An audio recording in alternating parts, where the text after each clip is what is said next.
people could understand the importance of art. This award that is being started, I'm sure is going to be amazing. Art for India and for Indians is an expression of our Atmanirbhar Bharat. It's actually quite a formidable jury, so I think we'll reveal a lot more as we go along.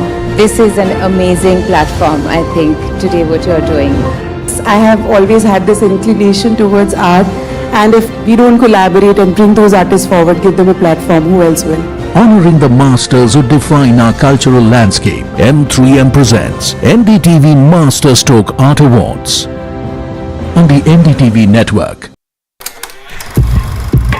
लोग कहते हैं कि जिंदगी एक film की तरह होती है, लेकिन मेरी जिंदगी सिर्फ एक फिल्म नहीं, एक ब्लॉकबस्टर फिल्म है। बचपन से पता था मेरे सपनों में दम है, आगे नहीं सबसे आगे जाना है, स्टार नहीं सुपरस्टार बन के दिखाना है। नाम मिला, फेम मिला, प्यार मिला, I was not just running, I was flying। सबकी जुबां पे बस एक ही नाम, यो हनी सिंगर। लेकिन फिर ब्लॉकबस्टर कहानी में आया एक ट्विस्ट, 7वें आसमान से सीधा गिरा मैं जमीन पर। फिर क्या, खुद पे काम दोबारा शुरू, फैंस ने फिर प्यार दिखाया, फिर स्टार नहीं सुपरस्टार बनाया। है ना मेरी जिंदगी एक ब्लॉकबस्टर फिल्म। शुक्रिया आपकी प्रेयर्स का और आपके प्यार का। कॉन्सर्ट्स तो आपने बहुत देखे होंगे, but this is gonna be concert of a lifetime, क्योंकि मेरे फैंस ही हैं मेरी विक्ट्री, मेरी हिस्ट्री, मेरी glory. So come and witness yo Honey Singh. This is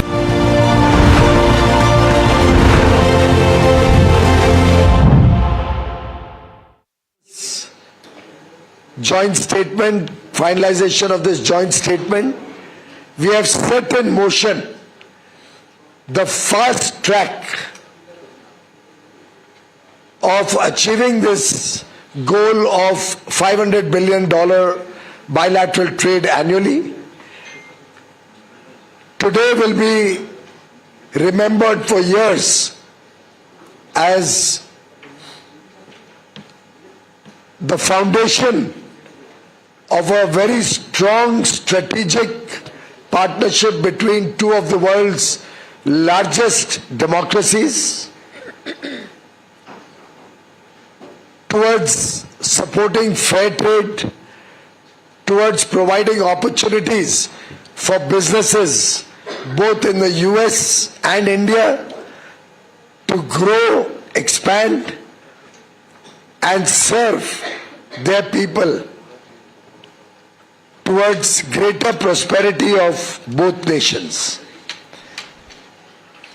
Under the leadership of Prime Minister Modi and President Trump, they have come to a very fair, equitable and balanced agreement which will slash US reciprocal tariffs on Indian goods to 18%. Additionally, 0% tariffs will be given on several products like generic pharma, aircraft, components, auto parts, etc. Massive potential will be opened up for Indian exports in the world's largest economy, the $30 trillion market, providing opportunities for our MSMEs, our farmers, our fishermen, our youth, our women, and the very talented and skilled people of India. Lakhs and crores of job opportunities, business opportunities, manufacturing, service sector will open up.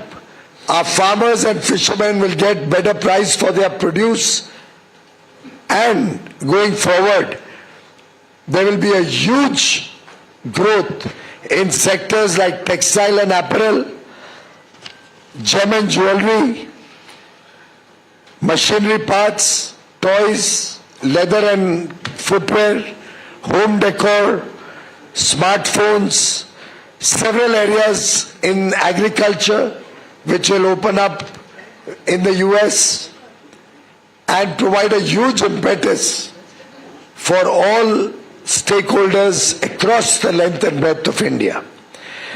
We are happy that we have been able to safeguard sensitive sectors and balance our farmers' sensitivities, particularly in agricultural goods and dairy, by fully protecting and ensuring a carefully crafted exemption in several agri products like meat, poultry, all the dairy products, GM food products, soya meal, maize, cereals, millets like jawar, bajra, ragi, kodo, amaranth, fruits like banana, strawberries, cherries, citrus fruits, etc., green peas, kabuli chana,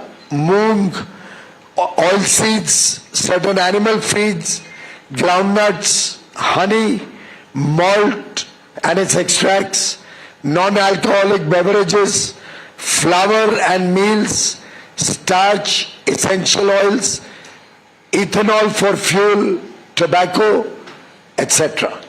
So I think it's truly an agreement that will give huge impetus both to farmers, fishermen and industry in India, and will also open up a huge opportunity for India in modern areas like data centers, artificial intelligence, quantum computing, where we will get equipment, high quality chips, high quality ICT goods, high quality innovative machineries, where we can import high quality pharma products, medical devices, other products for which the United States is very well known and will help us in expanding trade on both sides so that India and United States continue to grow together for the shared prosperity of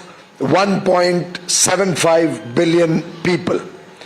Friends, I think today will be remembered as a day where we have protected our farmers, ensured fast-tracking the growth of India and India's economy and prosperity of our people in the Amrit Kal as we all collectively work towards Viksit Bharat by 2047. Thank you very much.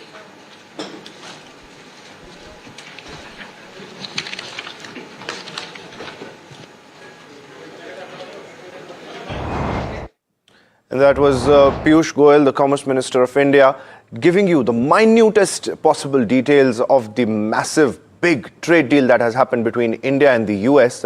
So Piyush Goyal laid out all the contours of the trade deal, what is getting, on what products the duty is getting zero and where the exporters are going to get benefited. All of that Piyush Goyal mentioned in his address, and basically the Commerce Minister detailed that how exporters have now a pathway to the US and how these exporters can basically export freely to that big market, and it is a golden opportunity for startups as well. The Commerce Minister Piyush Goyal noted in his press conference, which was a key for because after the statement, the joint statement came out, there was a lot of reading between the lines that was supposed to happen. And finally, with this detailed press conference and followed by a Q&A session, a detailed Q&A session that Piyush Goyal answered during this press conference, the details and the contours of this entire deal was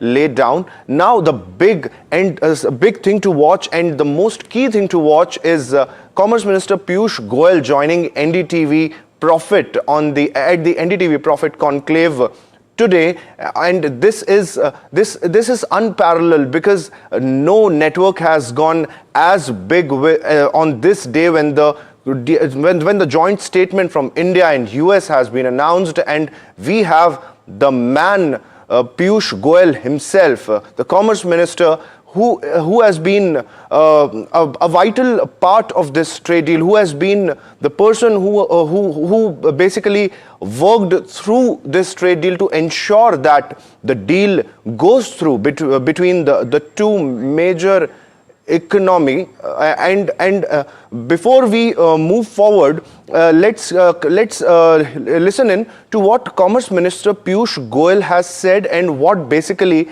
is there in this trade deal. Let's listen in to the parts of that press conference.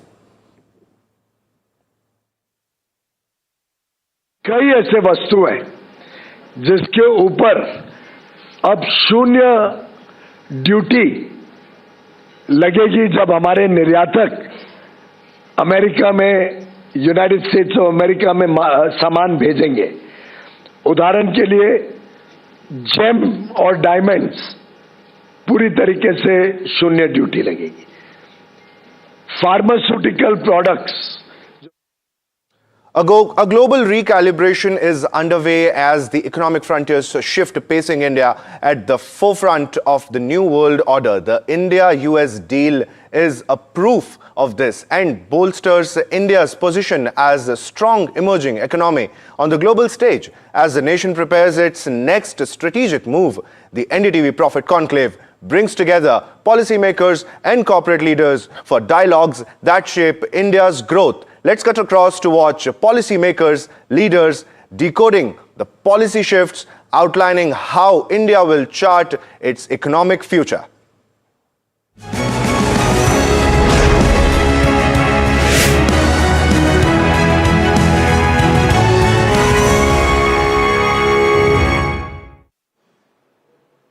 Good afternoon, and thanks so much for joining us today.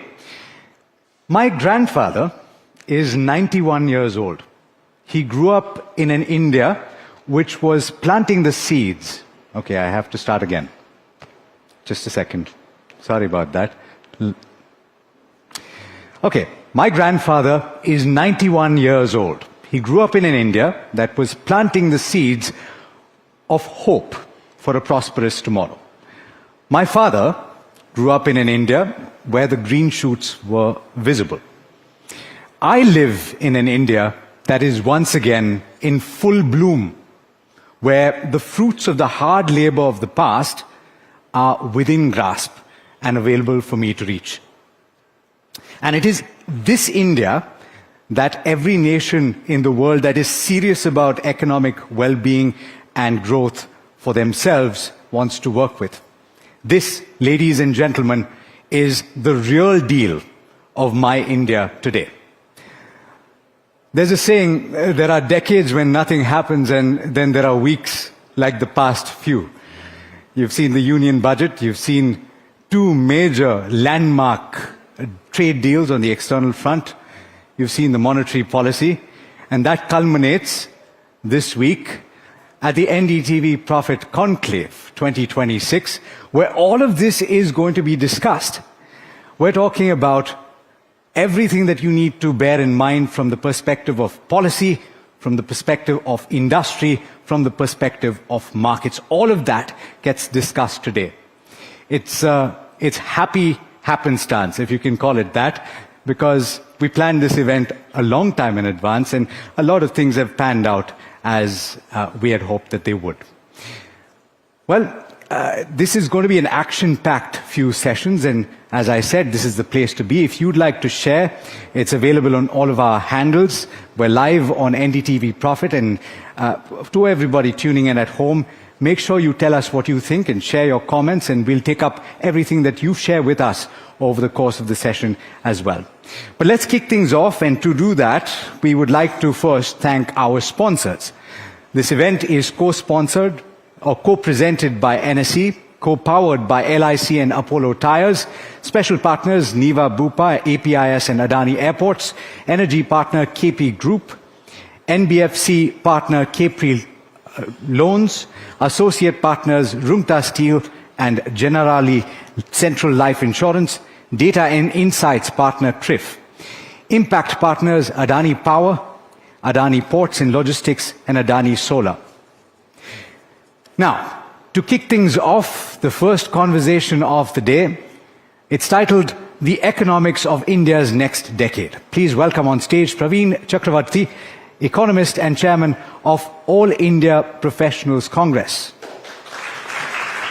Joining him on stage, GVL Narasimha Rao of the BJP, former member of Rajya Sabha and former member of Standing Committee on Finance. Please, big round of applause, ladies and gentlemen.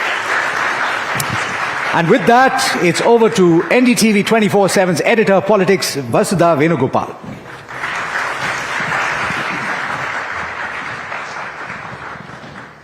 Hello everybody, a warm welcome to all of you. There cannot be a better day to do this. The joint statement on India-US trade deal is out, and the Commerce Minister has just addressed a press conference saying that this is the time to celebrate, but the opposition is saying that this is also the time to be cautious. Praveen, let me start with you. I was listening to Piyush Goyal, the Commerce Minister, and he had this whole itemized list, and he says that this is the time to celebrate, and we have not done anything that will put the Indian farmer at a disadvantage. Then why is the Congress Party opposing this? Good afternoon.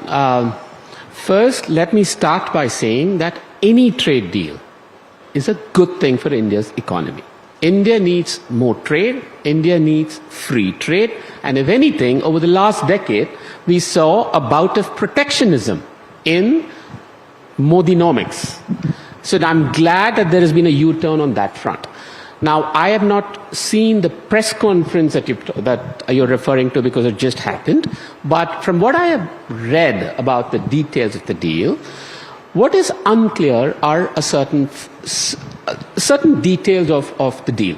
Now, let me just give you one example. One of the details of the deal is that India is committed to buy $500 billion worth of American goods over the next 5 years. 500 billion over 5 years. So roughly 100 billion a year. Today, we buy 40 billion from America. How is it going to double or triple? What are we going to buy extra? How is this commitment made? Are we going to shift our purchases from some other country to this? And most importantly, if we have committed to buy $500 billion worth of, what have they committed to buy from us? Okay. Where is the commitment from their side? So any trade deal is good.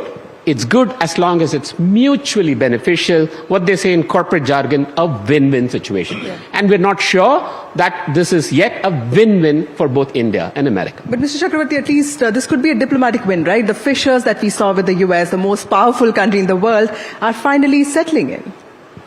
See, I can't comment on a diplomatic win because I'm not a diplomat, I'm an economist by training. I'm only asking, like I said, I started by saying a trade deal is a good thing. We welcome trade deals. We want greater trade. We want more exports. But what is it that we are doing here? We need greater transparency. We need more details. And this is too serious a subject for us to just go by headlines. We actually have to delve into the details. And as they say, the devil is in the details. So for example, what are we doing with Russian oil? Are we not going to buy Russian oil? If that's the case, are we going to get it at the same price as cheap Russian oil? Because I remember the oil minister, Hardeep Puri, back then had made such a bombastic claim about how it is in nation's interest to buy Russian oil. Now, what happened to that? Mr. Rao, the fact that, we might lose the trade surplus that we have with US, that seems to be a concern. Good afternoon to you and Praveen and all the attendees. We are looking at a $30 trillion export opportunity. The deal has taken this far, even to come to this stage, because India and under Prime Minister Narendra Modi ji, we stood our ground. Had we so-called yielded to pressure, a deal would have happened long ago.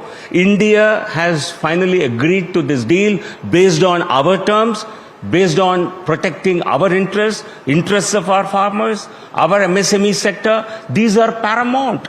And this happens after we have signed several other bilateral trade agreements, including the trade agreement with the European Union.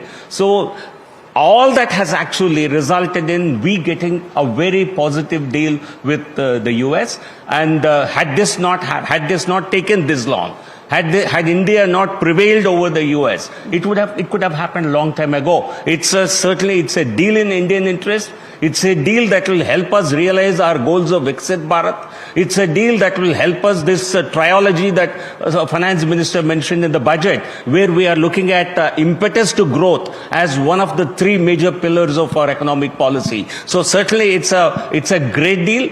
And its deal protects our interests and also boosts our growth. I think Indian exporters have a lot of good news to cheer about today's development. Mr. Chakravarti, two questions. This non-tariff barriers is being talked about, because it will bring down delays and compliance. And of course, the fact that, the deal is finally done, So what about the non-tariff barriers and the fact that the government is very clear that interests have been shielded? Do you think that those are positives? See, as far as the non-tariff barriers are concerned, specifically around quality control orders in the textile sector, I think the Finance Minister announced it in the budget, the Chief Economic Advisor had it in his economic survey, and that's a good thing. The abolition, because I've held that the imposition of non-tariff barriers was wrong in the first place. So now if they have learned from that and then removed it, it's a good thing. We keep going back to protection of farmers, and this is in the India's interest. I would like to believe that. I want to believe that. I want to believe that this is good for us, good for the country. Where are the details? Okay. Where are the details, sir? The details came out only today because till yesterday it seemed like a tale of tweets, right? Because there were many tweets. But finally we do have a paper now. Why did we not get the details? Because the Parliament wasn't running? No, I think it will, a lot of finer details have to be worked out. It's a question of you have a strong negotiation. You don't really sign on a deal prepared by somebody else. Every point has to be agreed upon. What we have is a framework, and this is certainly a final agreement is on the cards. Actually, Piyush Goyal ji wanted to make a statement on this in Lok Sabha. And you know how the Parliament was not functioning. There was a stalemate over the last 5 days. So therefore a press conference had to be held.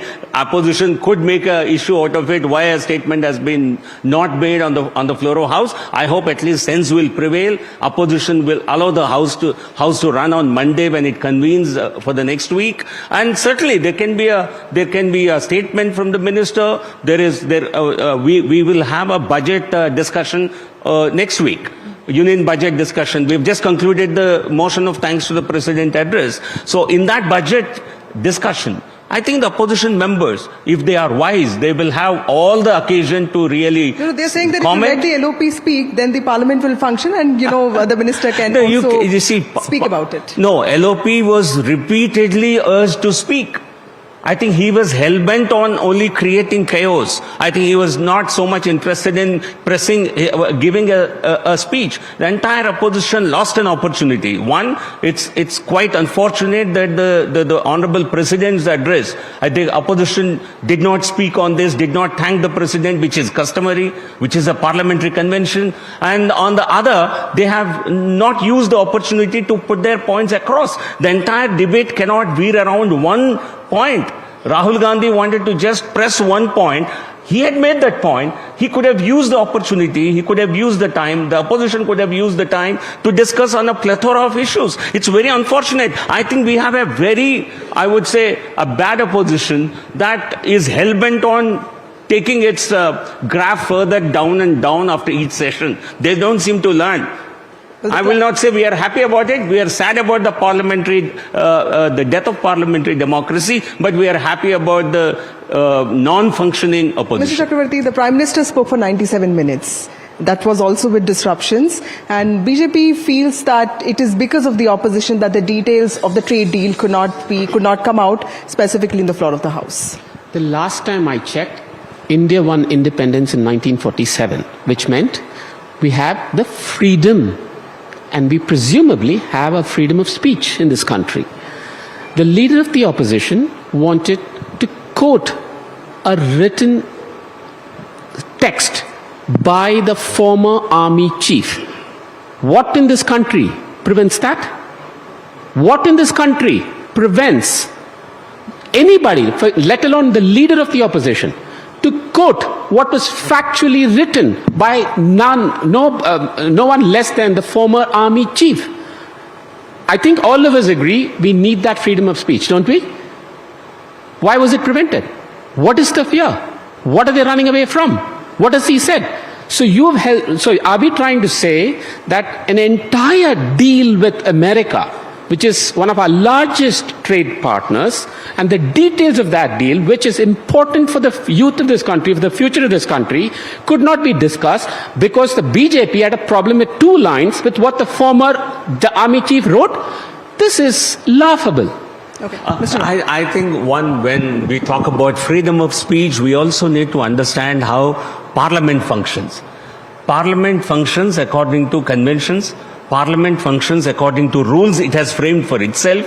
And when you are speaking on a debate with you, I cannot talk about something which is not relevant to this topic. You will not allow me to speak if I start talking about something that has happened. That's an important point. So it's also about being sometimes politically intuitive, right? When the country wants to talk about something, why is the leader of opposition talking about something else? You are not a judge of that. That's what I said. I think all of you are mistaking freedom of speech. This was about the nation's security. This was a parliament. This was in response to the president's address. And this was by no one less than the leader of the opposition. And all he wanted to do was quote 2 lines.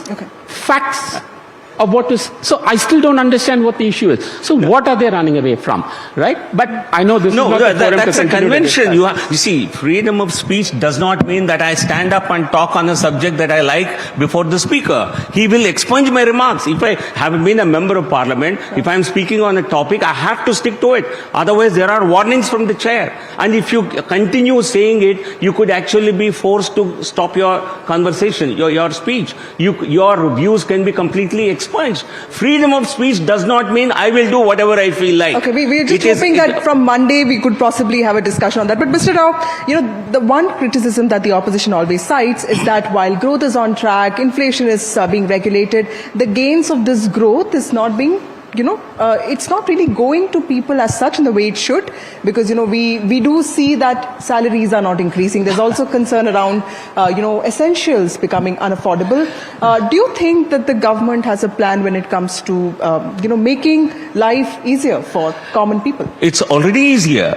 So I don't think where you get your perceptions from, because facts you mentioned, inflation is at one of the lowest levels, highly manageable level. And how does it not help the common man when the inflation is low? Does it not help the salaried class when the growth, when we are the fastest growing large economy in the world? Yesterday RBI said they have further improved our estimates for this year at 7.3% growth rate. Does it not help? It has helped. And among the 3 pillars that Finance Minister, I go back to the speech, among the 3 pillars, she talked about growth, she talked about inclusivity. Sabka Saath, Sabka Vikas is nothing but inclusive concept.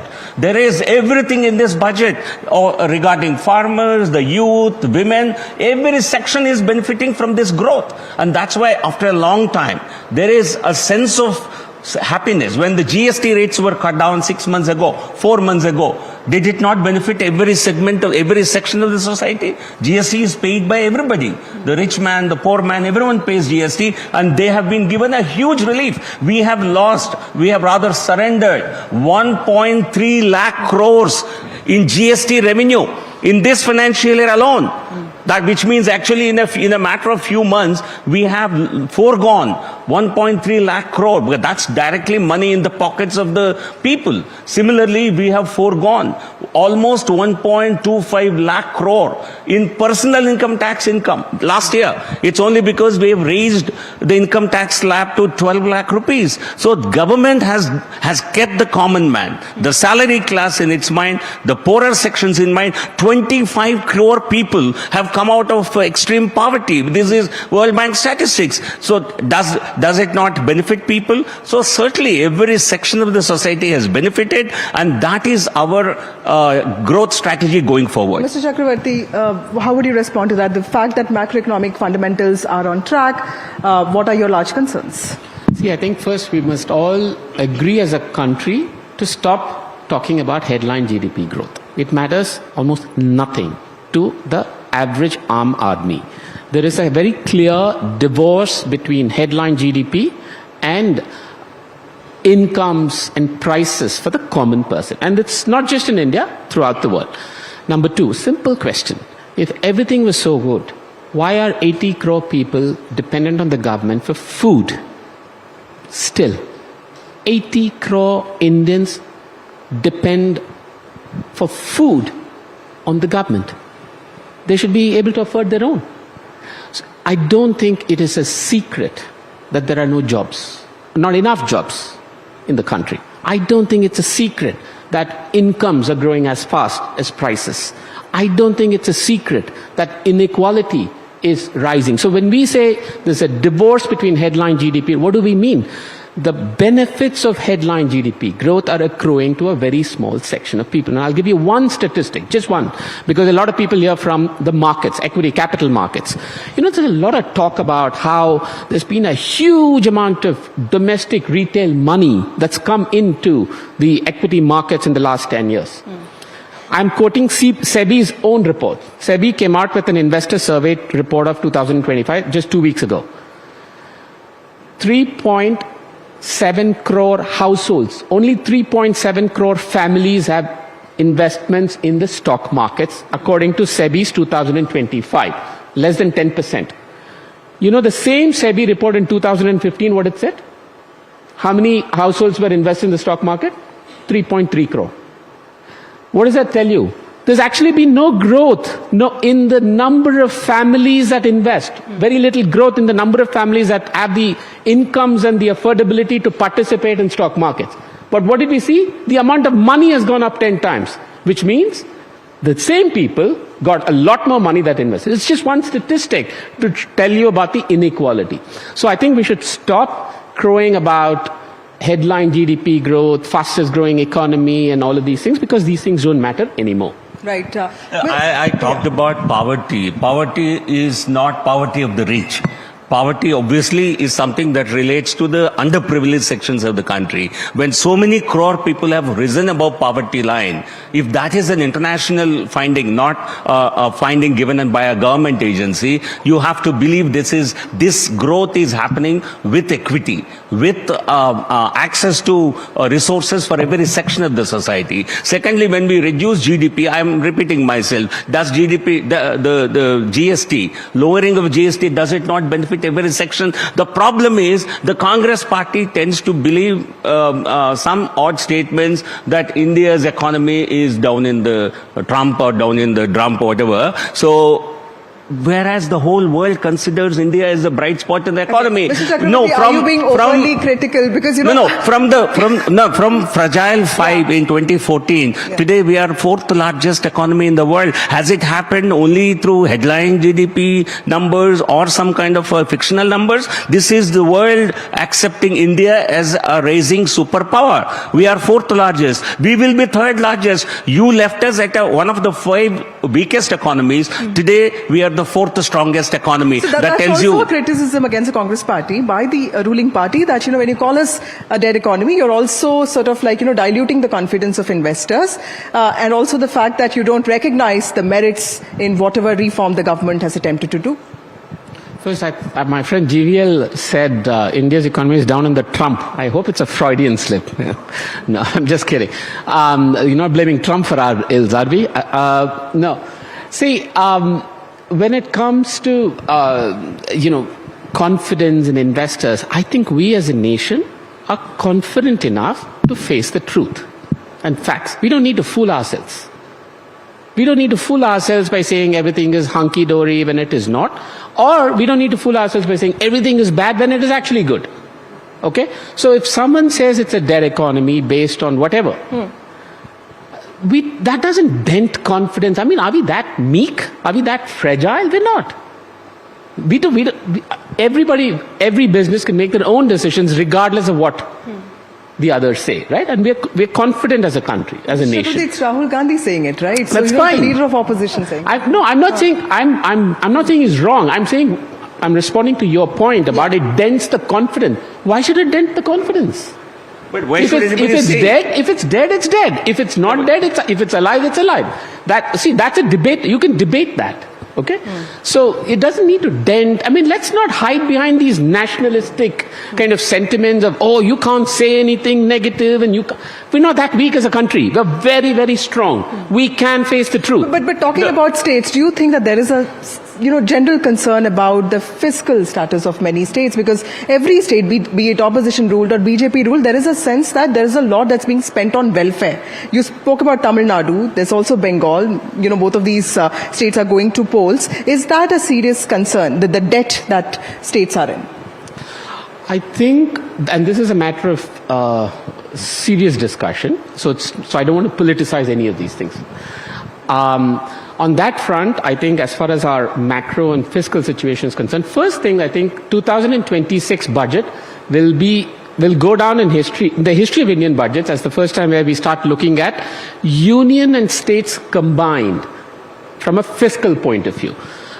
So it's not enough to just focus on union budget, but it's important to focus on states budget. So it's a very important point that you bring up. Why do I say that? All states combined spend more than the union government today. 40% of union government's revenue, 40% of India's tax revenues come from GST.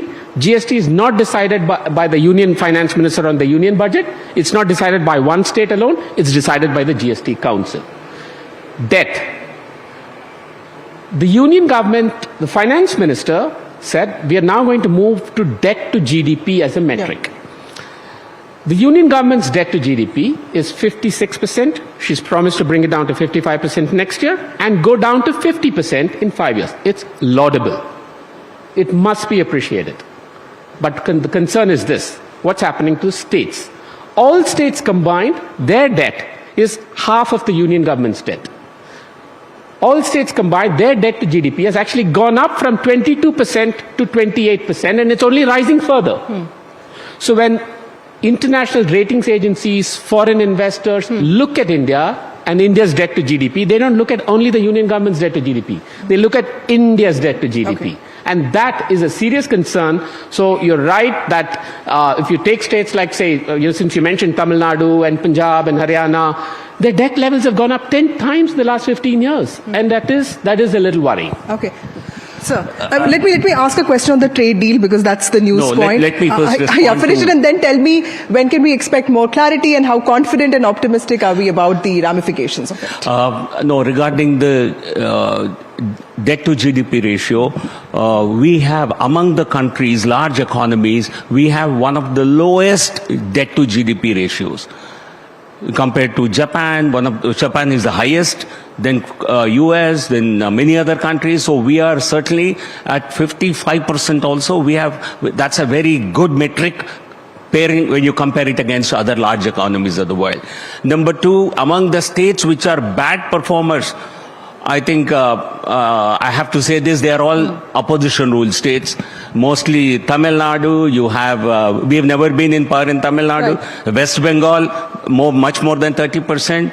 Punjab, one of the worst performers. There are many other states, smaller states, but they have other geographic and other economic considerations. But the worst performers are opposition-ruled states. So certainly going forward, if Praveen agrees, I think people of these states, Tamil Nadu and West Bengal, they all must vote for a change of government. They must vote for NDA because NDA means Modi-led governance, Modi-ji-led governance means better economics, better management of the economy. Like I said, I was going to keep politics out, but it's been dragged in. Haryana and Maharashtra are actually some of the worst states in terms of not debt. Maharashtra. Maharashtra has a very large GDP. Okay, so the battle lines are drawn. Let's now wait for the ministers to come and speak more on this. Thank you so much. Thank you. Thank you.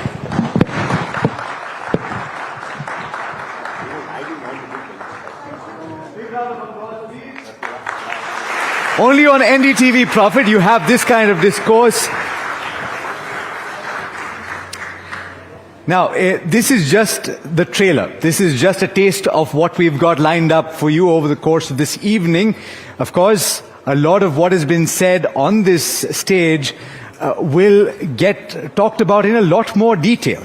Now, I promised at the start that we would talk about things from different perspectives, from the perspective of policy, from the perspective of corporates, and from the perspective of Dalal Street. And Dalal Street, when it looks at India's corporates, has been waiting for it to press the lever on capex, to press the lever on investments.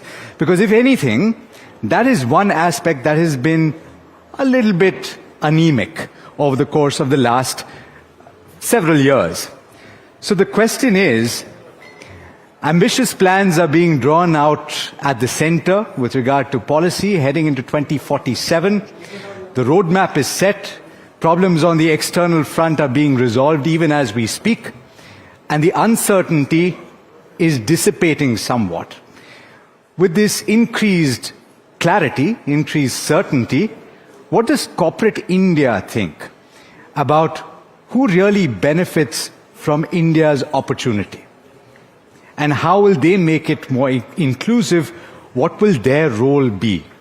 That is what this panel is going to try and capture. Please join me in welcoming on stage Mr. Yashish Dahiya, who is a co-founder and chairman and group CEO of PB Fintech. Rahul Bharti, Executive Director, Corporate Affairs, Maruti Suzuki.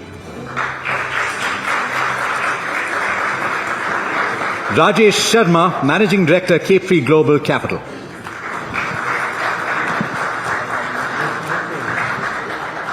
And to speak to them, already on stage, NDTV Profit's very own Executive Editor, Nisha Poddar.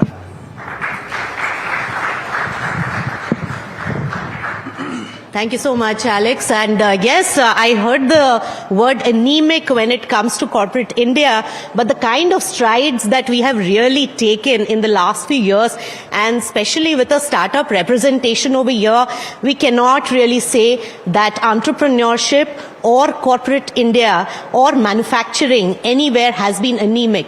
But when we talk about the last few months, the way the uncertainty has really dissipated when it comes to the US trade deal, which, come on, we have to accept, it's our biggest lucrative market. And on the other hand, the government worked, while that uncertainty persisted, government really worked on the second strategy, which is opening the other markets, and that's where the EU FTA along with several others really opened up. And in the middle, the budget also planned for, if nothing works out, we have self-reliance in manufacturing. So that's how I will sum this inflection point, but the biggest tipping point for Indian manufacturing and Indian promoters and Indian entrepreneurs is the opening up of the US market, and therefore the tariffs being competitive from being one of the most punished nations when it comes to the US tariff, we have become the most favored one, and that's coming in as a very big news. From the manufacturing space, we have great representation in Maruti, exporting for several years, a large manufacturer leading from the front when it comes to our global roadmap. So Rahul, when we talk about the manufacturing thrust of India, this US trade deal, what does it mean for the manufacturers and also opening up the most lucrative market much more for us? I think, as you rightly said, the US trade deal, one, of course, will settle a lot, put a lot of uncertainty to rest, and a lot of apprehensions about very penal kind of tariffs on some of our sectors. Since I come from the auto sector, I particularly know that auto component sector was up against a wall. They had to face something like a 50% tariff, which is just impossible to penetrate. So across sectors, I think it will open up a big opportunity for exports. From whatever we are hearing, whatever little details have come out this morning, we don't think there are many areas of sensitivity where there are much concerns. And though the details are still coming, but if I take an example from the EU FTA, India-EU FTA, I must compliment the government wherever we had sensitivities on the domestic front and wherever we had export interest, they have balanced it extremely well. All the areas of sensitivity have been taken care of really well. There has been a very calibrated approach in opening up relevant sections and being sure that when you go into granularity, some sub-segments have been taken care of, some sub-segments have been encouraged while participating in the global stage. So I think it's a big step forward for India. The other big advantage is at a time when geopolitical, kind of tensions, export restrictions are there, it opens up an avenue. So India is not now delinked from many large parts of the world. It's connected. Yes. That's a big de-risking that is happening.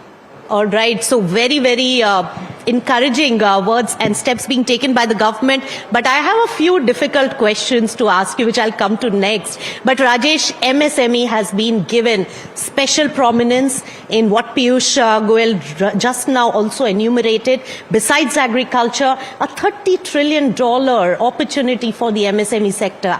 You are at the last mile of connectivity as an NBFC, providing the much needed credit for the MSME sector. How can they capitalize on this opportunity? So I think we all know that MSME is contributing close to 30% in manufacturing and also about 45% in the export. So they are a very, very important pillar. Now, if the budget and the government is focusing more on the infrastructure spending, manufacturing and service sector, all these sectors are ultimately going to boost the MSME sector on ground. And the more demand will create more demand for the credit. And I think as a NBFC, the sector is going to help meet them last mile connectivity where formal banking system is not able to meet their demand because they are not that well organized in terms of offering paperwork and meeting the complex credit requirement. So I think this MSME sector now, even the larger corporates is building in their ecosystem. The MSME is their effective, lot of process and lot of assembling work and other features doing. So they are no more just a vendor, but they are becoming the important ecosystem of the entire manufacturing hub. And being the more demand rise, more expansion will happen, the more credit demand will happen. And I think NBFC are poised to meet that demand. Recent RBI focus and even the mentioning of NBFC in the Honorable Finance Minister budget that NBFC is going to play a role, that clearly bring a focus that NBFC are going to play important role, and we are glad that now everybody, including government and RBI, is recognizing that. That's is going to help us. That's right. NBFC is the lifeline of the growing MSME sector. Credit is one of the biggest challenges that they face, and we'll talk more about that. But Yashish is here to really be the representative of the entire startup ecosystem, which has created a huge pocket in corporate India and added heft to our from the India Inc. perspective. Yashish, is that a sigh of relief, which not many people now talk about right now, but US trade deal being signed also really projects the better relations with US, and now it's really aligning, both these countries are really aligning. Isn't that a relief coming in for the startup ecosystem, which is so heavily dependent on also the funding from the venture capitalists and the market that really understands this space so well? So I think, yes, number one, but more than a sigh of relief, it's an opportunity. And I mean that not just from a US-India trade pact, but the the India-EU trade pact and the India-UK trade pact. Right. See, we have to understand one very simple thing. Along with the Silicon Valley and maybe some parts of China, India has the most advanced consumer tech market in the world, along with them, right? I have zero doubt in saying we are the most advanced insurance player in the world. Zero doubt. Zero doubt. Now, why do just Google, Facebook and Amazon have to be here? Why are we not dealing with consumers in Europe or the US and bringing the intellectual property here and the eventual monies here? Yes. Right? And I think that is something that requires maybe a little more focus.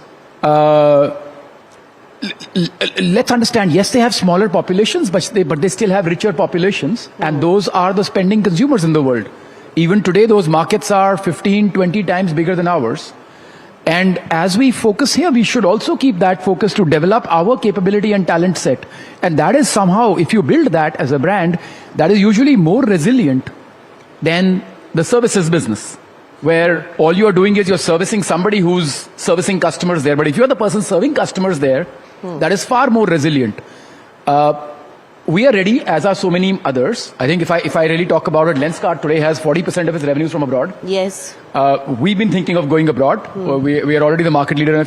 And I think this should be encouraged. It's not just manufacturing. Yes. It's our talent, which is coming in from, I would call it consumer technology, which should be encouraged much more. It's not just for India. It can be for, it is now time for it to be for the world. And the reason I say sigh of relief, since you asked, see, as we do these trade deals, we all become friendly in trade with each other. So those regulators will also accept us much more. If the UK financial services wants to be here, then why doesn't our financial services want to be there? So, I'll try to stop there, yeah. Yes, so that's a cue for the government to expand it from manufacturing to several other alignments also in the lucrative markets. But now to the question of the auto sector. Now, Rahul, you'll totally agree with me that when it comes to the EU deal, we definitely gave up and compromised on the privileges that the auto sector really enjoyed. Is that a worry for the US deal as well? Okay, let me. So this was true. Or this was perceived as the truth before the negotiations happened. So the dominant perception was that to secure our export interests for the textile sector in the EU, we will have to give up our domestic market access in auto to the EU. Having said that, after now in hindsight that we see, and many details are out now, I think it has been an excellent win-win deal. Auto has been opened up in a very calibrated manner, in very select segments, sub-segments, and they have also nudged the domestic auto industry to participate more. As far as Maruti was concerned, we were already exporting, we had started exporting even our EVs to Europe, so we are more excited about it because our opportunities will grow. Yes. And we see it as an export opportunity. To some extent, I would imagine a gentle nudging out of your comfort zone into participating with global competition is actually healthy. So it's a win-win. All right. But one more aspect which we definitely have to consider at this point is that the government really took care of all the aspects of the value chain, even to support manufacturing, new age manufacturing and the EV space when it came to the budget. So you have a strong opinion on that as well. Oh, yes. In fact, some of the very key interventions in the union budget are, the Honorable FM has spoken about some strategic and frontier sectors. Which are those? Semiconductors, electronics, then rare earth magnets, capital goods. Now, these were the pieces which were missing in our larger manufacturing story. And I'm really impressed. They've done a very, very pointed, selected, thoughtful intervention on these specific segments which can provide a major fill-up. So if these, pieces are strengthened, yes, India will be a huge manufacturing powerhouse globally. With the present era of the tariff war that we have seen, at least one thing everybody has learned, that never give up one of the negotiating power to anybody, rather have all of those chips in your own pocket. Rajesh, when it comes to MSME sector, now enough support has been at least intended by the government in opening the market, as well as the budgetary allocation and the support when it comes to the funding and liquidity aspects of MSME. How do you see the growth that is really taking shape and the kind of quality of risk that is really building from the MSME side? Do they have the kind of support needed to take it to or catapult to another level now? So if you look at, there are about 34 trillion rupees credit gap exists even today for the MSME sector. So while there is an enhanced focus on using the technology, data science, analytic tool and the better governance, where the regulator is also focusing, I think if everybody follow those and invest upfront in the technology side, the risk will be taken care of to the great extent. Now it comes out to the capacity building, that how NBFCs and other lenders can build the capacity to meet that credit demand gap and bring the efficiency level.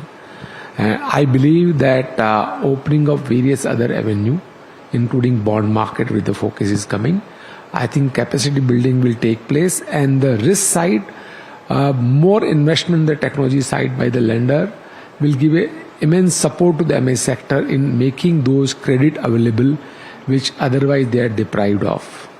That's right, more usage of new age technology, and that is also seeping into the new age manufacturing as well. But Yashish, coming from the AI jitters standpoint, Anthropic has caused enough jitters in our market in the recent time. How do you see this AI ecosystem, and how well built is Indian capability to take that leap forward and be ahead in the game? See, when you talk about AI, the way I see it, it's increasingly becoming a commodity, where and the price of that commodity is going lower and lower. Consumer brands will, in my opinion, like even with AI, somebody has to make money. Yes. Are they going to make subscription money, or are you going to get paid by somebody, right? So I think there is a very clear space for brands to adopt AI and utilize it for their customers in their, limited use cases. And I think that is what will eventually come out. What you will, in my opinion, see is, from a consumer's perspective, most people will use, now instead of Google, it might be somebody else. But the point is, there will be somebody out there which is the go-to place. That's just the human psychology. We don't have space for 10 different almiras. We go to one almira for one thing. And out there you will use AI as a technology, but it's such a commodity. Suppose you build a very good AI tool.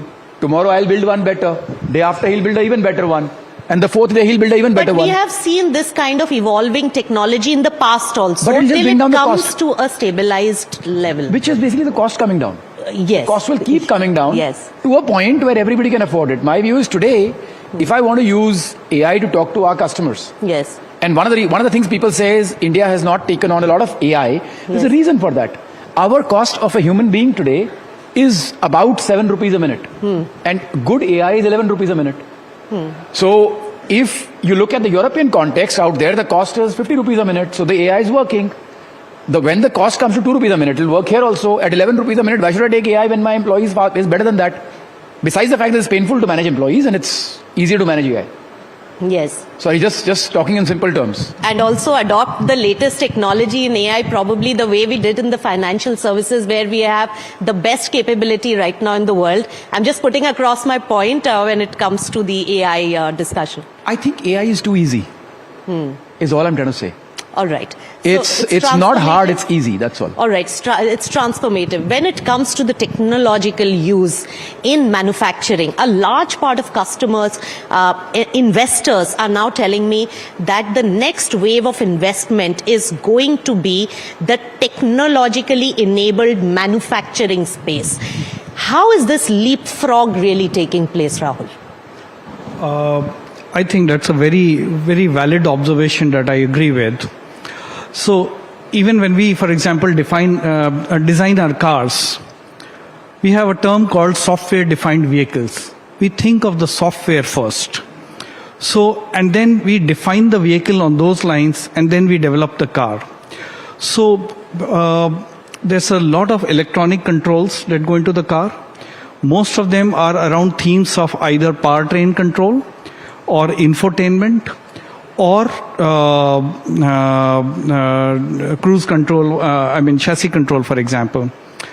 So we have a lot of technology, the new tech that is going into the car, and along with that,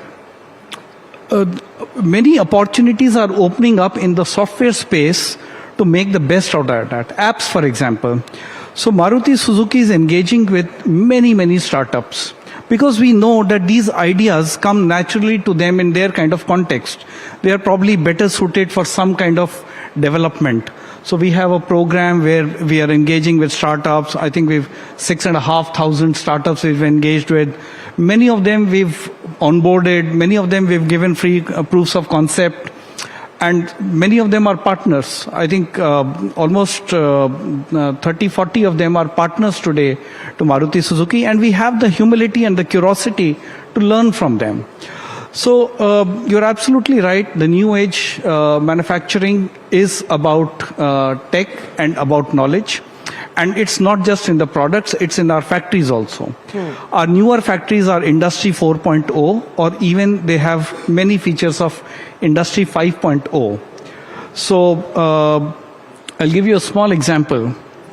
The sequence in which we make models in our line, because we make models for hundreds of countries with variant specs, there are about 600 variants of them. The parts that are coming from the suppliers are coming in the same sequence as in which we are, and that supplier is coming situated cities away. So hundreds of kilometers away, the parts are coming in the same sequence as I'm feeding my assembly line.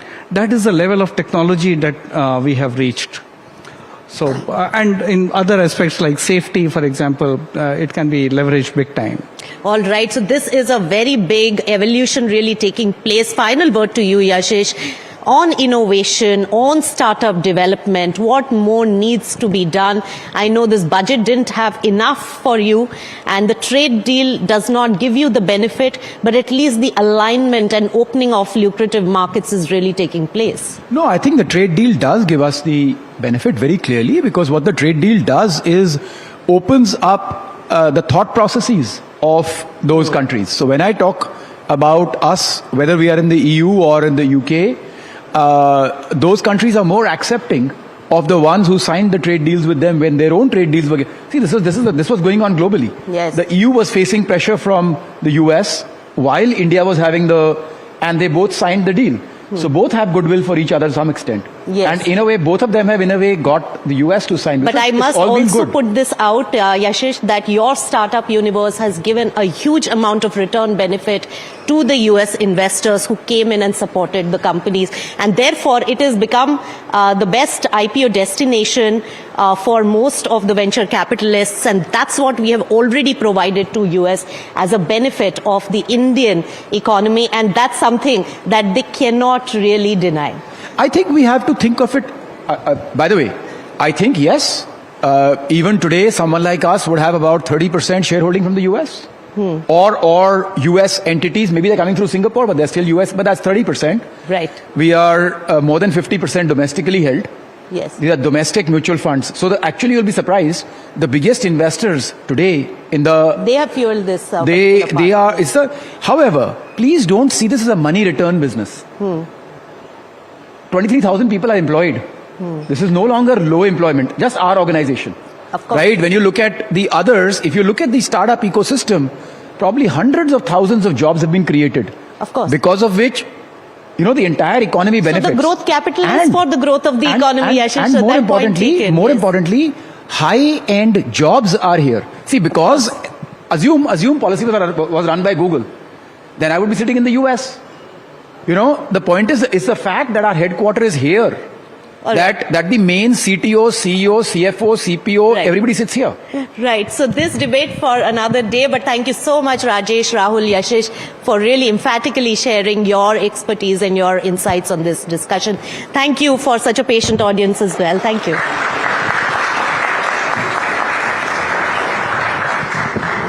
Ladies and gentlemen, for a picture, please.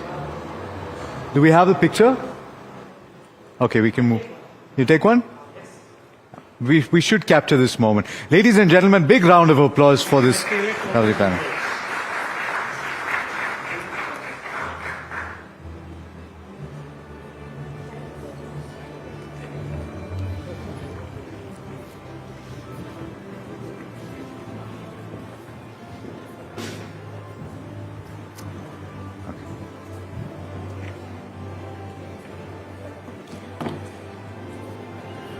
Can I have? Okay, so we've got a couple of minutes before the start of the next panel. Let me call on stage Neeraj Shah, please. Neeraj, I think this next conversation is going to be a great one. Let me just fix that for you. Thank you. Yeah, see, this is what co-anchors do. But having said that, I'm really excited for this next conversation because it's going to be about divestment. And there's so much that is said about divestment, right? And over the years, we've been looking forward to a certain number. It hasn't yet taken place. What would you like to know, just as a sneak peek to the audience? Yeah, well, firstly, I mean, I would love to be an audience, Alex, and let Shrimi drive it because she tracks it so closely. But frankly, the one or two things that will come to my mind, or one or two things that I would love to understand, would be the different. There is an ambitious target for FY27, right? So, what's the difference between the equity raise as well as the asset monetization between that 80,000 crore number? Part one. And part two, will this time around, presuming that 2026 is a banner year for equities because India has underperformed in 2025, will India take advantage of presumably higher valuations to unlock the assets that they have at a favorable price? Excellent. Okay. So that you've done half my job for me. Why don't you make your way to the audience? I'll bring you up once we've got the entire panel on. All right. So, I think that sets the stage. But let me still introduce the panel the way that I envisioned it, right? The days of our PSUs looking sickly and being sold at a song are behind us. Now they stand tall and proud with strong asset quality and loan growth for the banks and strategic focus for all of those that are commodity focused. But a question that many have asked, and Neeraj brought this up, why is the government not selling more of the proverbial family silver, particularly because the value has gone up to where it is right now? But some comments by Finance Minister Nirmala Sitharaman during the budget 2026 on strategic divestment opened up what could be a realm of possibilities, particularly in the real estate space, where so many of our PSUs are very rich and powerful. The unlocking of that could be the next big thing. But what is the word on divestment? Why not go straight to the source? So please join me in welcoming on stage Dr. Arunish Chawla, the Secretary of DIPAM. Please, sir.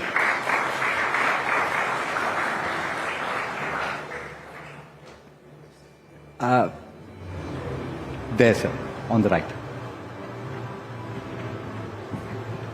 To join him on stage and take this conversation forward, please join me once again in welcoming Mr. Neeraj Shah, who is Executive Editor, Markets at NDTV Profit, and Chief of Bureau, Shrimi Chaudhary. Big round of applause. Shrimi? Thank you, Alex. And sir, thanks so much for gracing the occasion. Well, Alex, you mentioned one word in that why doesn't the government sell the family silver? Considering what silver prices have done of late, maybe selling the family silver is not a great idea. But, I want to start off, sir, by asking you one question that has come in the minds of a lot of investors, is that if this target of 80,000 crores for FY27, stiff, considering what has happened in the recent years, how much of it is differentiated between equity disinvestment versus asset monetization? And does it bake into account some of the usual suspects like IDBI, or is it beyond that? Since you talked about silver, let me first clarify.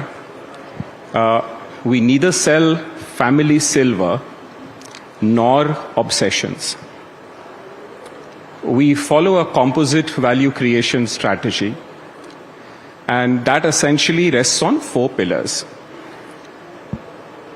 Improve corporate performance for the CPSEs, list them, create market cap, make them subject to the market discipline,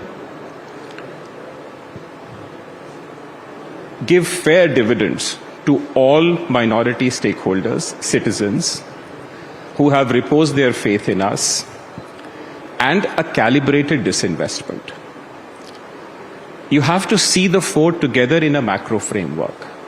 That is important. remember, we are not a department of disinvestment anymore. We are DEEPM.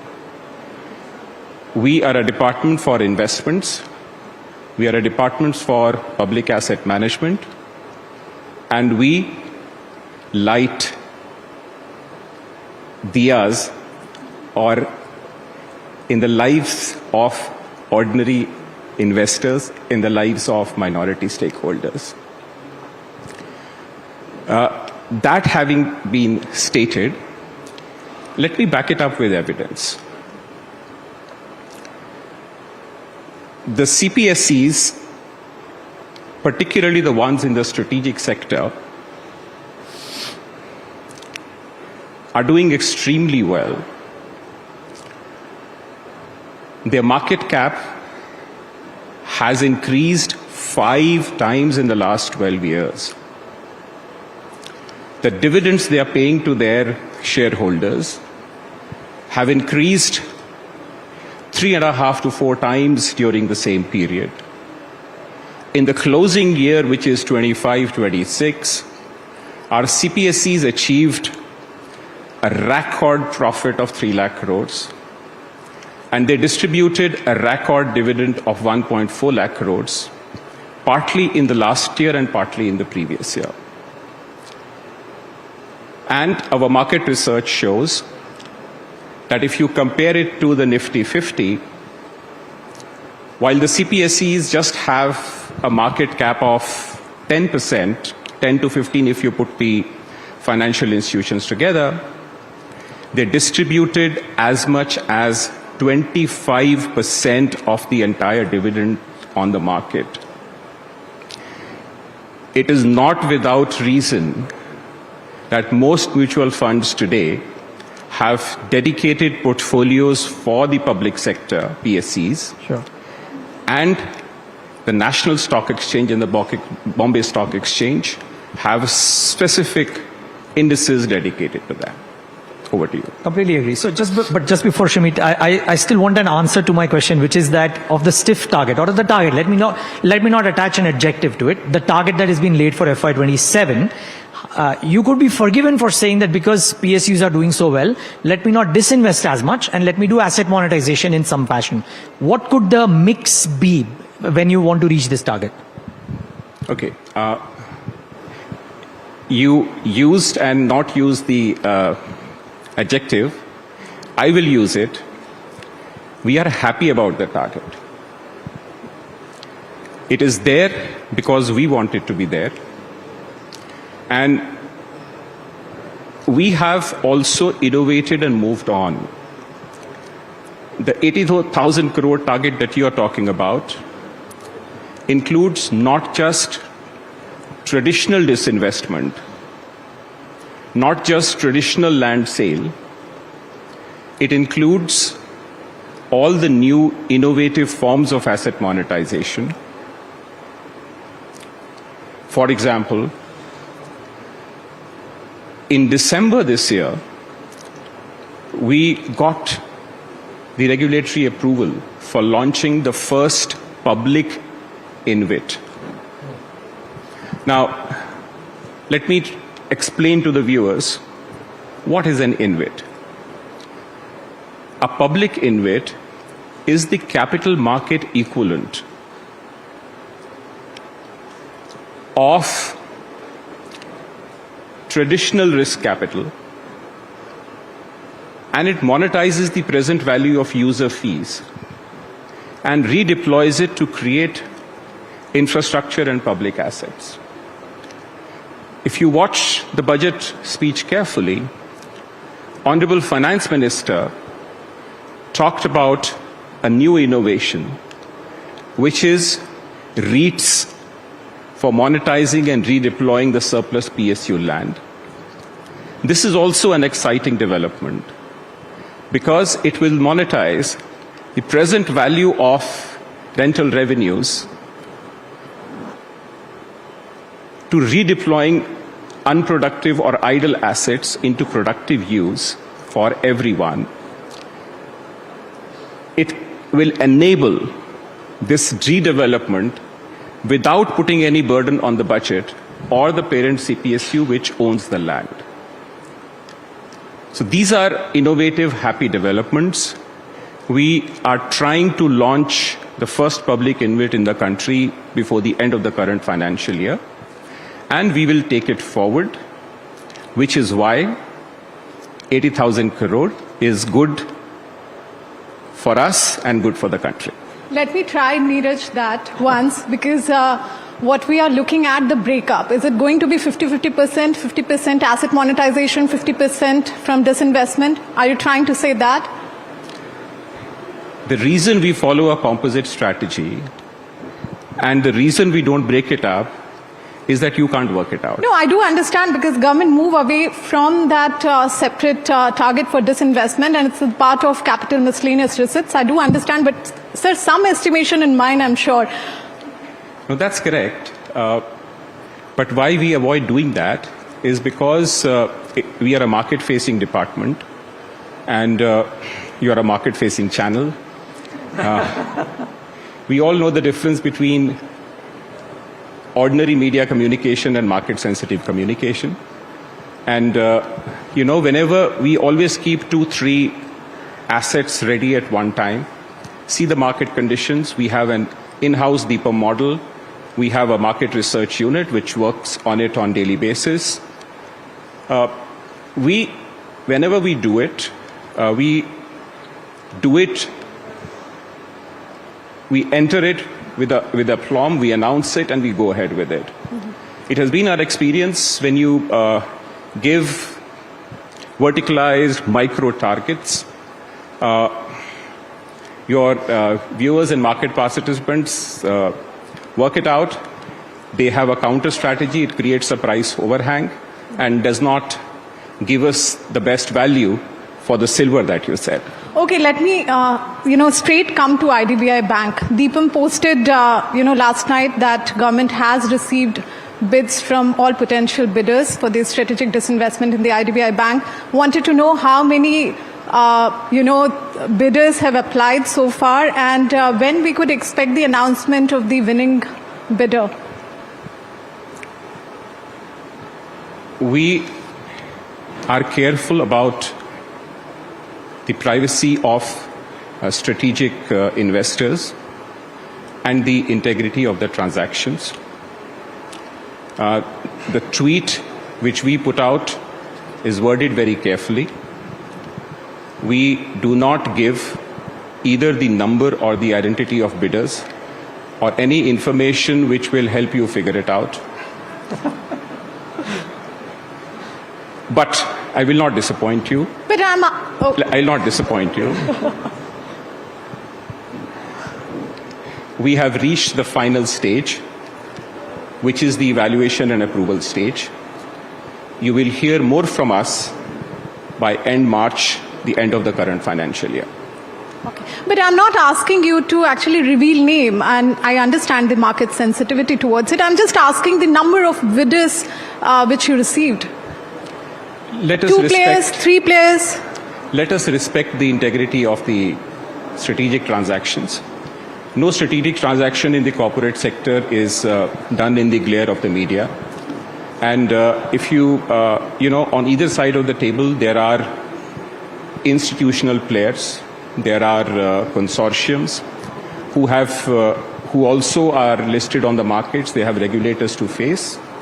So let us stick to what we have said officially on the Deepam handle and wait till the end of March. So then a short one, but IDBI Bank therefore becomes a part of that FY27 target. Would that be a safe assumption? I guess so. Okay, fine. That's why the increase in the budgeted target for sure. Yeah. The small one, the slightly short-term one, but the market is agog with chatter that there is a heightened small individual number, but a fair degree of transactions happening in Q4 to end FY26 on a high. Would that be a fair assessment? Are investment bankers going to be busy? Yes. We started the current year with aplomb with a few transactions. Then you know what happened in the middle. Then, of course, we picked up again, now that will be behind us because the deal has been signed. Then we picked up again, we did a few more transactions. Now that, these headwinds are over, we will do a few more transactions within the current financial year, and you will not ask me which ones. Just for understanding sake, sir, with India-US deal now reaching the finality, and of course it will improve the overall market sentiments, all the disinvestment proceeds in the pipeline, how are you seeing that to be, coming forth for the next year? Will that impact the valuation significantly? I must clarify that in the Atmanirbhar Bharat policy, disinvestment and closure is seen together as a composite whole. So both disinvestments and closure will be pursued actively in the coming financial year. And let me also explain to the viewers what is this Atmanirbhar Bharat policy. As you know, in the first 3 decades post-independence, we adopted the commanding height paradigm, where the commanding heights were reserved for the public sector, and it became a bit of public versus private. And economic history tells us what happened. The Atmanirbhar Bharat policy, which was announced by the government and the Honorable Prime Minister in 21-22, reorganizes the public sector landscape into 3 verticals. A strategic vertical, which includes natural resources, to ensure the security of our supply chains. 2, it includes the traditional infrastructure, which is could be either non-rival or non-excludable or both. And that typically means transport, energy, and the financial infrastructure. And the third big element is national security and defense, which is a public good in its own right. This constitutes the strategic sector. This is where the public sector will remain to ensure our national security and to ensure we can navigate the 21st century geopolitics while supporting our economy and the people. The second vertical is the exempt vertical. Now, this is where the public sector will survive to support the vulnerable groups, to ensure inclusion, to support farmers. These are the areas of market failure or areas where markets have failed to reach. All other areas, particularly in the manufacturing and in organized services or business services, will be in the non-strategic domain. It is in this domain that we will be fastest, and we'll be progressively disinvesting or closing enterprises which are not doing well. That's part of our roadmap, and we are committed to it. The difference between the commanding height paradigm and the Atmanirbhar Bharat framework is that while the earlier one was public versus private, the Atmanirbhar Bharat framework is public and private. We will survive, move together, and take the country forward.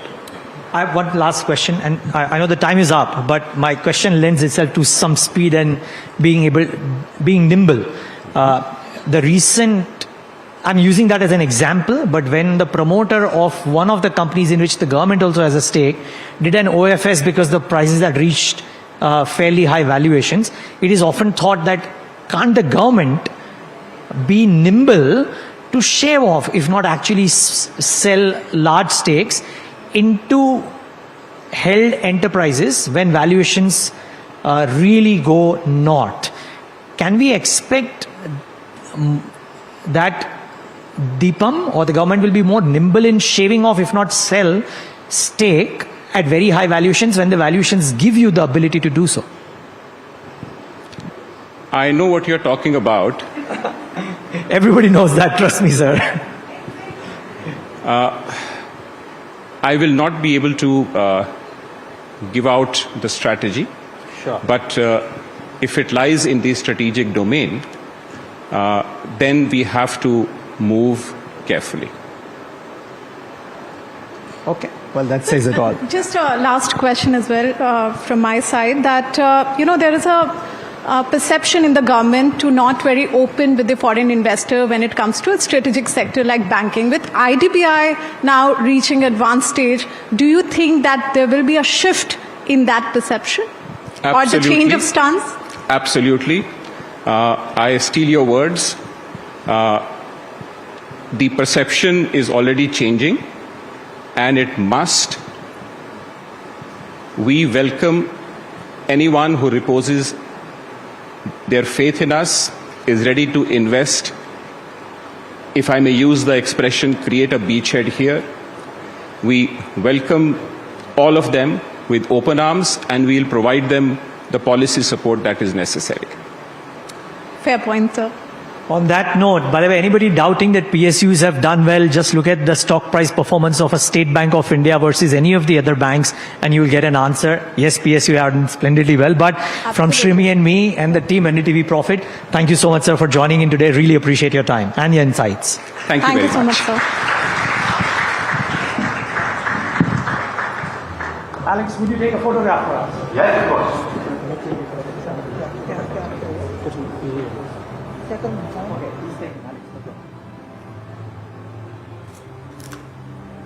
Thank you.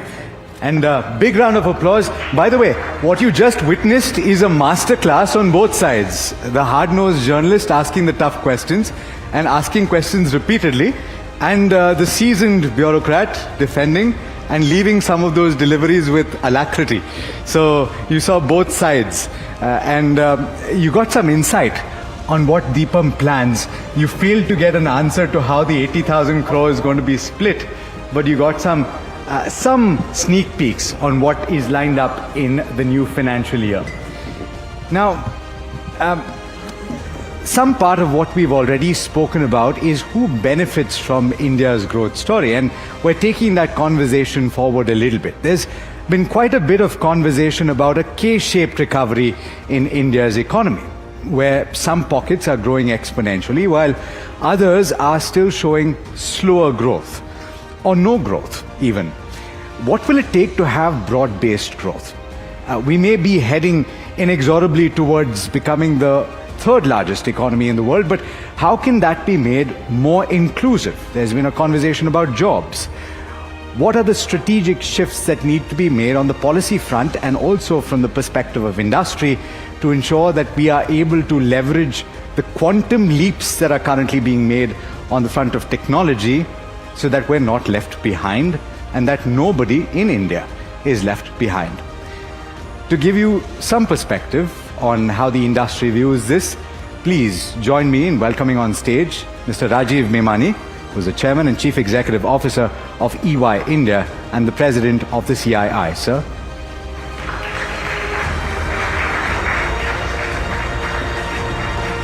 It is also falling to me to introduce myself. My name is Alex Matthew, and I will be having the pleasure of speaking to you, Rajiv. So, do I need this? Is this on? Yeah. I don't need to hold it. Okay. So, Rajiv, let me start with the biggest news point, which is the signing of an agreement with the US. This was this dark cloud on the horizon and this looming threat. Tariffs were already underway. There was quite a considerable amount of pain that companies facing the external sector were facing. More than anything else, while we wait for clarity on this, is this a sigh of relief that is resounding across industry in India? Thanks a lot, Alex. I think it's a very positive development. It's very positive for the sectors who have got impacted because of the tariff that was raised up to 50%. And a lot of these sectors were labor-intensive sectors. Beyond a point, a lot of these companies were MSMEs who were 100%, or large part of their revenues were really from exports to US. So for many of them, it was an existential issue in whether it was in gems and jewelry, leather, textiles, garmenting and everything else. So I think for them, it's a big relief. The second is from an overall industry standpoint, whilst this number per se, impacted number is whatever, $50 billion number that everyone was talking about, $50 to $60 billion that was getting impacted. So in the overall scheme of $4 trillion, it doesn't impact. But from a sentiment standpoint, it had a massive overhang. So any media interaction you went to, any industry to industry interaction, any industry to government interaction, and if you talk to any investors who are looking at investing in India, this was the big issue. So I think you have, in a very strong overall economic environment, you had a few clouds. This was probably one of them. And I think that clearing away gives a massive sort of impetus to when you saw financial markets, stock markets, overall sentiment of the economy. The third is when you look at the overall global context, a strong India-US relationship has very positive ramifications. So when you're engaging with other countries also, when you're engaging with other economies also, it's very, very positive. And fourth, we must realize US is a $35 trillion economy, almost $3.5 trillion of imports. India's share is less than 3% on the merchandise exports. I'm just talking of merchandise imports. Sure. So when you have that market, to a large extent, to 60-70% excluded, when you have that market fully included in that, then I think it has a very positive impact, whether it's for Atmanirbhar Bharat, whether it's for people, companies looking at setting up manufacturing. So that's very positive. And then there were some question marks on services, on pharmaceuticals.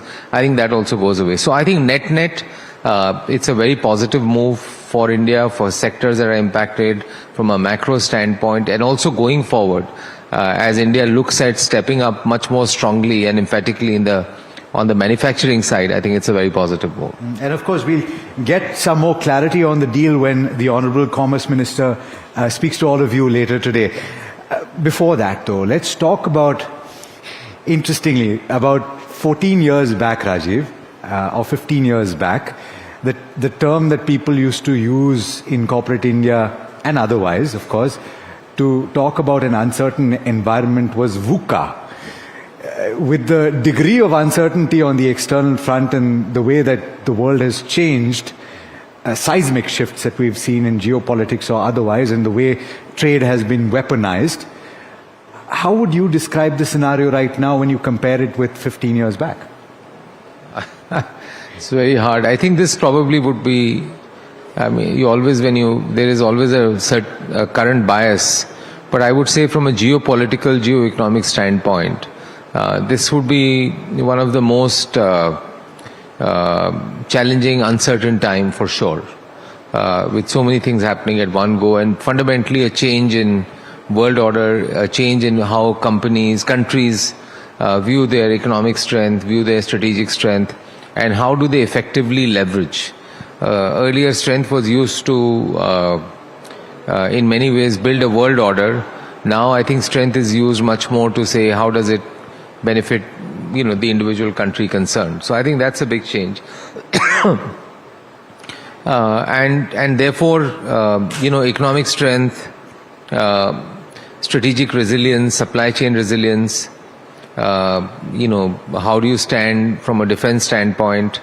How do countries focus more and more on resilience? I think all those things become much more important. But honestly, from my standpoint, a bigger change than this, I think we are focusing a lot on geopolitics and geoeconomics. The related issue is that all the countries are looking at having a right balance of trade and others. So, you have one part of the world which has massive trade surplus, which is almost doing 30% plus manufacturing of the world. How does the world cope up with that? I think that probably, in my view, is a bigger question mark that we'll see, because some of those countries are also very, very advanced on technology, on cost curves and everything else. Sure. And the second is AI, where I don't think there is any week that goes where you don't have that. And somewhere in the geopolitics, geoeconomics, I hope we don't forget that these two things are bigger challenges that as industry, as economies, as policy makers, as government, which will have a much more fundamental impact than geopolitics and geoeconomics. I'm glad you brought that up, and I'm glad that you brought up artificial intelligence, because as I said at the start, it's been a week of screaming headlines, and it's been a very busy week for all of us. But this Anthropic piece that came about, right, and the questions that were raised. But I must say that I was at the Monetary Policy Review yesterday, and you had Deputy Governor Poonam Gupta speak about a survey that the Reserve Bank of India has done about the implications of artificial intelligence. And she said that the view is that productivity does see a spike, but interestingly also employment sees an increase, rather than the perception that employment sees a hit, because there is a churn and people seek employment in other sources. Your opinion on this topic that we're talking about, inclusivity, in the context of building strength and Atmanirbharta, and also building for the world? Because I've read conversations that you've had in the past, and you speak about the importance of labor-intensive sectors and giving them support, creating jobs through manufacturing. Yeah, so many questions in one, Vivian. I think my personal view is AI will change. Whether it will change probably more rapidly than what we had anticipated. May not be as rapidly as what the software companies talk about, but it will definitely change more rapidly than what industry anticipates. Today, if I was to go to any corporate, if I was to sit within EY, if I was to look at how we are doing work, it'll be really stupid for me not to think of how AI would challenge what we are doing. So whether we are doing consulting work, whether we are doing tax work, whether we are doing compliance work, I think fundamentally, if we don't change, someone else will come and change it. And that means that a lot of manual, repetitive, process-related work, even work where you had to, even on the legal side, on other areas, things that took hours or days to do are done in a matter of minutes. So definitely it enhances productivity, but I think to say that it does not have or may not have an impact on jobs, I would say it's early to say. One thing is for sure, that the nature of jobs will change. And I think the impact, fortunately or unfortunately, will probably be at the entry segment. I think that's where the impact will be most. So countries like India, which have one advantage, that we can be the AI labs of the world because of the size of the population that we have, the number of people that we have. I think that's a massive positive for India. But we have to be very mindful of the fact that things can change very rapidly when suddenly some of the largest hirers in the country reduce their hiring. So when you talk to a lot of corporates, they are not saying that we will reduce the number of people that we have. A lot of them are saying, okay, we are factoring in 15% growth, but honestly, we really don't want to hire to achieve the 15% growth. Honestly, even in the media industry, creative industry, there's a massive change. So I think the nature of jobs will change.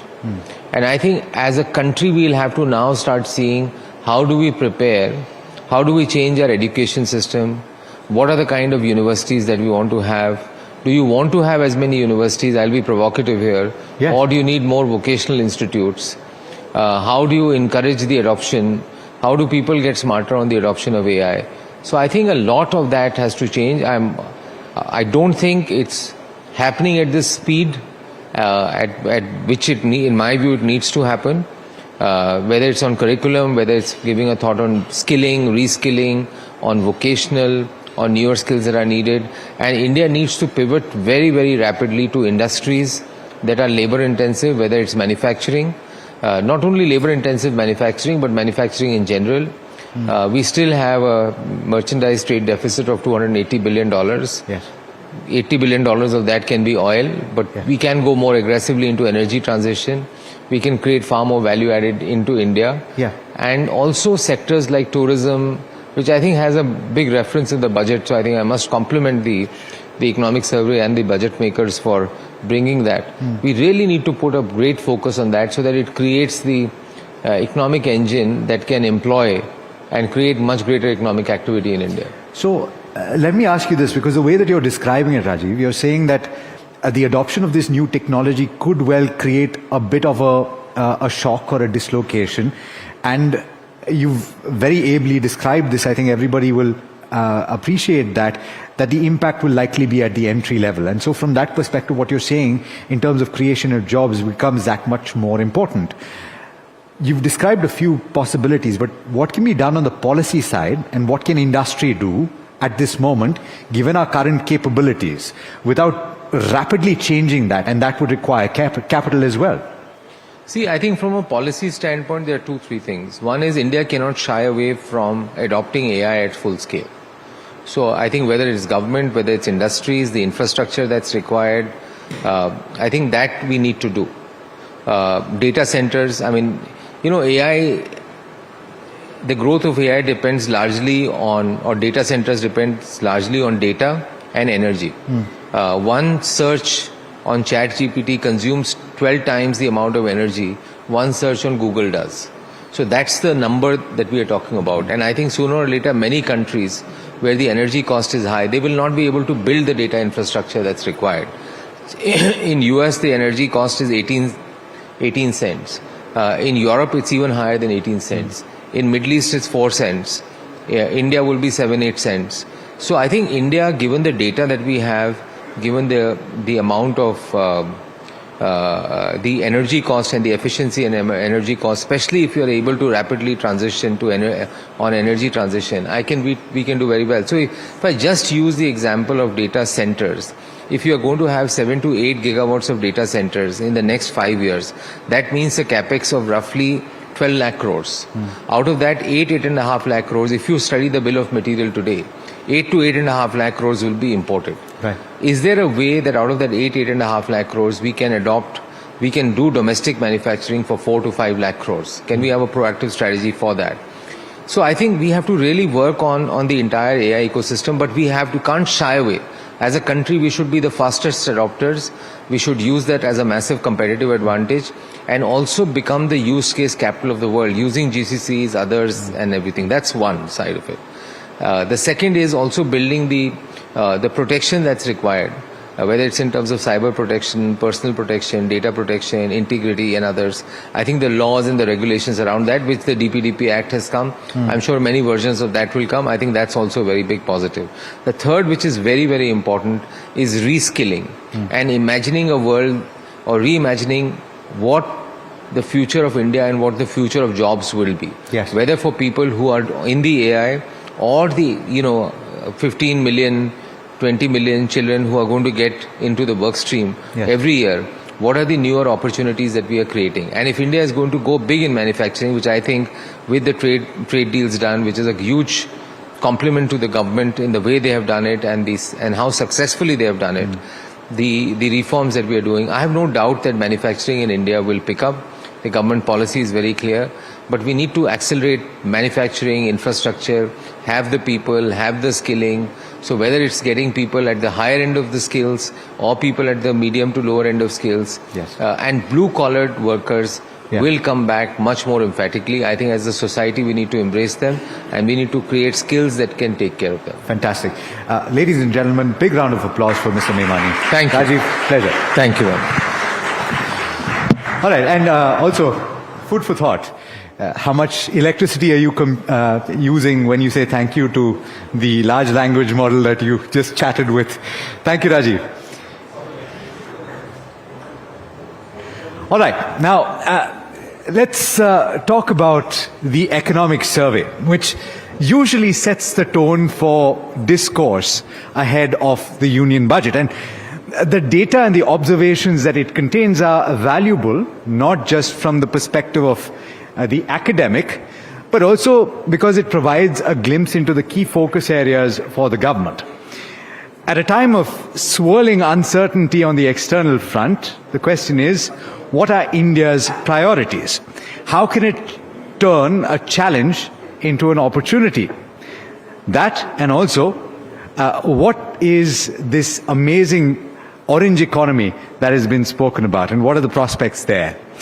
Who better to speak about it than the primary author of that survey, Mr. V. Anantha Nageshwaran. Please put your hands together for the Chief Economic Advisor of the Government of India.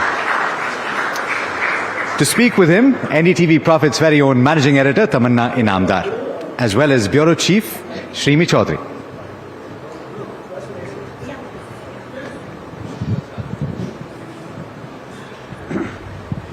Thank you so much, Alex. Thank you, sir, for speaking with us. You're welcome. There is rarely a time in financial news coverage that things move so fast that the whole perspective of your conversation changes. And I was just thinking about it. We had an extensive, detailed and exciting economic survey. Then we had a promise-filled budget with some really new, innovative ideas. Then you had a monetary policy which added dimension.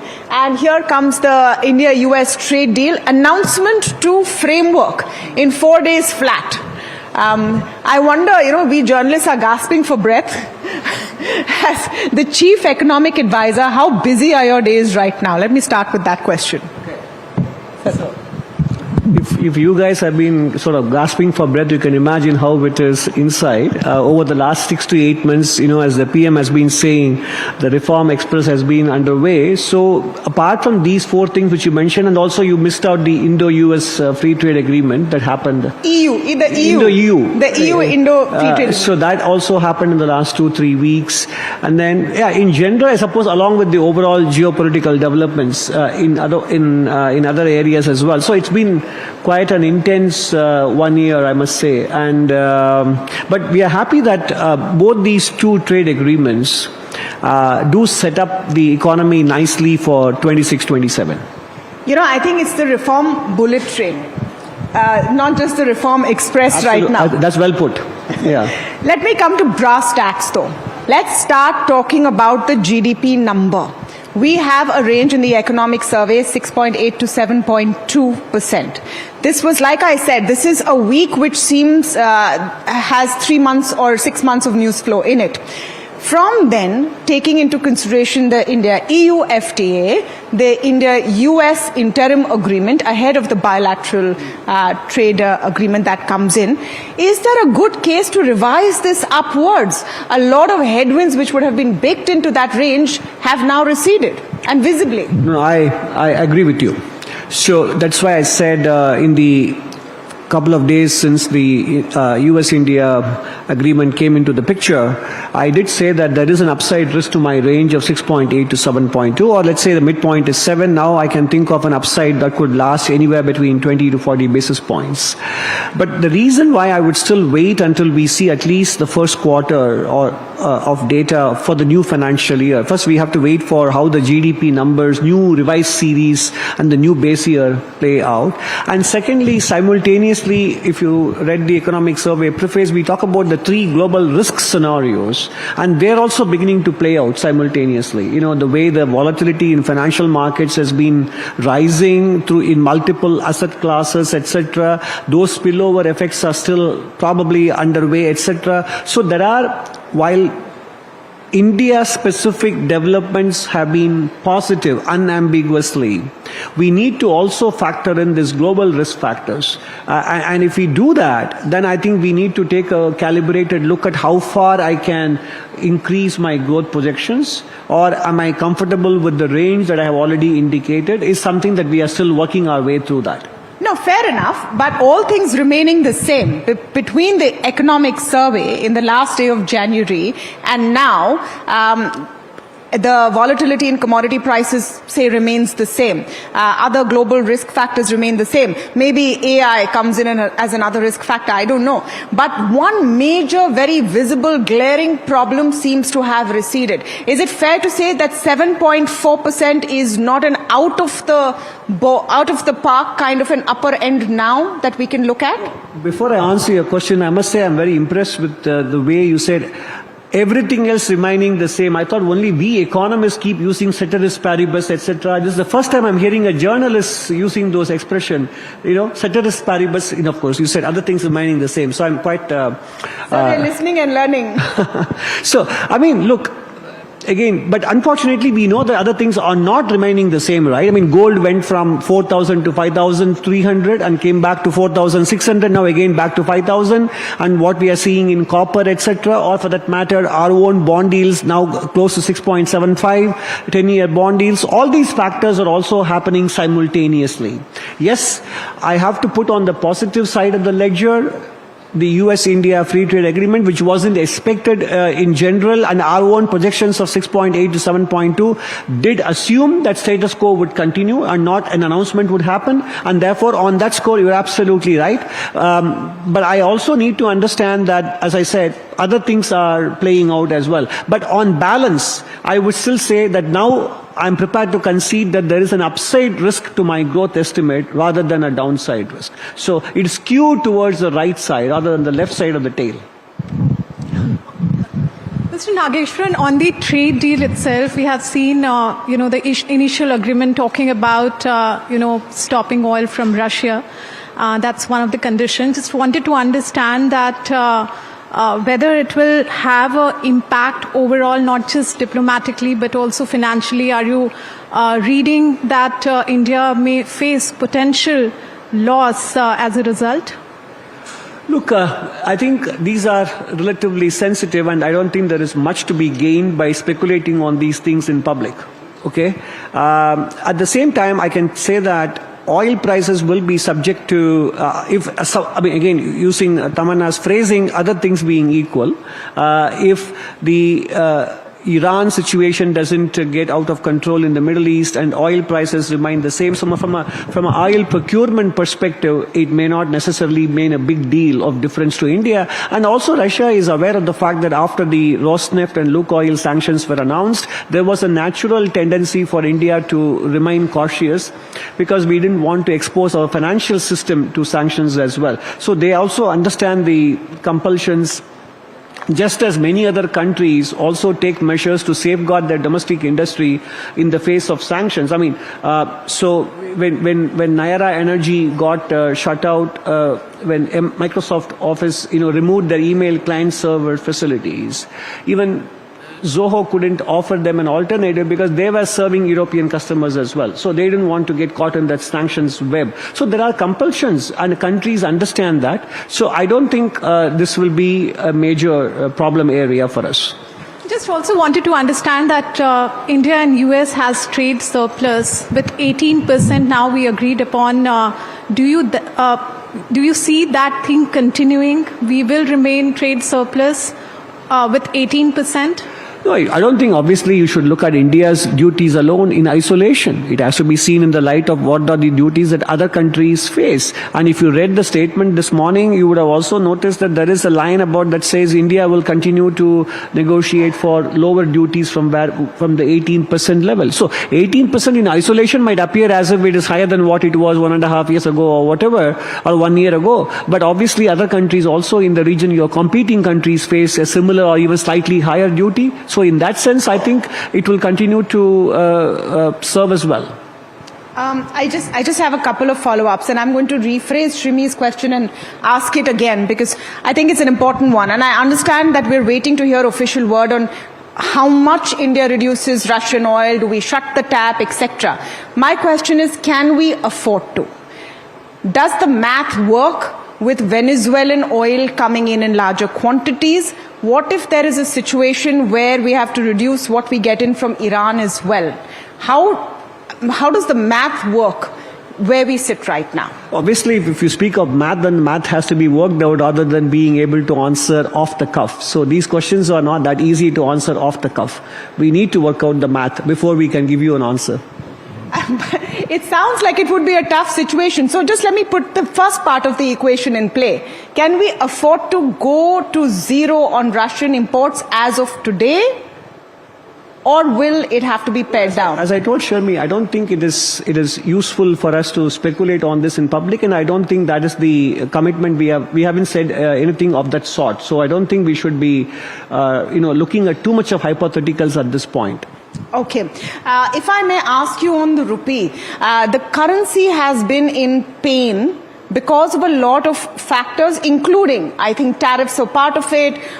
Crude prices, I would say, a year ago to now, were pretty much the same. Eased off, gone up, eased off. So that's not the big pain point. Do you see the rupee now strengthening? And maybe if we see a reversal of what has happened with foreign flows, or at least FPI flows, how do you think that figure or that situation now pairs out? I personally think that the rupee will be one of the big beneficiaries of this trade agreement with the United States, because with respect to foreign investors, whether direct or portfolio investors, for them this was a stumbling block, because the questions were raised about whether China +1 was becoming India +1, etc., and portfolio flows also, apart from other considerations, valuations, no AI story, etc.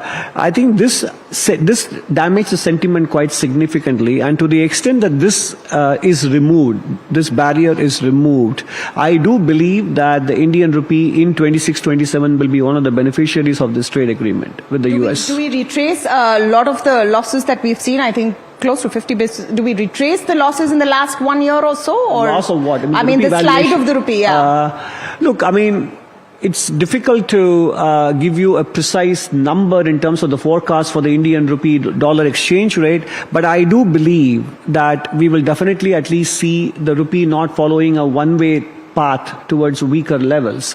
But again, as I said in the case of your earlier question about the growth rate, there are other things that are also happening simultaneously, and in the economic survey, we did point out that in general, if you take a last 5-year view or last since millennium kind of view, the Indian rupee has not been an outlier in terms of depreciating against the US dollar.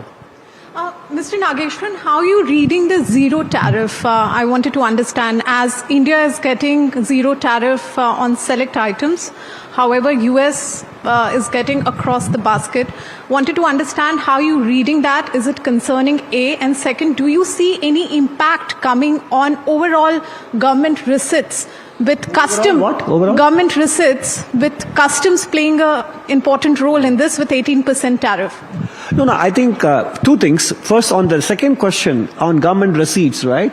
No, look, when you have an expanded economic activity happening, the customs duty receipts being on the lower side is easily offset by expanded economic activity and tax revenues coming from other sources, whether it is employment generation leading to higher income taxes, or whether it is GST transactions, multiplier effects of higher economic activity and higher domestic production to cater to external markets, because now you have access to different markets, EU countries and the US, that easily will take care of the customs duty receipts angle that you are pointing out.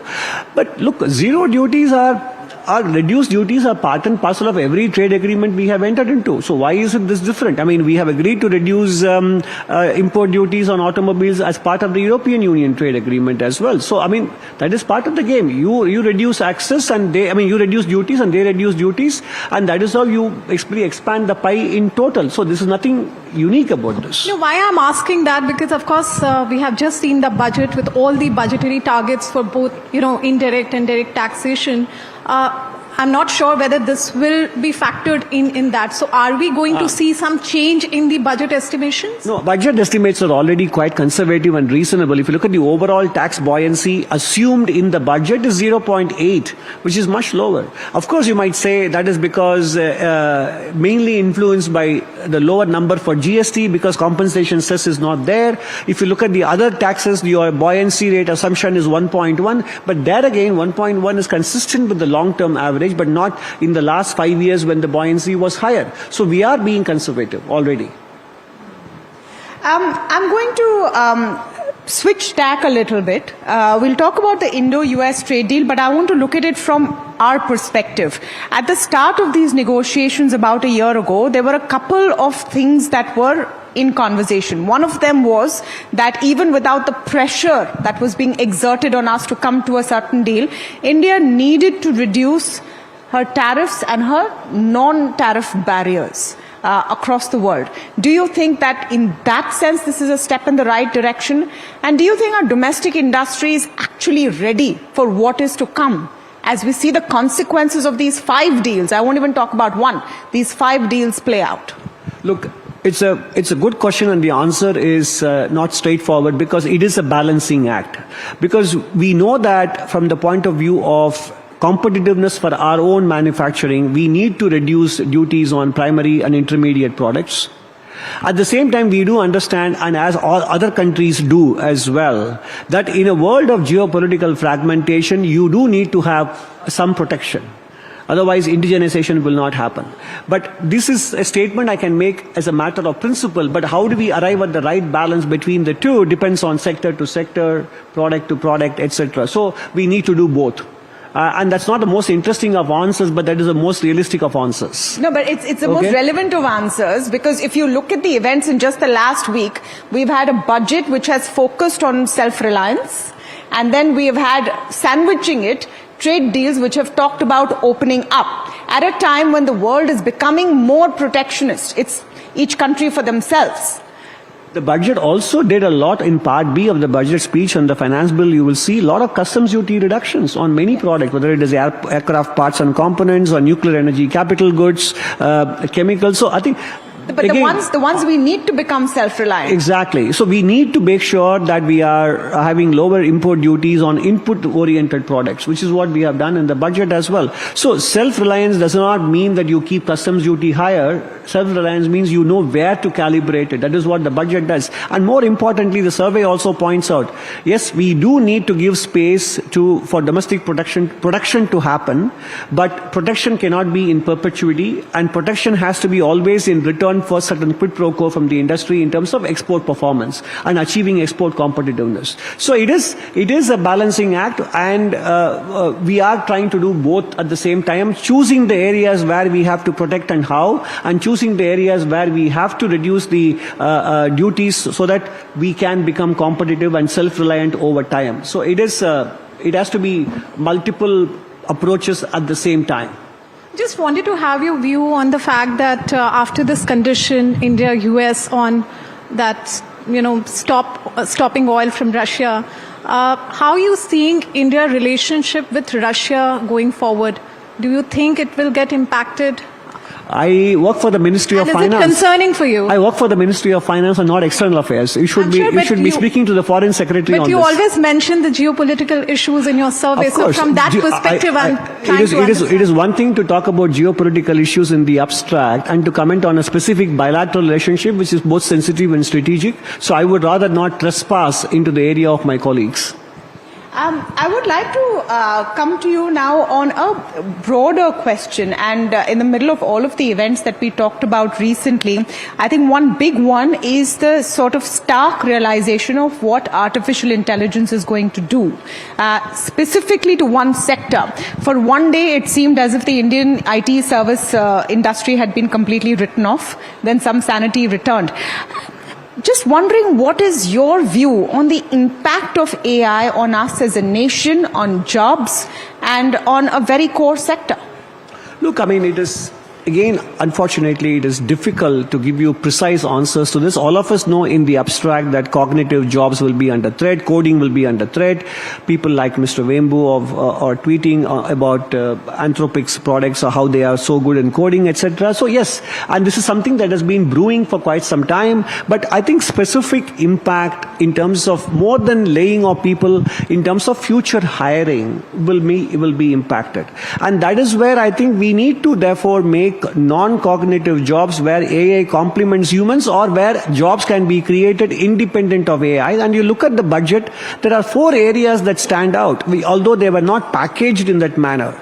Whether it is the care economy ecosystem or the allied health professionals or tourist guides or the orange economy that the budget spoke about, these are all areas wherein you try to create skilling and jobs in areas which will not be touched by AI, which can flourish independent of AI, and that is the way to look at. So one is to prepare your youth to be able to participate in the world that will be dominated by AI in cognitive spaces, and the other is to strengthen and make it respectable and fashionable to work in areas which are not necessarily located in steel and glass buildings. That's an important one. Yeah. Your predecessor in 2017, in his economic survey, Mr. Arvind Subramaniam, first wrote a whole chapter about UBI, Universal Basic Income. And there was, I remember back then, a lot of talk about it. Are we reaching the time where we need to revisit that concept, or are we already there in some way, where there is provision for food, there are schemes like the G-Ram-G? How do you look at it conceptually? Because the world is beginning to talk about it now. I think it's a very important question that you are raising, and I think I will not be able to do justice to it by giving you a 20-30 second answer, because I think human dignity isn't merely about just having an income to provide for your basic needs or beyond that. How you get that income also matters for your sense of self-worth and self-esteem. And second, when you talk of universal basic income, you're assuming that the fiscal authorities get the revenues that they need to be able to offer universal basic income for the population. But we know that capital is mobile, capital is fungible, and therefore businesses will relocate to areas, and you cannot ensure globally that there is no tax arbitrage. So that is why you have to also speak about the importance of a sense of national interest and responsibility on the part of businesses if the concept of UBI has to become widely practiced. Even then, I'm not sure about the behavioral implications of UBI being the answer, okay, to this problem. So I think this is an important issue that you raised, but I don't think it is possible to do justice within the time frame of this conversation. So we have your commitment for another longer conversation on this then? Well, I think we need to have a longer conversation and also multiple perspectives on this issue to come up, and we should have some private sector also being there, and we need to hear some sort of a national compact here. It is not only a policy matter. I take your point and I welcome it. We should try and organize as well. Thank you so much, sir, for your time today. Fantastically answered, every answer in place. Thank you so much. Thank you so much, sir.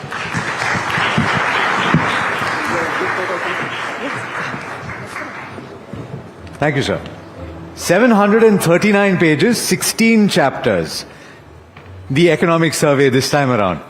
So in case you missed any of that, what you heard today should capture quite a bit of it. But you should go and take a glance at the very least.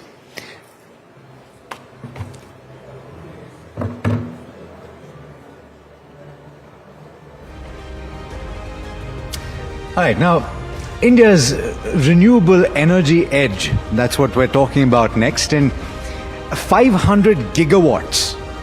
500 gigawatts, that's the stated objective for renewable energy capacity creation in India by 2030. We're just less than 4 years away. And believe it or not, at the pace that we're currently going at, our next speaker believes that we will hit that mark sooner than the target. So we will have 500 gigawatts of renewable energy capacity before 2030. To talk about the opportunities that this beautiful space presents, please join me in welcoming on stage Dr. Farooq Patel, the Chairman and Managing Director of KP Group. Dr. Patel. And once again, it is my pleasure. Okay. So, my pleasure to take you through this conversation. Please. Exciting times, sir, in India. So, first, your initial thoughts about this overhang, and I'm asking this to practically everyone I meet today. It's unique insight on this overhang of the trade deal being, or at least an agreement being signed with the US. Your initial thoughts? The mic, sir. Of course, it's excited to the all sector, including renewable energy also. Because the way we are gearing up the renewable energy sector, we need more export from this country to the another country, and all over world is looking option of the China is India. That's the main important thing. So you're saying that India can compete with China on renewable energy? Yes. Give us some perspective, sir, because the scale, and I think there are people in this audience who have visited China. I'm sure that you're aware as well. So you can give us some perspective on that. It is 96%, 95% China is making the panels. 85% or more than that, they are making the wafers. But one side, in all condition, our people, our renewable player are making the projects, and that's the main important. How to make the project in dust, how to make the project in, say, snow, how to make the project in higher terrain and all. So we are only the option for the world to make a sustainable project. I say sustainable because the project of the renewable, each project is having a life of 25 years. Okay. Where India have the reliable partner or the reliable people who can do the better project than the China. That's the thing mainly. You know, when you say, so I want to double click on that before we get into anything else, and we'll talk about scale and what India is doing as well. But when you say it's better than China at this moment, what do you mean, sir? See, only making up wafers or the panels is not important, but the important is how to make this project to be run till 25 years. Right. And that's a very important thing because it's a huge capex going inside of the renewable projects. But at the same time, 25 years reliability also public required or the people required of the world. And India is the best choice for that. So give me some perspectives and the audience as well. If you say that a standard project, a solar plant, right? It can be used for captive power, that is for a company to set up this renewable energy capacity to feed into its own processes, or it can be created to sell to the grid, right? So commercial purposes. What is the average size of a project like this? What is the kind of capex required? And how quickly can it break even? See, it is from 1 kilowatt to 1 gigawatt. It's massive, right? It's a mass. Right. And solar, especially in a renewable energy, where you can do the 1 kilowatt also, and then you can do the 1 gigawatt also. Right. Whatever you need for your consumption, you can make the project. At the same time, government also provides so many tenders from the 5 megawatt to 500 megawatt or the gigawatt size also. Well, what's costing like, and how quickly can you turn it around? I can say today only the solar project is 3.5 with GST and all as a IPP you can do for the 1 megawatt, 3.5 crore rupees. And the wind project, of course, 6 crore rupees per megawatt is going today. And the base is about 1.7 crore rupees per megawatt hours. That is the roughly idea I am giving to you. But one thing is very clear, that it's a capital incentive project. And how quickly can you break even if you're spending that kind of money? See, in the IPP project, if I put the project for myself and feed to the government grid for the government, it's take a 5.5 years or 6 years to 5.5 years? Yes.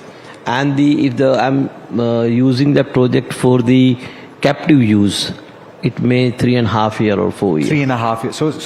So it's a great prospect, and that's because the cost is competitive in terms of the energy cost as well, right? Yeah, it is. Okay. So let's talk about scale, right? Because ultimately a lot of people are buying into the idea, as you pointed out, it's viable, buying into the idea of creating at scale. But let's face it, sir, and you can give us perspective on this as well. You already said that a large part of the wafers, a large part of the panels are being made by China. And the Indian capacity is getting created, this value chain is being created, but the pricing is not matching up. So how do we reach that scale? What is the kind of investment and capacity that will need to be created in India for us to have that edge in renewable energy? See, what we thinking is renewable energy is a solar panel or the wind machines or turbines. But it's not like that. See, renewable energy required a solar panel means projects, then the stable grid, then the base, and the, I say, smart metering, or you can say the stable of the IT, all connections to be lined up. These 4 items which make the renewable energy to be sustained till 25 years. Right. Only panel cannot do anything. Only inverter cannot do anything. But the grid sustainability also required. Sure. And if we want to go into the renewable energy, which we have to go because of the sustainable energy and the dollar not go outside the India and fossil fuel will be reduced, carbon print, this So all things. all of those arguments are fine, but what is the capacity we need to create? We need to create the at least 2030 as announced 500 gigawatt. Right. And of course, we are almost reaching to more than the half, which is a very good sign for the India. About $124 billion to be invested in the 500 gigawatt, which is again the very good capacity as an Indian, I can say, which make the India at least 50% plus renewable energy sustainable for the people. Yeah. But in 2070, that is again one mission is a net zero. We are growing with the 9% every year to year consumption of the electricity, right? Yeah. So we require more and more renewable space also. Sure. And the government also trying that way. We have started 2 gigawatt almost this year of the wafers. Yes. 25 gigawatt is cell manufacturing and all. That's you. That's Yes, KP it's a Group. use. It's a use. It's not a small thing what we are doing. You see the last decade and this decade, it's a tremendous change. Last year, 50 gigawatt we have added. Sir, but can I ask you a question? With regard to so I know that you said it's much more than just the wafers and the panels. But ultimately, these are the key ingredients and battery energy storage systems, which everybody seems to be jumping into as well. So this capacity that you're saying that can be created to compete with China, can it be done before 2030? Of course, it will completed by 2030. At least to feed reach our target, right? And then after this trade things and EU things will come.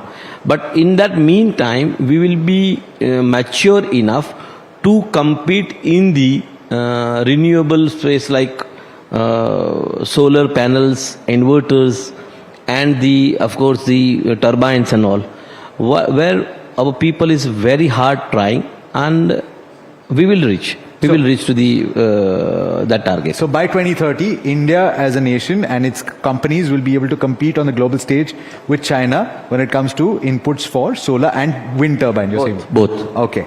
Battery energy storage systems.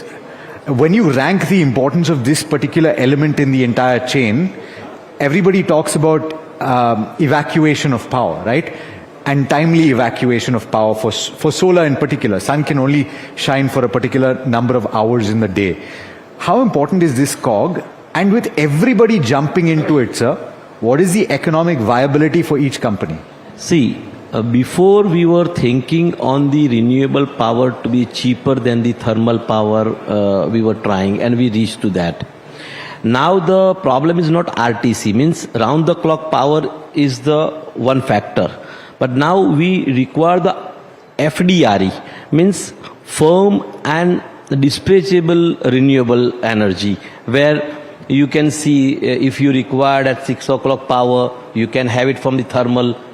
The same thing, we have to convert renewable in that thing. So because of that, the battery energy storage system is the thing where you can feed the power in battery, and the time you require the power, you can feed it to the grid. And because of that, all are thinking in the base, means battery energy storage system. And this is a very good solution for the stable grid also. Sure. If we require to use the 100% grid, then we require 100% battery energy storage system, which is the cheapest way to use the renewable energy into the real stream. Okay, last question and a quick answer, sir. This whole excitement about data centers, right? How big is it for your company and for the industry in the renewable energy space? Renewable energy, data, anything, AI or the data system, everything requires 30 to 40% power. Sure. Right. And if the green power is taken a place in the data system, then it will be the nothing like... So put a number to it. What is the opportunity here? It's a very, very high opportunity. I cannot speak in the renewable energy. Otherwise, this 2030 goal for the not for the data system, let me tell you. So it's outside of data system. It's outside the data system. And it will work. When it will work, the game will be changed in the energy. And believe me, whoever have the energy, sustainable energy, they are really energetic in the world. Absolutely. On that note, ladies and gentlemen, please big round of applause. Dr. Farooq, pleasure speaking with you as always. Thank you so much for taking the time. Thank you, sir. Thank you, sir.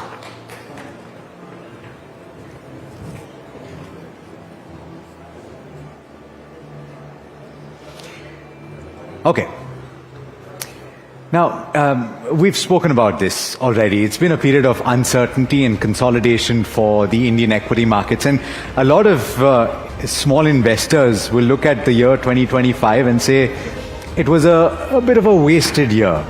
I like to argue against that, because if you can call it a year of consolidation, you can also call it a year of accumulation. It is a period of time when there was a lull after a frenetic pace of growth for the Indian equity markets. But think about it. You had domestic institutional buying that was powered by mutual fund flows, which has been strong. It has only somewhat mitigated the impact of foreign institutions selling. And we've been talking about that as a theme. With this breakthrough in the negotiations that you've seen on the trade front, both EU as well as the US and the other 3 deals that have taken place over the last year, the question is, do these foreign institutions come back? What are the key threats? What are the key opportunities heading into financial year 2027 at a time when earnings in corporate India seem to have just about turned a corner? Now, of course, I've only just about given you a snapshot of what you can look for in this next panel, because you're going to see people that you normally see on NDTV Profit, but I think it's going to be more exciting, particularly because you don't normally have these conversations in New Delhi. These are conversations that we're used to having in Mumbai. So I'm pretty sure that the atmosphere here will energize these representatives of Dalal Street and our very own anchors from the newsroom in NDTV Profit to give you a sense of what you can look forward to in the rest of 2026 for India's equity markets, and whether we can claw back some of the ground that we've lost against several global markets, and whether Indians looking to invest in India can really benefit from staying the course. The panelists, let me introduce you to them. We've got N. Jayakumar, who is the Managing Director of Prime Securities. Please put your hands together for Mr. Jayakumar. If you can make your way to the stage, sir. On the right. We've got Dharmesh Mehta, the Managing Director and Chief Executive Officer of DAM Capital Advisors. Sir, please make your way to the stage. We've got Gurmeet Chadda, CIO and Managing Partner of Complete Circle. And I actually should have introduced her first, but I missed it. So let me amend that.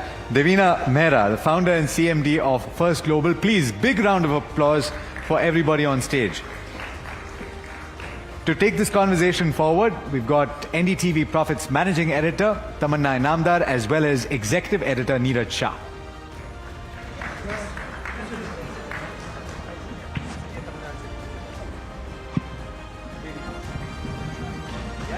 Let me kickstart the conversation. Markets wait for nobody, 9:15. It starts, Tamanna, wherever she is, should be joining us any moment.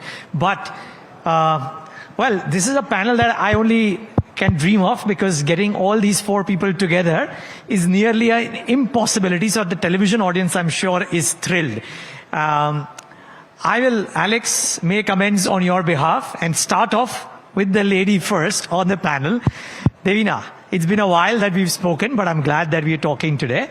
And since it's been a while that we've spoken to you, I would love to know whether 2026 brings out Devina Mehra as being optimistic, considering that 2025 Indian markets have hardly performed, or you're still a bit skeptical despite the trade deals, despite maybe the anti-AI trade starting to play out and whatnot?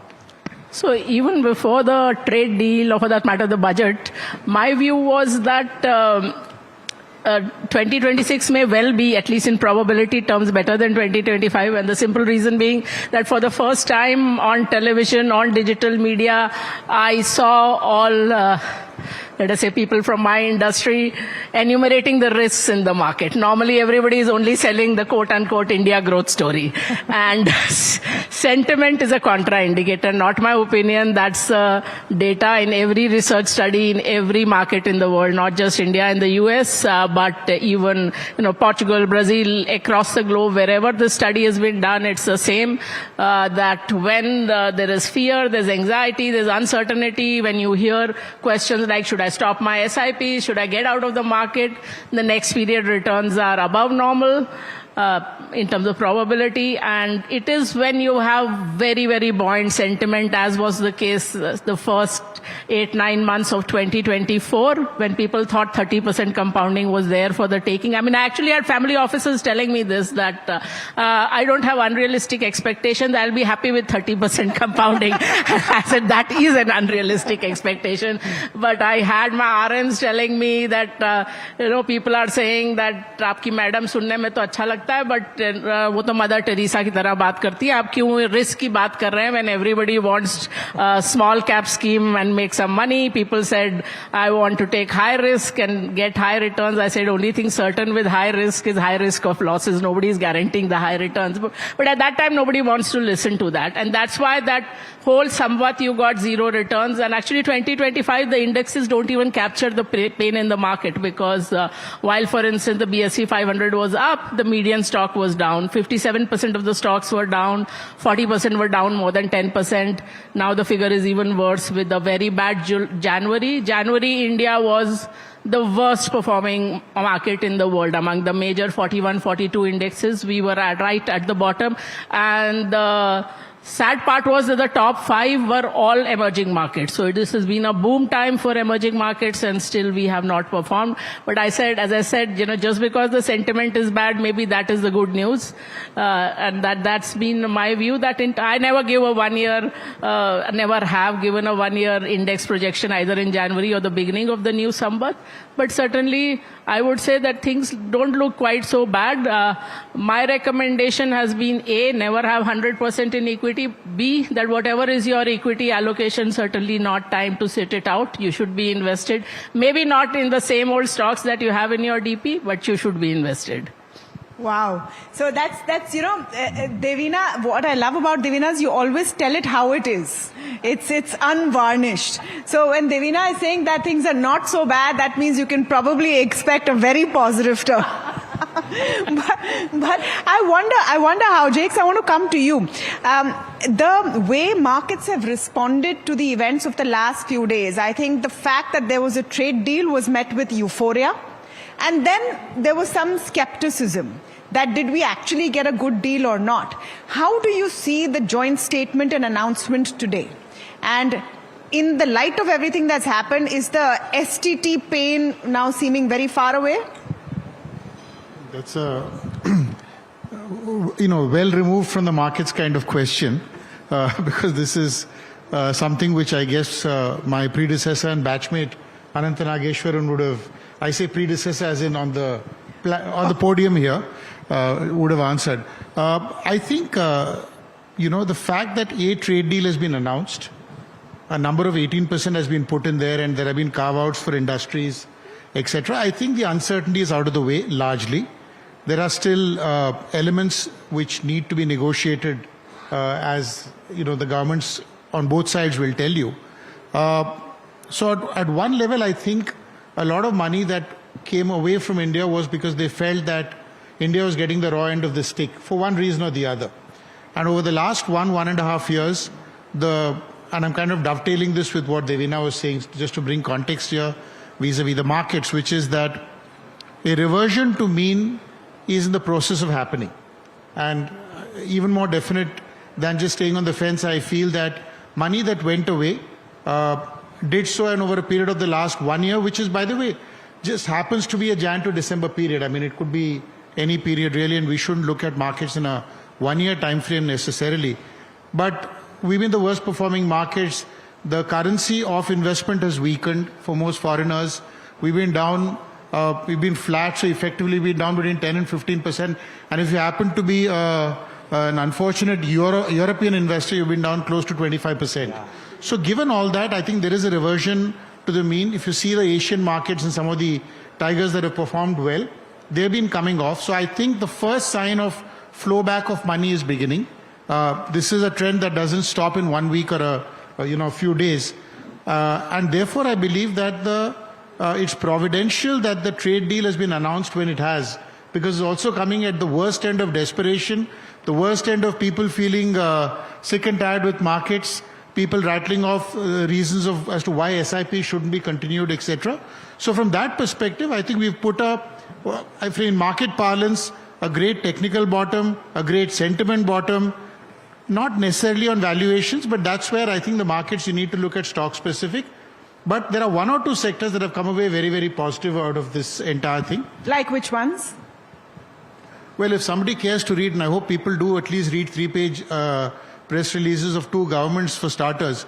If you see what's emerged yesterday, one industry which I'm extremely positive about is the pharma industry.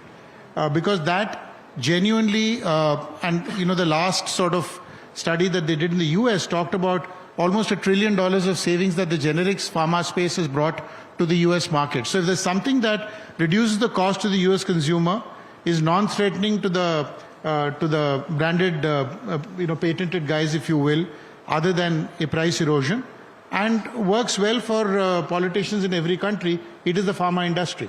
Of course, there's competition, but even vis-a-vis some of our other peers, where pharma specifically has been taxed or tariffed, if you will, I think we've come away pretty strong. And the reason I quickly switch to a sector is sometimes we can waffle in generalities, and with the ticker going down, I just thought that maybe we should focus on a few specifics as we go along. We love it. Yeah.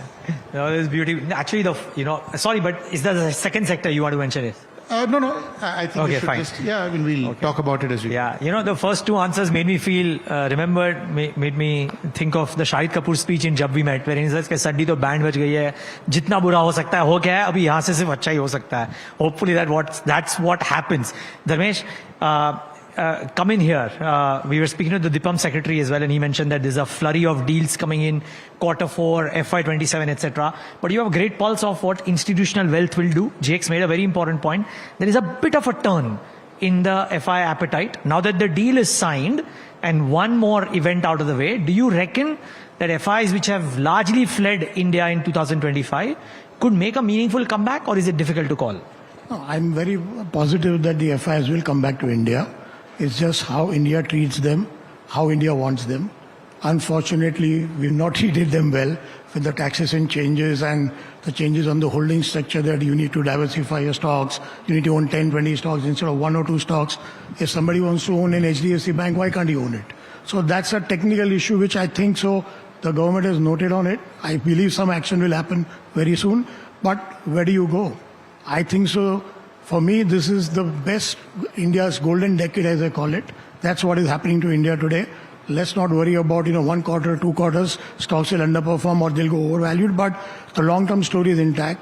Manufacturing, for the first time, we are seeing this kind of boom happening from the last 2-3 years and many more. My friend Mr. Gujral is here from Sirma. They're seeing this kind of growth which nobody can even think of. So I believe India is in the cusp of a change, and anybody who's long-term, maybe 3 to 5 years other than 1 year, should do very well. And FIs have nowhere else to go. So I'm very sure the money will come to India. I was just thinking about the last point you made, Dharmesh, that we should treat FI as well. Hopefully absence makes the heart grow fonder. Well, India, only things happen when there's crisis. So we True, almost threw them out. This hopefully should happen. Correct. We've quickly moved from that narrative that SIP and the domestic investor is enough, and we now realize we need a more well-rounded market. Now, if I may just jump in, Sure. I think we treat some FIs really well. There's somebody called Jane Street. Check out how much they've made vis-a-vis the rest of the world. Well, sometimes you want to come in on that, Dharmesh. Please go for it. I think sometimes they get what they deserve. Well, there are multiple amount of FIs, so we don't want the JNCs of the world. We want the other guys. But even what's wrong in what JNC's done? They just taken a market opportunity. They love us. Yeah, so okay, no, just to come to taking the conversation ahead, and I want to bring it down to the average investor that's watching also, because we are streaming this right now across the NDTV platforms, and we talk markets all day, but there's the average viewer over there whose SIP portfolio is looking bad, who is dabbling in individual stocks and is feeling dismayed and is wondering, yeah, gold hi le leta. So for them, Gurmeet, do you really echo what is being said here, that with everything that's happened in the last 8-10 days, the tide truly looks set to turn? Yeah, so there are signs about it. So if you see, for example, the net inflows in emerging market funds have been over $20 billion. We lost out $4 billion. But last 3-4 days, there are net positive inflows. The AI trade is slightly softened. Commodities have slightly cooled. And if you see, the Dow Jones have outperformed NASDAQ. The S&P transportation index is doing better than the tech stocks. So once, and a lot of it, while we keep saying tech, but there is a very big angle of brick, and as Neeraj says, pick and shovel story around AI. You need power grids, you need data centers, you need metals, and I think once that story starts coming out, something like India, which is a more traditional market, will start finding some allocation. That's my take. I think the disconnect, Tamanna, has been the real economy is not reflecting in corporate earnings. So what you see as a Goldilocks, which is high growth, low inflation, somehow the corporate earnings are not reflecting that. Some would argue Q3 was much better than expected, especially in small and mid-size. Yeah, but I'm saying, so for example, look at banks. Credit growth is back. Now, SBI at 47 lakh crore asset balance sheet is now guiding for 13 to 15% growth. Now, that's a big number.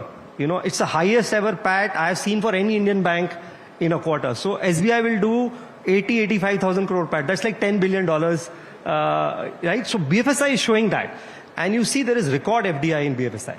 We've got $10 billion between RBL, Federal Bank, Shriram, right? And there's more lined up with IDBI, with, more banks. So I think wherever the earnings are coming back, I think the FIs are coming. And then long-term money is coming. You'll see that in data center.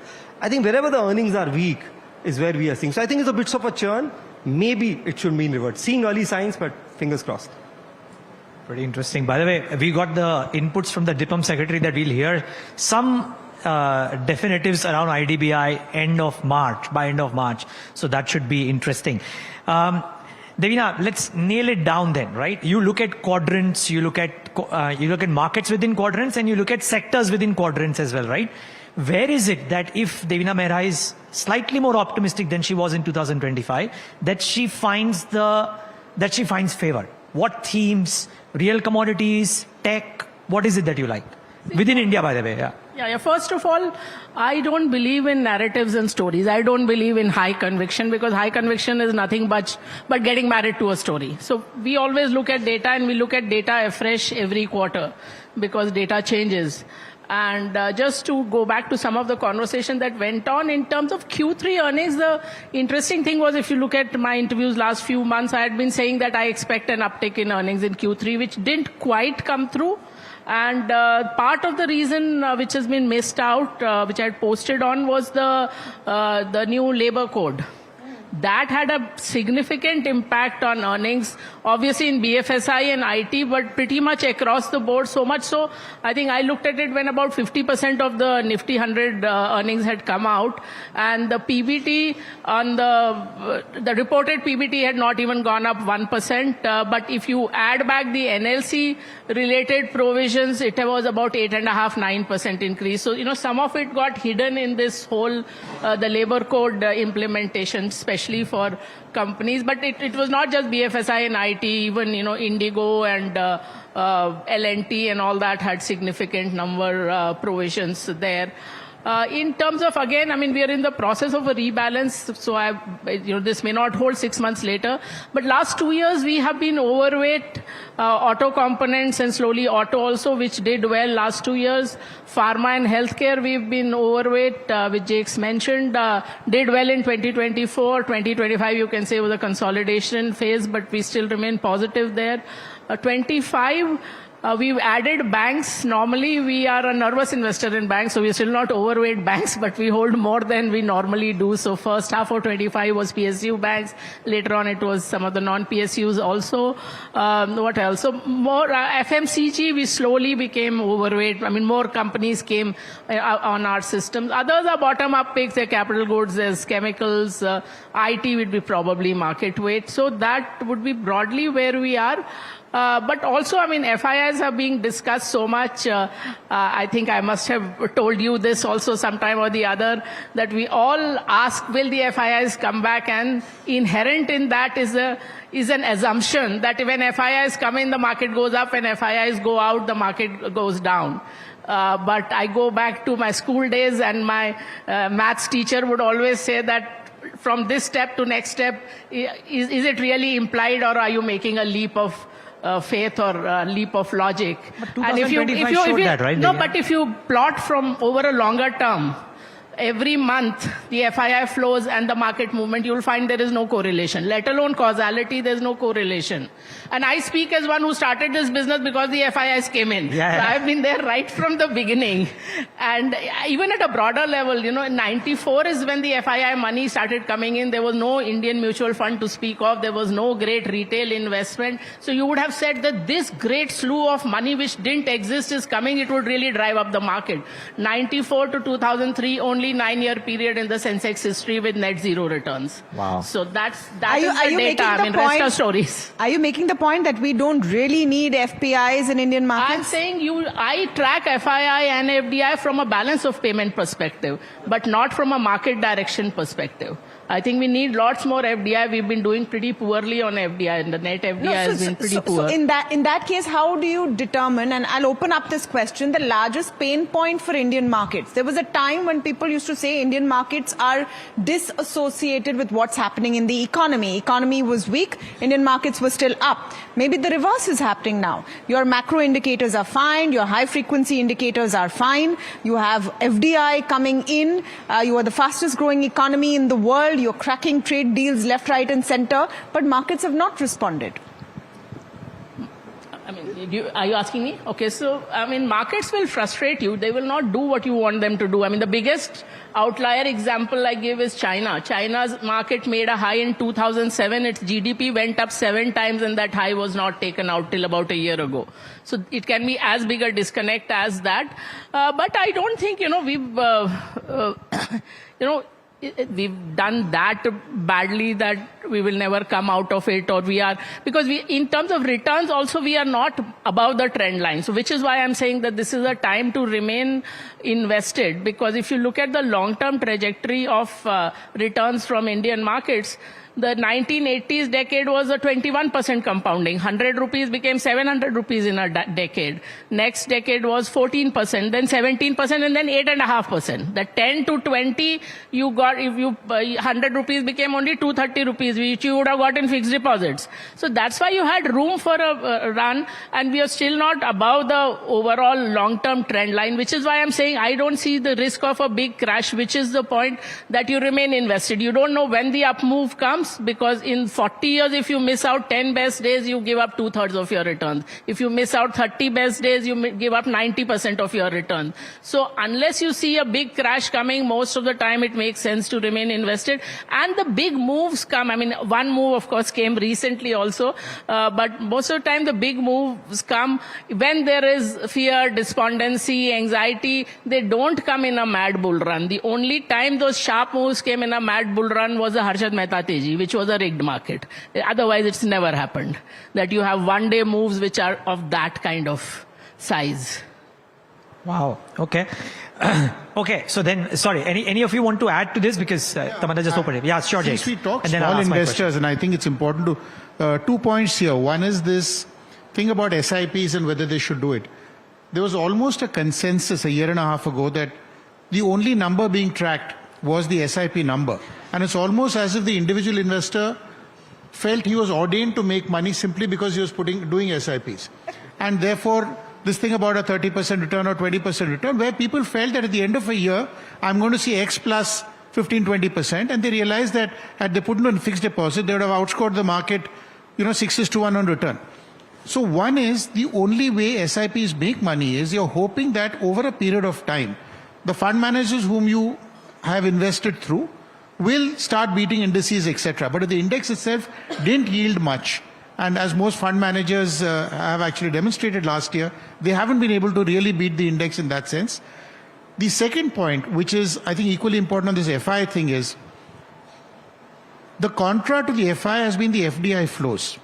And if you see the FDI flow, Gurmeet referred to it, whether you talk about the smallest of the Saman Capital, then you talk about the Federal Bank Blackstone deal, or RBL Emirates Bank, Shriram, etc.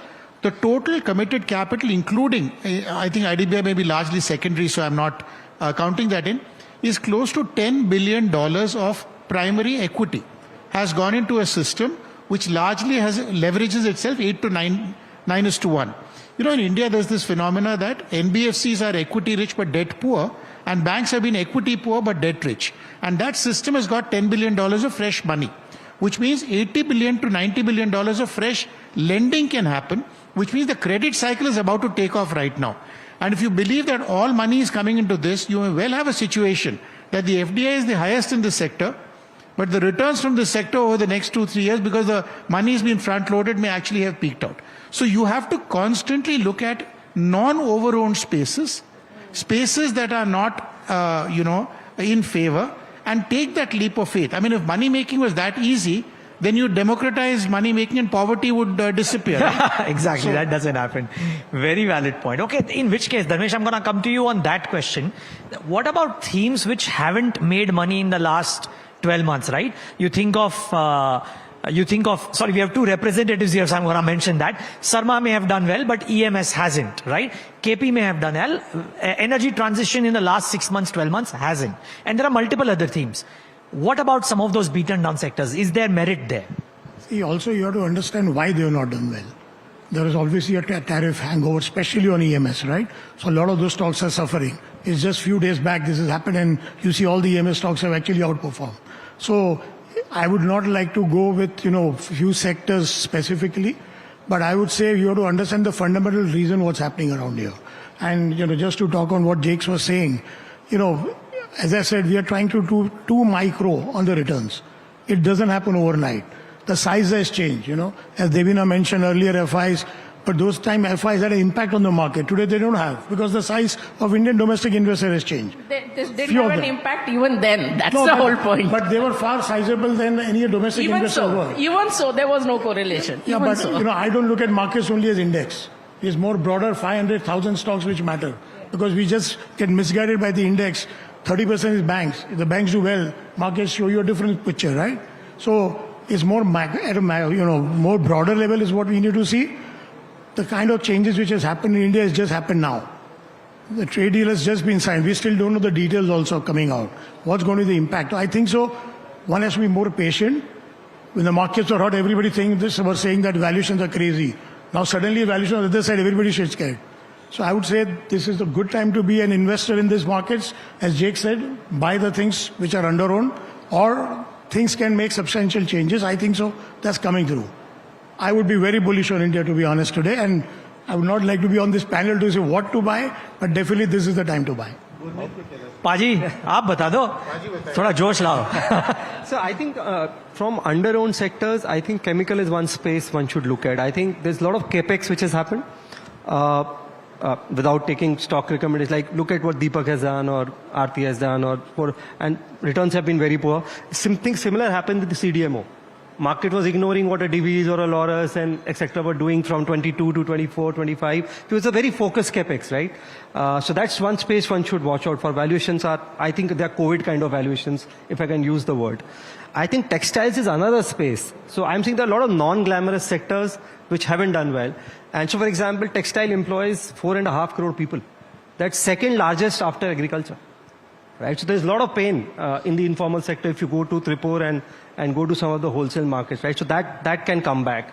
Also some of the, bottom-up names, for example, the infrastructure, economy-facing sectors. You see Hitachi Energy con call yesterday.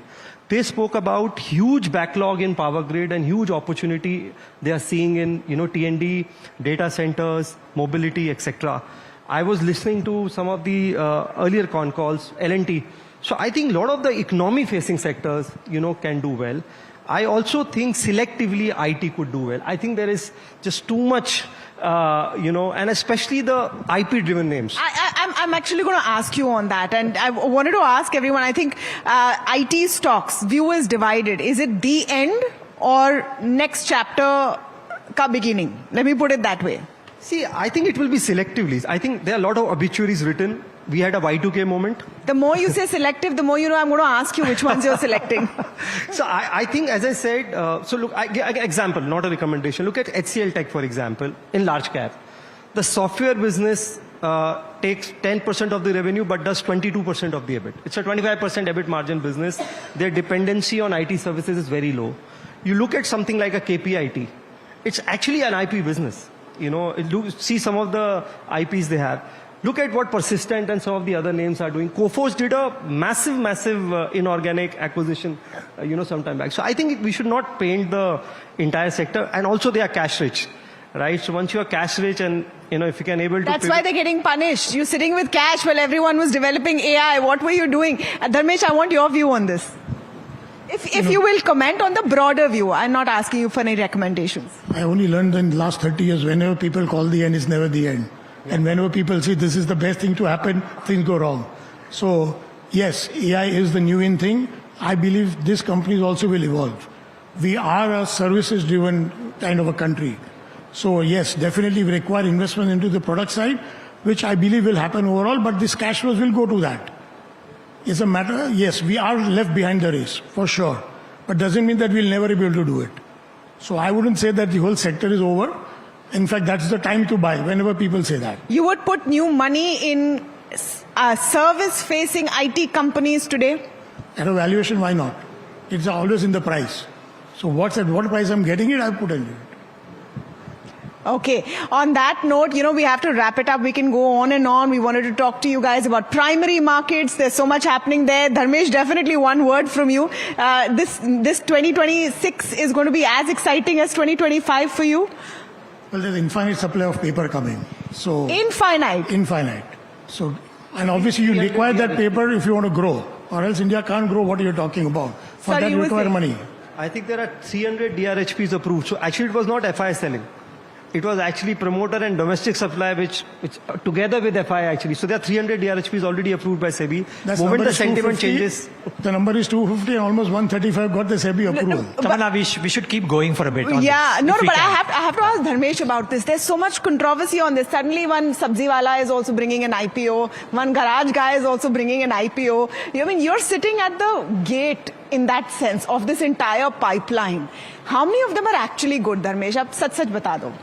Everything is good at a price, I always say. So it all depends on what price you bring those IPOs. And it's not that everybody's going to get money. A lot of people go back to the drawing board. They may not happen. But if it is a good price, there is no problem of, people investing in those IPOs. And you've seen that. I'll give you a great example. In the last few months, all the large tech companies or e-commerce type of companies have got raised money. Everybody knows there's almost going to be 70-80% of supply coming back in 6 months. And look at the performance post-listing, they're doing phenomenally well. When you know within 5 months of listing, you're going to get another huge wall of paper coming in those stocks. But people are buying. Why? Because they believe the story. So wherever people believe the story and see there's a growth, they are going to buy at a price. People think IPOs are crazily valued. I'm of the other camp that IPOs actually, very difficult to value IPOs today. In fact, they are the most undervalued as of today when you ask me. Wow, that's tall. Any responses to that? Any response? Devina laughed out loud, Devina. Of course. I mean, look at some of the IPOs that have come now, or for that matter, see, IPO frenzies come and go, and they have been there as long as stock exchanges have been there. I mean, there's a 400 IPOs on the Paris Stock Exchange, I think in 1881, where at the roadside food fella was giving you prospectuses. In India also, we've seen many times, 2021 being a good example, as when all these so-called new age IPOs came. And at that time itself, people were saying, value it on 15 years out earnings. The fact is that for most of them, the peak financials were just before the IPO, which is true of far too many IPOs. And the other concern, if you look at 2025, is the quantum of offer for sale in the entire IPO. So it is the retail investor who's giving an exit, not just to the promoter, to the first round investor, second round investors. And most of the time, the IPO valuation is 2, 3, 4 times, sometimes 8 times the last fundraise. So these are not, undervalued as a group. I mean, they would be the odd one. And there is no other way to value an IPO compared to a listed stock. There's only one way to value a stock. And too many people get in thinking this is a lottery game, and which shows in the SEBI statistics also that not the funds, but of the individuals who get an allotment, if it lists at a premium, most of them flip out within 2 weeks. That's the data. So they are not even making an attempt to value or buy a company. They think they are participating in a lottery, and that's never a good thing. So that's never a good thing. I mean, you have to be cautious. And offer for sale, in theory, is not bad if the company doesn't require any more money. But if you are doing a 60% offer for sale and are back in the market within 8 months saying I need more money, as was the case with Swiggy, that's a problem. I mean, you can call me old-fashioned. I started my life as a credit analyst. I do look at risks first. If you start as an equity analyst, everything is hunky-dory and every company has a great story. I have never met an entrepreneur who's not a great salesperson. Well, we've got on the podium 2 people who have listed entities, by the way, so they're entrepreneurs in their own right, if you will. Actually, there's nothing wrong with IPOs. The market gives the verdict. I think the reality is people use the IPO in a sense to defease their FOMO, which is to say, and a lot of funds have participated. If you go through the anchor book in most cases, you wonder why somebody's putting in 20, 30, 40 crores. And the reality is that they flip out to get that little alpha because the broad market is not giving you the returns. That's unfortunately what's happened to my mind. A lot of sort of on the edge funds are flipping out. And I think Jake, sorry. I want to come in there. So you are there is a lot of chatter, right? That happens ke mutual fund ne is IPO mein paisa kyun dala? You are saying that is not necessarily a problem. I don't think any of this is a market forces. People are trying to figure out ways to eke out returns in a period of 12-15 months when indices have done nothing. Let's be clear, fund managers also are constrained. If they feel the grey market premium is strong, put in money and flip out, there's nothing wrong, they're trying to generate returns. As far as IPO pricing is concerned, I mean, of course, we will agree to disagree about the undervaluation, and between you and me, I have the greatest respect for Dharmesh, who is actually the IPO king today. And I say this, I genuinely say this, I mean, I mean this in the bottom of my heart. Having said that, if something sells, and why not? I mean, you're there for this. But the market is giving you the verdict. The kind of big IPOs that are collapsing post is an issue that I think the markets will learn to, and there's nothing good or bad about this. I mean, that's... So, in fact, there are a couple of very good IPOs coming. So, you have Geo Platform, which in my view can have a significant impact on the entire, ecosystem of digital. I think there is NSE. I mean, something NSE at today valuation is 40 times. So I don't see assuming the price band is what it is, and then Currently, as an unlisted share, it's trading more actively than a listed share. Okay, we have to wind up, but Actually, I can just make one statement. Okay, to be fair, everyone had the opposite point of view, so IPO King must get one chance. I would strongly say this, that IPO in India is the most inefficient process. So you have to understand how an IPO works. There is so much inefficiency. There is so much, price risk involved. So many days go in launching an IPO, almost 9 months. Things change. And that's why I said, become a banker, you'll come to know how easy it is to price an IPO. Not that easy. Trust me. Okay, we have to wrap it up here, but this has been a fascinating conversation with a superb lineup of speakers. Thank you so much for coming in and joining us on the NDTV Profit Ignite Conclave today. Thank you.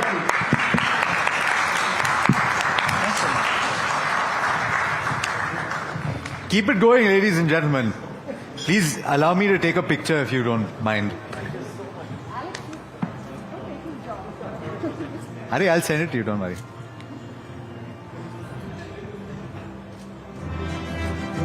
If Delhi liked that conversation that normally happens in Mumbai, please put your hands together. That's a nice aeroplane. Okay. Now, I must say that I had a script prepared for the next conversation, but I'm going to keep it aside because in the run-up to this chat, we were speaking to Mr. Sanjeev Sanyal outside, and some of you might know this. He actually designed and built a ship that was seen in a picture in Ajanta. And that dates back to the 5th century AD. This is called a stitch ship, and it has no nails. It's been put together. It's been rigged with rope, and it was sailed by Mr. Sanyal and members of the Navy from Porbandar in Gujarat to Muscat. It is a journey that took 17.5 days. And the reason I'm bringing this up right now is that what he described to me and certain others sitting outside is that just like this naval journey, oftentimes economic growth and trade negotiations are not a straight path. He was describing the fact that when they set out from Porbandar, there was no supportive wind or current, and they were blown in the wrong direction. The wind was actually a headwind. So they decided instead of going west, that they would go north. They went so far north that they were within touching distance of the border of the neighbor. And so the story is, and I'll let him tell some portions of that, they managed to get it around, and eventually the wind became supportive and they reached their destination. So headwinds exist. They will eventually turn into tailwinds. The ability to navigate that is the most important factor. From my perspective, that's what I took from this conversation. So let me, without further ado, introduce this gentleman to you, Mr. Sanjeev Sanyal. You all know him. And to have a conversation with him, please, Tamanna Inamdar.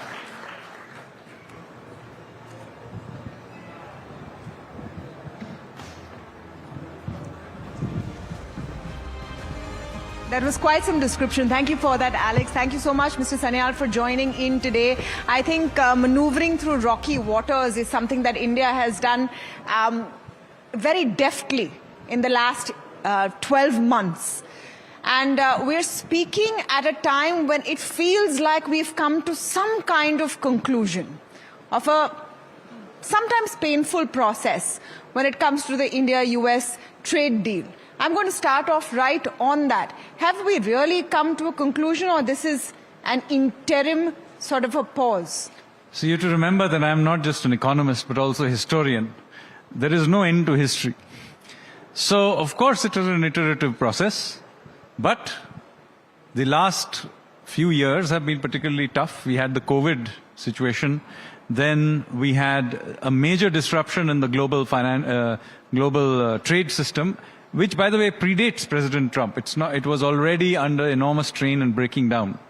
And then we had the last 1 year of disruptions. But I think on the whole, we can say that India has managed to get some very good trade deals in the bag. Not just the latest announcements, but we had some with the Australia, UAE, the UK, the European Union, and of course now in the next few weeks, one with the US as well. But at every stage, one important thing should have come across, that we never escalate things, but we do not easily back down either. So we are clear about what we consider to be national interest, and we will be patient if necessary, but we will get more or less the deal we want, and the trade-offs we will make will be the ones we think work very much in our favor.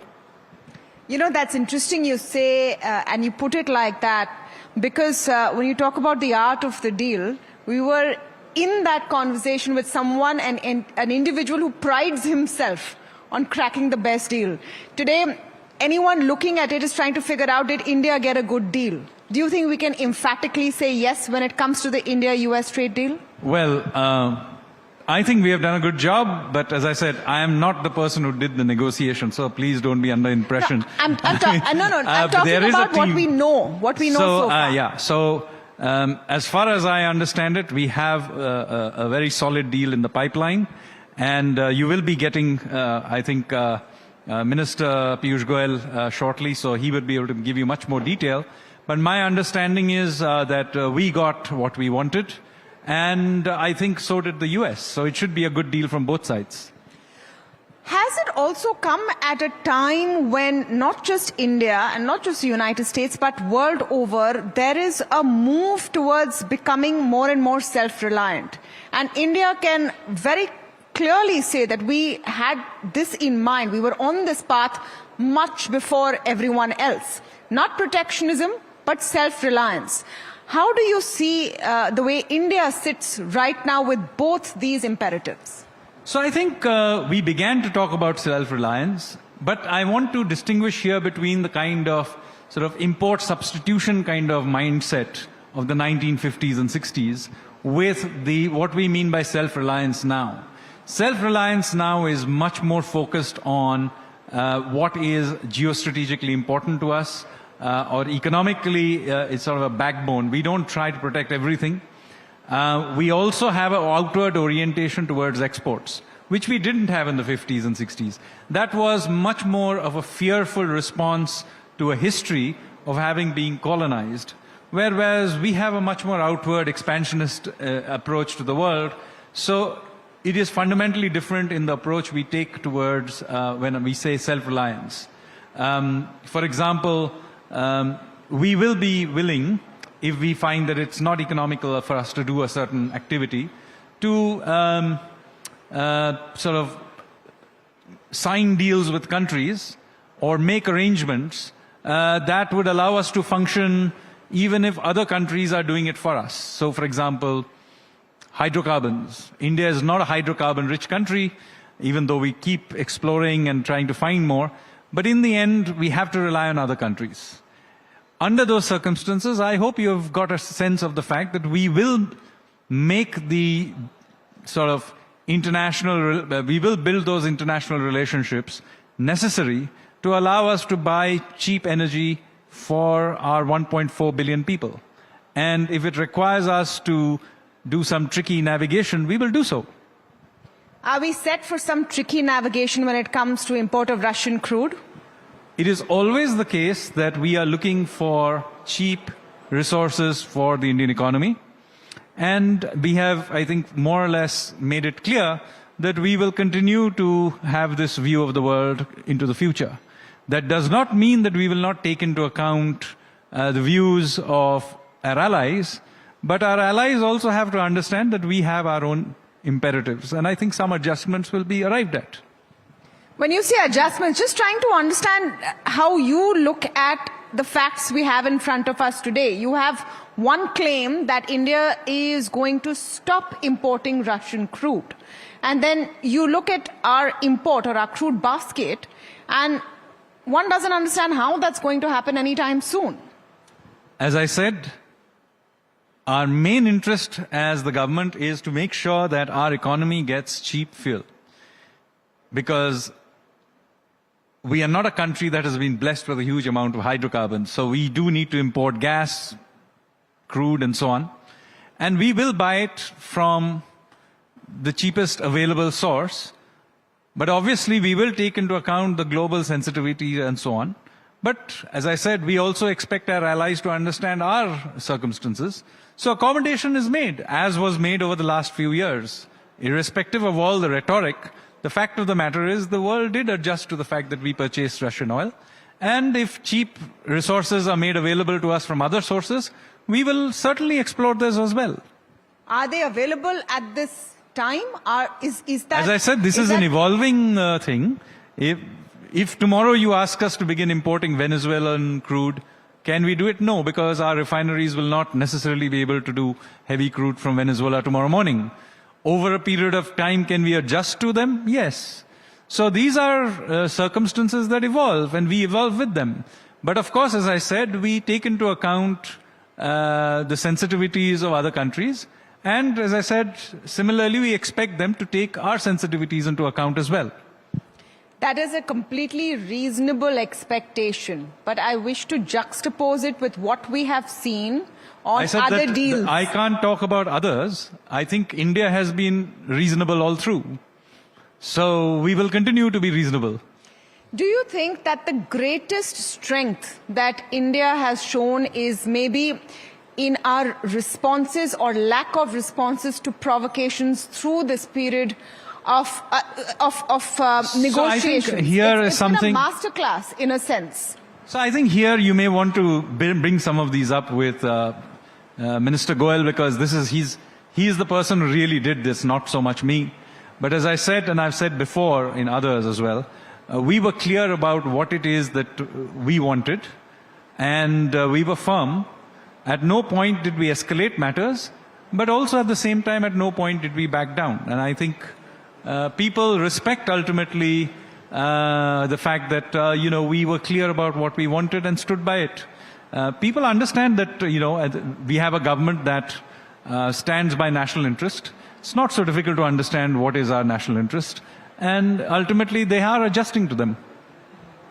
Okay. Mr. Sanyal, you are, of course, member of the Prime Minister's Economic Advisory Council. You're an economist yourself. And we've just concluded a budget. We've looked at our growth forecast. We're one of the fastest growing economies in the world.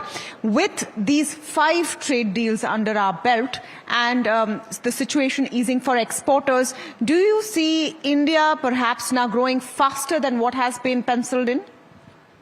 So I think we are expecting this year we are growing by about 7.4%. I think that's what the Chief Economic Advisor had also stated in the economic survey. I think that's a reasonable clip. Actually, 6.8 to 7.2 is the range, and then we wonder. So I if think it's now going to be a plus. we are now doing it about 7.4. That is our sense of what we'll do. We did better than what we had originally expected. Given that we have done this with very troubled external environment and with no stress to our own macros. I mean, inflation is running at below 2%. In fact, some people argue too low. Other indicators of the macros are also in good shape. The current account is in decent shape. The fiscal deficit is slowly coming down. We expect 4.3% for the central government of GDP, which is not bad at all. And very importantly, the financial system has been cleaned up. I mean, the banking system, which when I was at Finance Ministry as Principal Economic Advisor, one of the things we used to spend a lot of time thinking about and worrying about was the banking system. Today, the net NPA level of the banking system is down to 0.5%. Healthy by any standards around the world, well capitalized and in good shape. So we are generating this sort of growth without those stresses, suggesting to me that we can not just sustain this. If the circumstances open up, let's say because of the trade deals and other things, we may be able to sustain significantly higher growth rates into the future.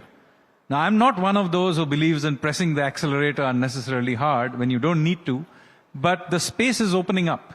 Now, obviously, I can't predict how the world will behave in the next 5 years, but if the world is growing at a reasonable clip, and at least we are able to create these spaces for our exports, then we may be able to do above 7% type growth rates on a sustained basis without stressing our macros. I keep coming back to this.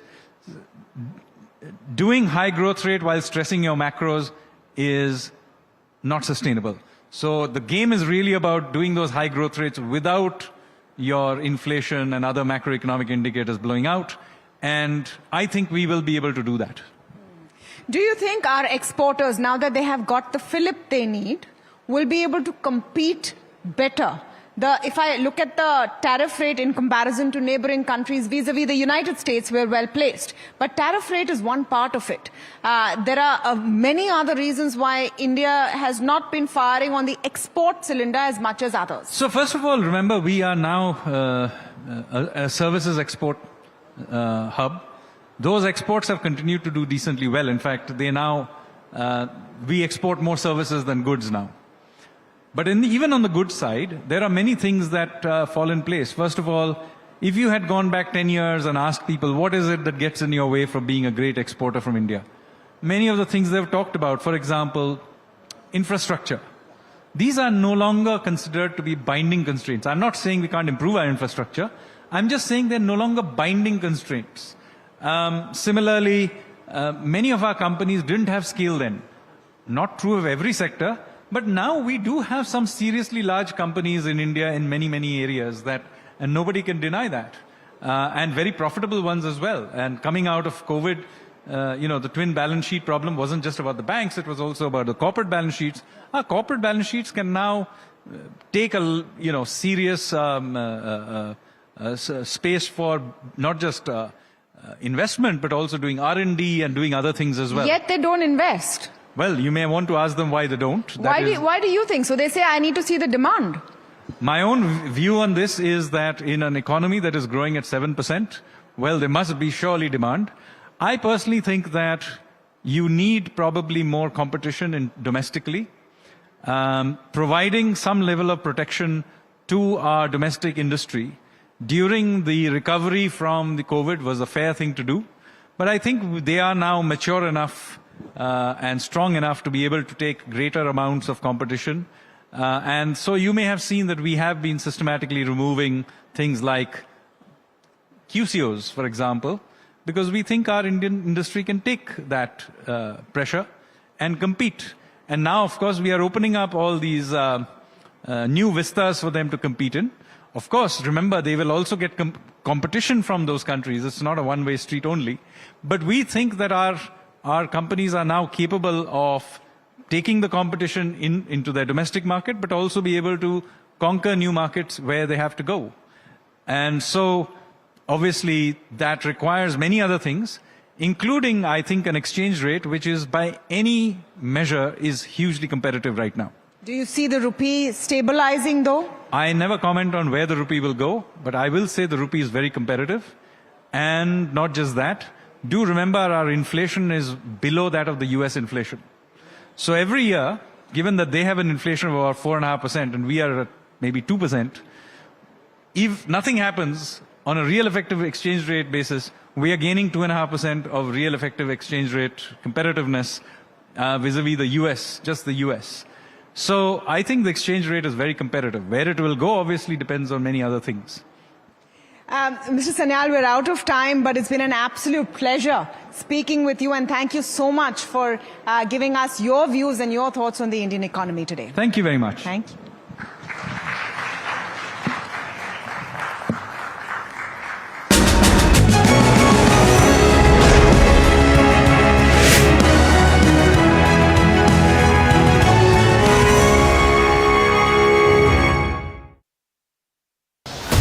As tariffs rewrite trade, and India's New Deal and the US redefine global alignments, a powerful shake-up is reshaping the global economy.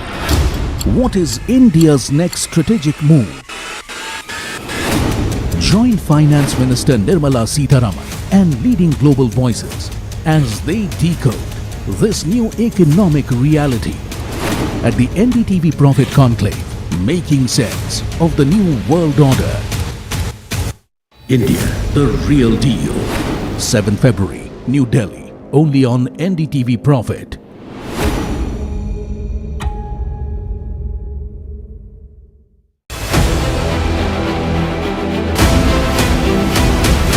I propose to raise the STT on futures to 0.05% from the present 0.02%.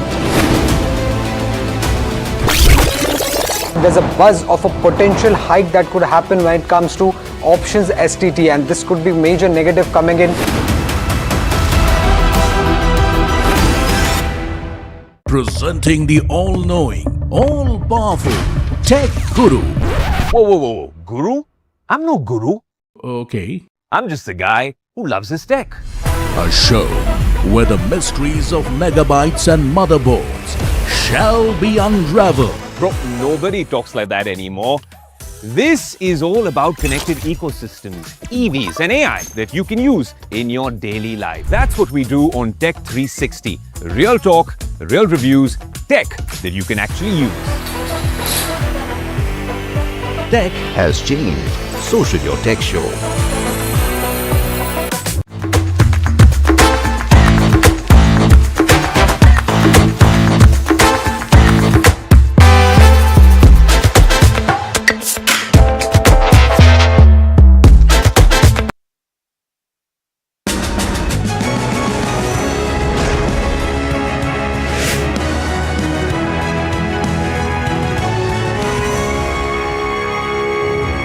A sharp way after Op Sindoor. We've got the Defence Secretary Rajesh Kumar Singh with us. We are looking at in defence, commanding India's strategic edge. We've got about 15-20 minutes to talk with the Defence Secretary. I'm going to get started right away. A record defence budget. It's come as a huge surprise to many because we were competing with the 1962 defence budget as a percentage of GDP. Is this a direct result of Op Sindoor?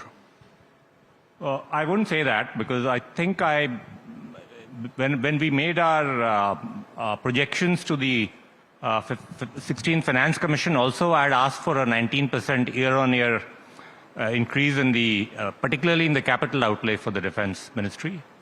And I had made it clear in other forums as well that I will be seeking this year a 20% increase.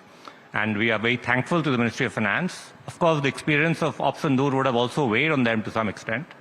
But certainly, we are very happy with an increase in overall capital outlay of 21% and an increase in the modernization part of the budget by about 24%. And that is what really affects your capabilities because that is directly related to your equipment and other technological upgradation proposals. Does this mean that that massive order for 114 jet aircraft and an equally massive order for new build conventional submarines is on the anvil? The submarine one is certainly on the anvil in the sense that cost negotiations are on, and hopefully it will go to the highest decision-making authority in government in the not too distant future, maybe in about 3 months' time. The other one is a little early. We are still, we've crossed one hurdle only, which is the Defence Procurement Board. Thereafter, there are two other decision-making bodies, the Defence Acquisition Council under the Raksha Mantri and ultimately the CCS under the PM. Those stages, when it happens, it will happen. As far as I'm concerned, we will try to move ahead with it, but I don't want to sort of preempt the decision-making of these higher bodies. But yes, we are proceeding with that with the intention of ensuring that it is a Make in India proposal with significant indigenization, a lot of local content, a lot of ability to upgrade its software, to integrate our own weapon systems, all of that. But at the end of the day, it's a negotiated process. The negotiations will start after we get the DAC clearance. And thereafter, we'll see how we can navigate it through the government at the highest levels, given the scale of this order and the huge budgetary outlays that it will entail. And a large part of that is Make in India. That's, it's your policy priority. Yes. Do you believe that once the deal is agreed upon, the Make in India component will follow easily? Because none of these aircraft, whatever is picked, and there's one which is doing the name which is doing the rounds, it's not been built in any other country. That's right. I mean, it will be the first time that particular aircraft will be built outside France. And it can be a struggle. I mean, the other sort of template we have here is the C-295, the transport aircraft, which is where the final assembly line is being, the first of the Indian aircraft will come out by September this year. And I do understand that there has been quite a struggle in getting to line up the components, the local suppliers, etc. It is a challenge. But then, nobody said it's going to be easy. The idea is that we have to have some of these capabilities, and the intent of the government is to ensure that while building these capabilities, we ensure that a lot of localization does occur. It's been reported that Hindustan Aeronautics has been is not part of the shortlist of companies which are building the prototype or may build the prototype of the AMCA, India's stealth platform. That is fairly revolutionary. A, is that correct? And B, if it is, what is the signal that you're trying to send? See, the revolutionary part of it was when we developed that model where we said that we'll make it a level playing field. The private sector can also participate in this particular project for building 5 prototypes of the AMCA aircraft. We were pleasant. Frankly, it was a leap of faith for all of us. There were a lot of naysayers, people who said that there will be no private sector bids at all. On the contrary, we got, I think, 7 fairly credible industrial consortia, a combination of public and private sector, who bid for it. We are in the process of completing it. I'm not again going to tell you when that, the details of the process, because let the process be complete and you'll know whether HAL is in or out. But end of the day, I can certainly tell you that there are credible private sector entities who are very much in the running. And the pleasant part of it is that at least 2 of them have strong public sector companies as part of their consortia. So it's going to be a genuine public-private partnership, hopefully, in building and in incubating a fresh fighter jet aircraft production line in this country. So the naysayers would have told you that none of these companies have built a fighter aircraft, end to end. And here you're talking about a 5th generation plus stealth platform incorporating advanced, AI, an Indian AESA radar, Indian weaponry which is still being developed, etc., etc. A design which is very difficult and sophisticated. What leads you to believe that we have that technological maturity outside HAL? Well, frankly, the process that has been followed in shortlisting these companies and thereafter, judging their qualifying them technically based on the availability of skilled manpower, capital equipment, past experience. It's a very detailed matrix, and on the basis of that, we've managed to select, as you mentioned, 3 consortia. This has been done by an expert group, and I have full confidence in that expert group's shortlisting criteria. HAL also would have definitely been part of it. HAL probably would have had some difficulty because of the nature of its order book being very, very extreme. It has a huge order book on the LCA side itself, it has about 180 aircraft on its order books still to be delivered. It has another almost 150 odd LCH aircraft and a bunch of ALHs as well as some Dorniers that are coming their way. So they are sort of fixed for the next 10 years. So in that sense, that weighs a bit on their capability to produce a fresh line. The other companies in India, many of them have had a lot of experience in terms of being part of global supply chains, whether it is Tassel, whether it is a bunch of other companies. So I'm very confident about this. End of the day, it is a leap of faith from our side as well, but we do feel that it can be made to happen. And end of the day, we are giving them a very long time, about 7-8 years, to actually learn this and make it happen. I'll be very unpopular for asking this question, but the Tejas fighter, 180 of them on order, Tejas Mark 1A and the Tejas Mark 2, How would you respond to those who say that the Tejas, both the Mark 1A and the Mark 2, would essentially be dated by the time they are inducted in serious numbers?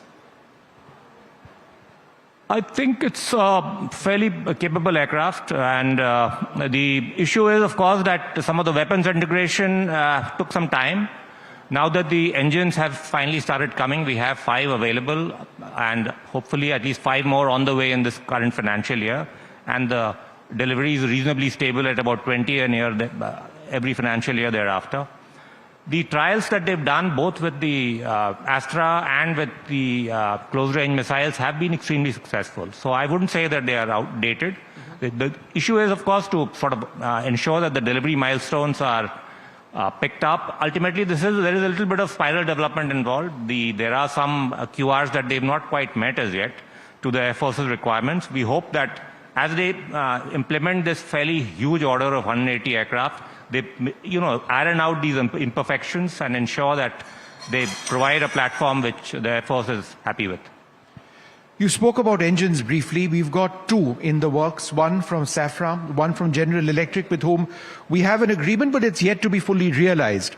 How are those progressing? Because that's the holy grail of aviation engineering, some would argue, and unless we pick up that technology, it becomes problematic for us in the long run. Could you tell us where those projects are? So for our own jet engine program, the intent is that GTRE, which is the lab which deals with jet engine technology, will tie up with an international engine house to co-develop an engine with the requisite thrust-to-weight ratio that the AMCA program needs. That proposal is in a pretty advanced stage. The International Engine House is also fairly widely known, which it is. We are in the process of taking this proposal to the Cabinet, and thereafter this process will start. The other engine that you mentioned, the GE 414, for which negotiations are ongoing between HAL and General Electric. I think the technical negotiations are over. The commercial negotiations are taking some time because of the some of the cost escalation that has happened, but we are hopeful that HAL will be able to complete it in the next few months. On another aspect, it's R&D. Without R&D, Atmanirbhar Bharat cannot succeed. I think that's a fairly basic premise. I noticed the R&D budget has gone up, but you need to perhaps increase it substantially more. Just, for example, looking at what the Chinese are doing and the extent they evidently spend on R&D. Tell us about India's R&D conundrum in defense. So you're right. I mean, this year's budget for the DRDO, including on R&D, has gone up by about 9, close to 10%. So there is an increase. And also, I mean, besides the DRDO's budget, we do run a bunch of other programs through IDEX and others where some level of support for R&D, for prototype development is available to our startups and other deep tech companies. How we make it bigger? I mean, see, there is this 1 lakh crore Anusandhan fund that has been set aside by the Ministry of Finance. Its modalities have finally been published, how it will be tapped. Our hope is that many of our companies, startups, private sector actually start tapping that, because end of the day, if that money is available and it doesn't get utilized, then I mean, at the end of the day, the government can only do so much. Some of that effort will have to come from the private sector. The patient capital hopefully will come from that Anusandhan fund.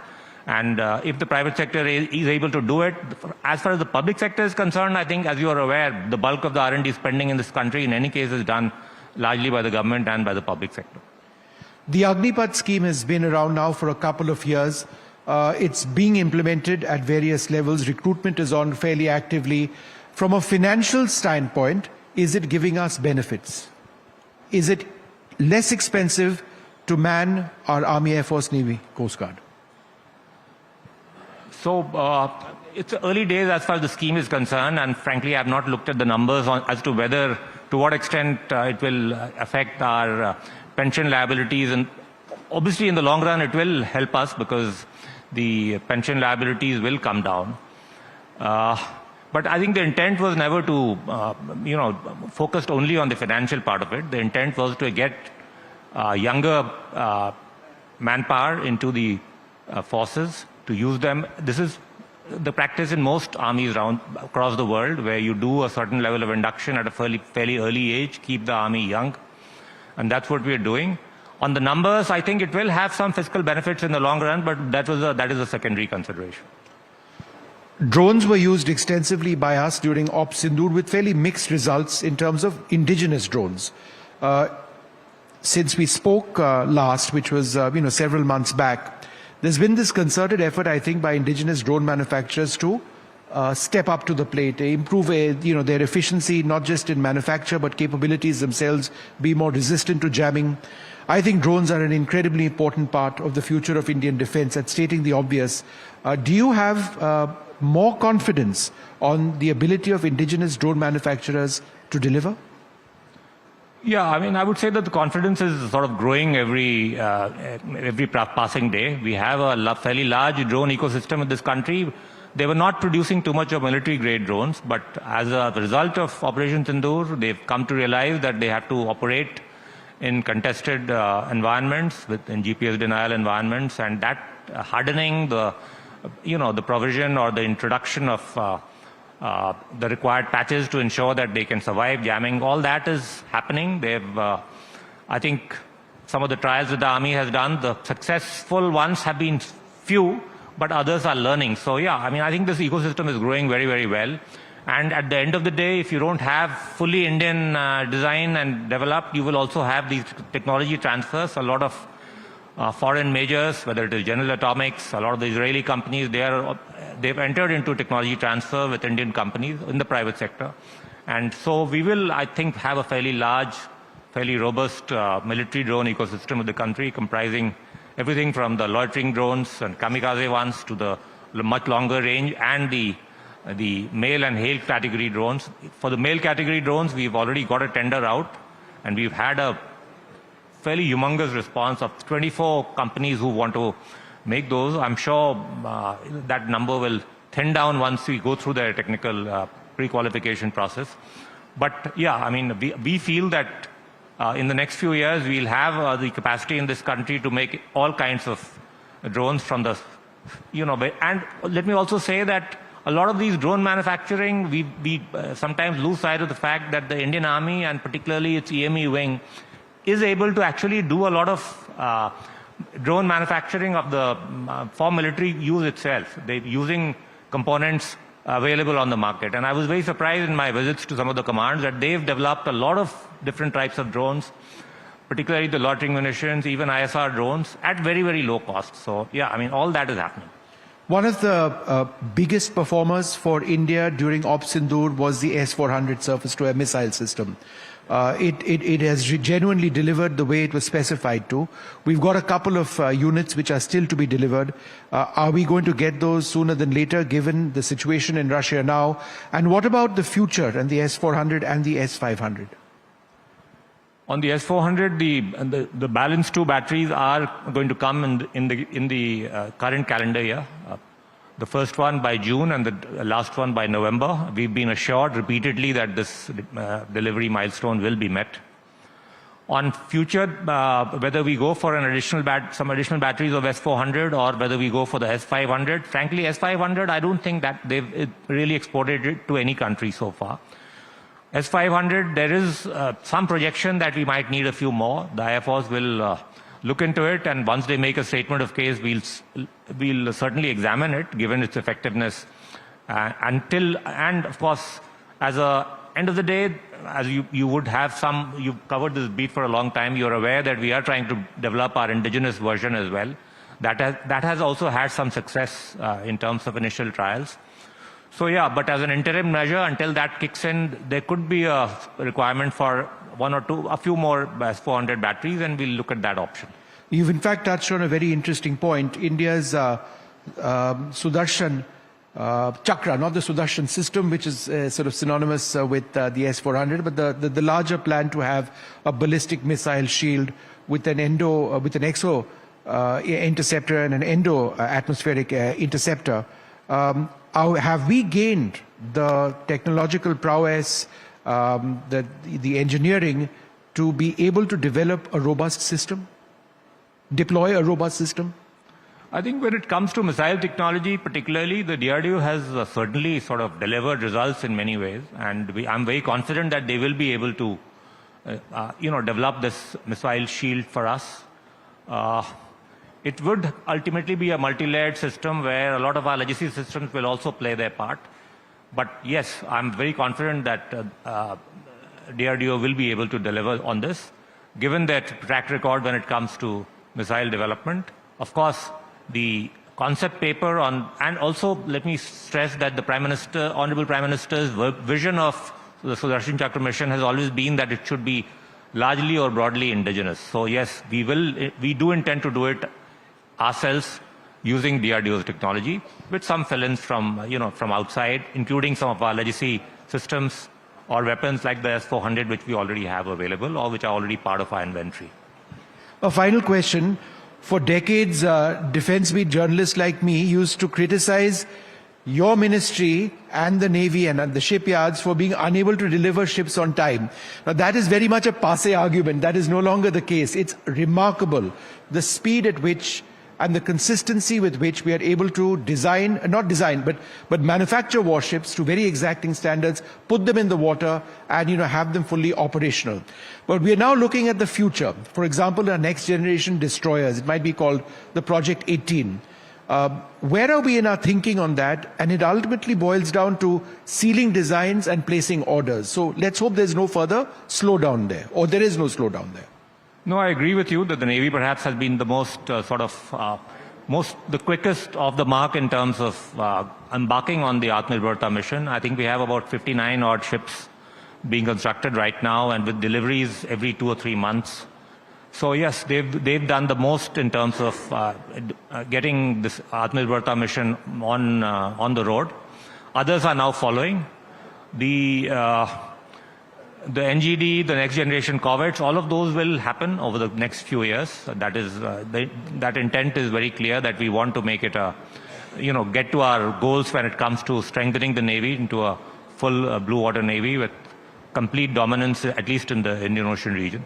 So that will happen, Vishnu. And let me also say that end of the day, what you mentioned about delivering ships on time, it shows what happens when you provide predictability in terms and visibility when it comes to in terms of orders, which is what we tried to do over the last 2-3 years in particular. We signed about 2,09,000 crores of contracts last year. This year we've already signed about 2,10,000 crore worth of contracts by December. Once you provide the contracts, the visibility to that entire ecosystem, then you start, getting results 2 or 3 or 4 or 5 years down the line.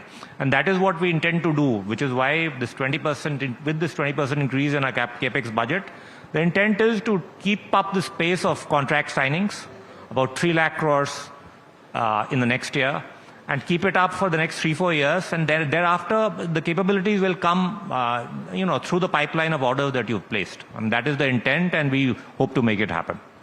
And a final question, as a percentage of GDP, we've seen a significant rise in the defense budget. We began our conversation like that. Is this the new benchmark?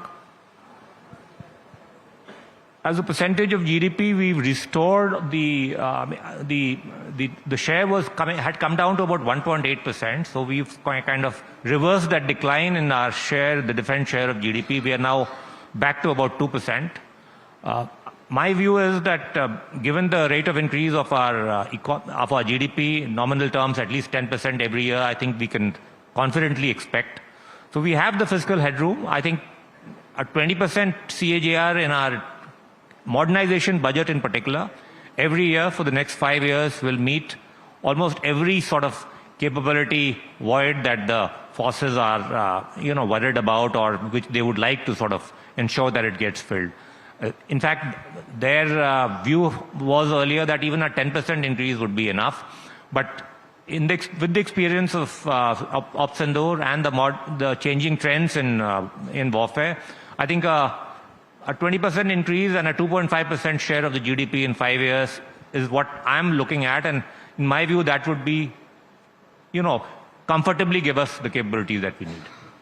Well, sir, it's been wonderful speaking to you, and thank you so much for taking all of these questions. He's always been incredibly forthright in his answers, very direct questions, direct answers. It gives you an idea of where we are in the Defence Ministry and defence procurement. Thank you, sir, very much for being with us. Thank you.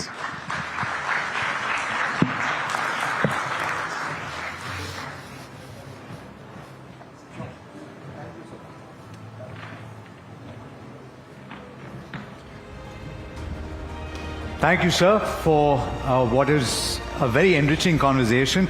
And Vishnu, thank you as well. All right, ladies and gentlemen, this brings us to a very interesting point of the evening, and I think you all know what I'm referring to. Of course, one of the big headlines of the week gone by was the trade agreement that was signed between US and India. If there was one sword of Damocles for the Indian market in 2025, it was the lack of an agreement and lack of clarity on this trade between US and India, India's largest partner, of course, and the tariffs that were imposed. With that clearing out, you saw the reaction in the market.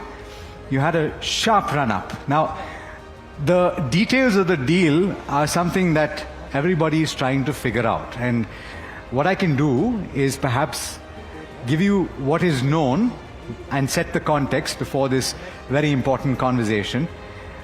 What we know, of course, is that the tariffs go away. The reciprocal tariffs go away.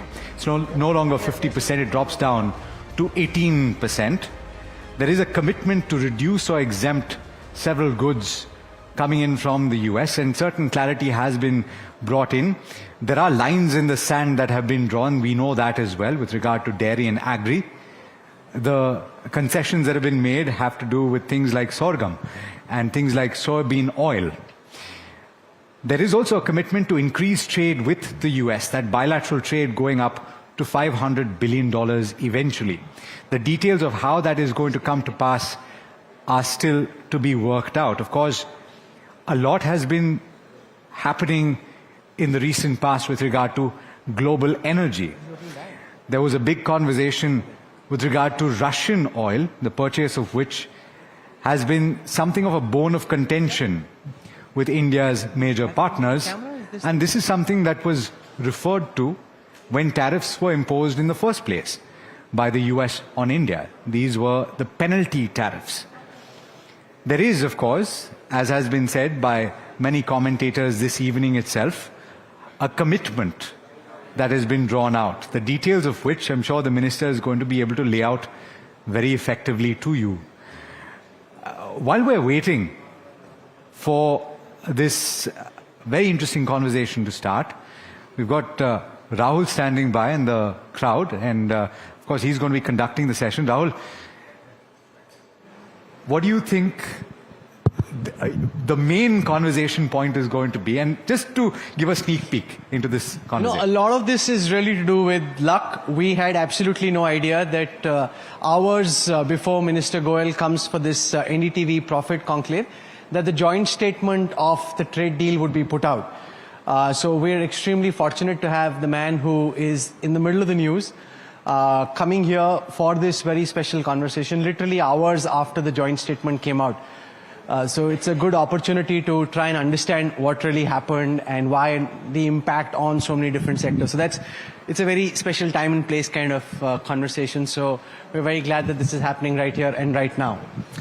So can we have a round of applause as we welcome to the NDTV Profit Conclave the man of the moment, Minister Goyal. Welcome. That's your Singhasan for the time being. Please take your seat. We are with the Janta, the people, and you will answer questions from there. That's the plan. So welcome and thank you. I'm here. I'm here. That's the plan.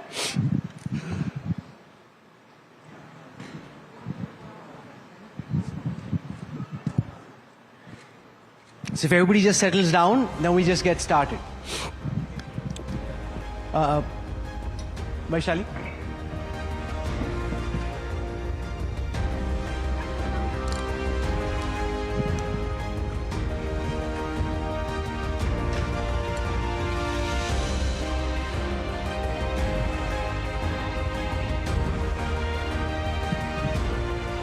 Hello and a very warm welcome. This is a special time and place because hours after India and the United States put out the much anticipated text of the joint statement of the forthcoming trade deal, we have with us, ladies and gentlemen, the man of the match, the man of the moment, the man who is frankly on quite a roll soon after wrapping up the India-EU trade deal to be able to get the India-US trade deal done as well. This is not just a normal interaction, even in a historical arc, this is quite special because there's been so much uncertainty in the build-up to this trade deal, so much turbulence in the dynamic between Delhi and DC. To finally have that behind us is quite remarkable. To find out the inside story, the andar ki khabar about what happened so far and what happens from here. Can we have a very warm round of applause as we welcome to this special conversation the man I described, and I'm sure all of you sitting here watching this NDTV Profit Conclave on television, social media, YouTube, wherever else would call the man of the moment. Piyush Goyal, welcome. You look very relieved. Is it like getting a big mountain off your back to be able to finally close out the text of the joint statement? Not at all. I think I look the same. But I'll have to worry now that you're telling me I look relieved. Because I thought I was quite chilled out yesterday as I was day before. No, yesterday and day before, after the deal was announced, of course. I'm talking about when the United States and the President in DC were creating by saying the kind of things they were. It surely was a very stressful period for you. Not at all. I don't think with Prime Minister Narendra Modi ji holding our back, any of us has to worry. He ensures that the national interest prevails over everything else. He gives us the confidence to be able to negotiate from a position of strength. And he always encourages us, nation first, Bharat ke hiton ki raksha karna hamari jawabdari hai. And I'm delighted that all through the negotiations, we had Prime Minister Modi's guidance, his leadership, and I don't think we ever felt stressed at all. एक सवाल जो मुझे लगता है लोगों के जहन में होगा वो ये कि इतने दिनों से तनाव था, आखिरकार क्या बदला, which led to this trade deal finally going through. You've been on the verge of concluding the deal for a while. What changed over the last few hours that actually saw the deal ultimately getting announced? मुझे तो लगता है तनाव आपको ज्यादा था, हमें तो बहुत तनाव था, कोई तनाव नहीं था. और nothing changed. We have been negotiating. Negotiations, if done with sincerity and with the best interests of the nation in heart, to ensure that you protect all the sensitive sectors that you want to make sure that don't get affected in any way whatsoever, and to get 100% success is obviously not easy. It takes time. And I think it's been a nice journey through the last 1 year since Prime Minister Modi and President Trump decided that we should have a bilateral trade agreement, and the first tranche of which we should start negotiating.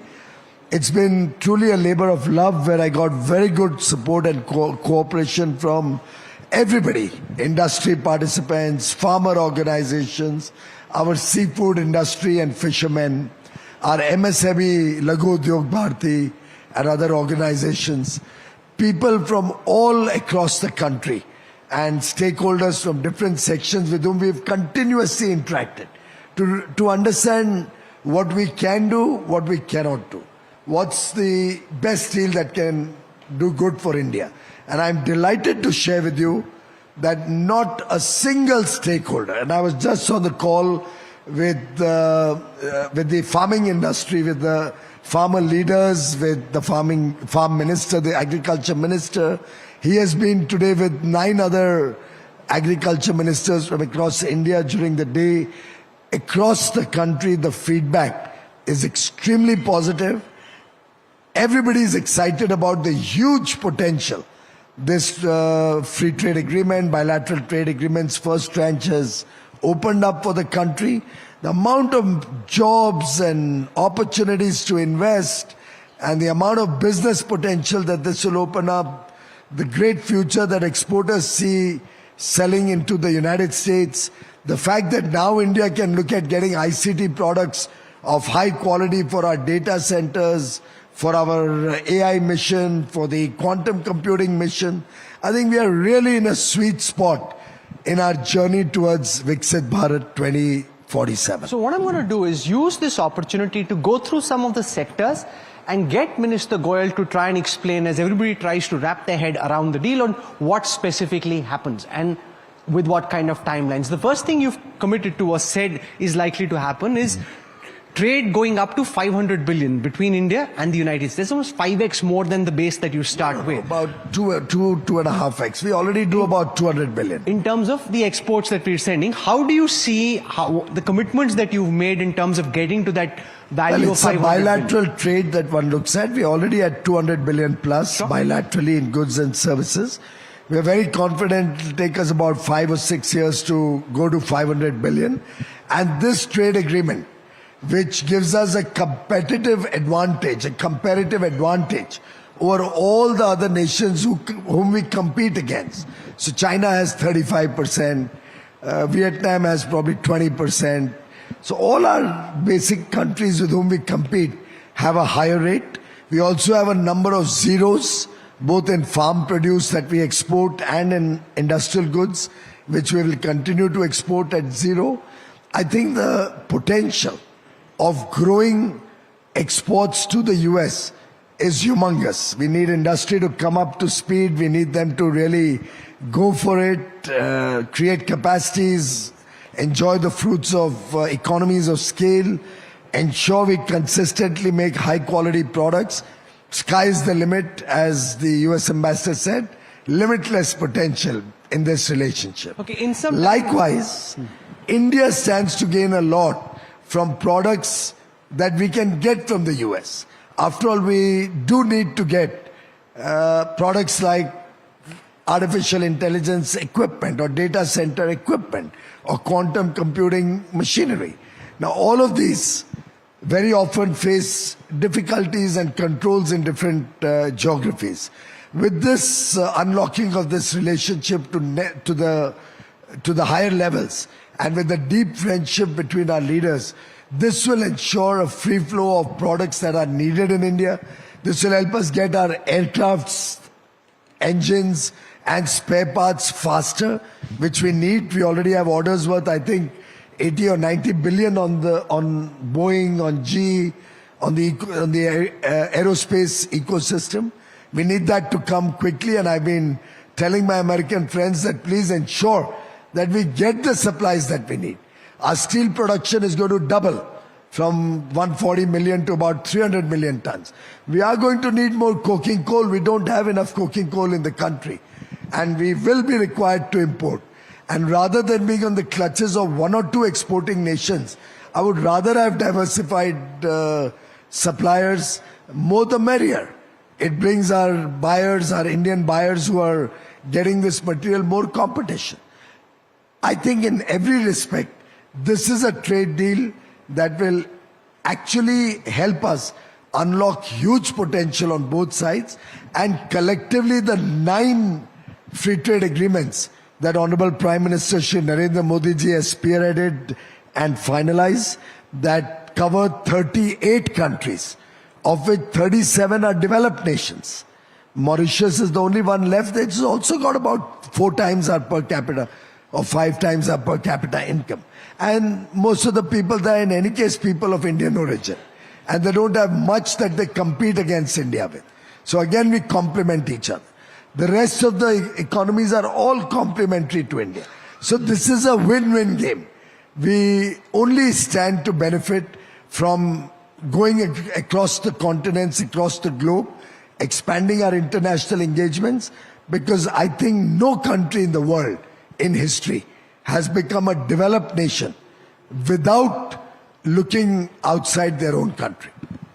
So I'm going to get some questions from the audience as well. So you can have your questions ready, and we've got some very interesting minds over here. So we'll have those questions out. But I want to talk for a moment about imports as well from the United States, because we're liberalizing imports. And we've seen in particular concerns being raised by the opposition around agriculture, and concerns that somehow, at least that's the fear that is being propagated, that India gets swamped by agricultural produce. Now, I've seen some of the comments that you made in the press conference this afternoon, and I've also seen the tweet of the Agricultural Secretary in the United States, who obviously they're claiming it to be a victory for their farmers and for their local constituents, which is quite, not rocket science, quite obviously. imaginable. So do you want to explain how you intend to deal with the potential backlash which will start to be created on agricultural imports? Well, I think everybody in this room and all your viewers are basically familiar with what are the produce of our farmers in India. Sure. That really define farming in large measure and where we are self-sufficient. And let me read out to you some of the items that we've kept outside any concession. So these items, there's absolutely zero concession. They continue to have the same treatment as before, even after this free trade agreement. So no concession, exempt from this trade deal.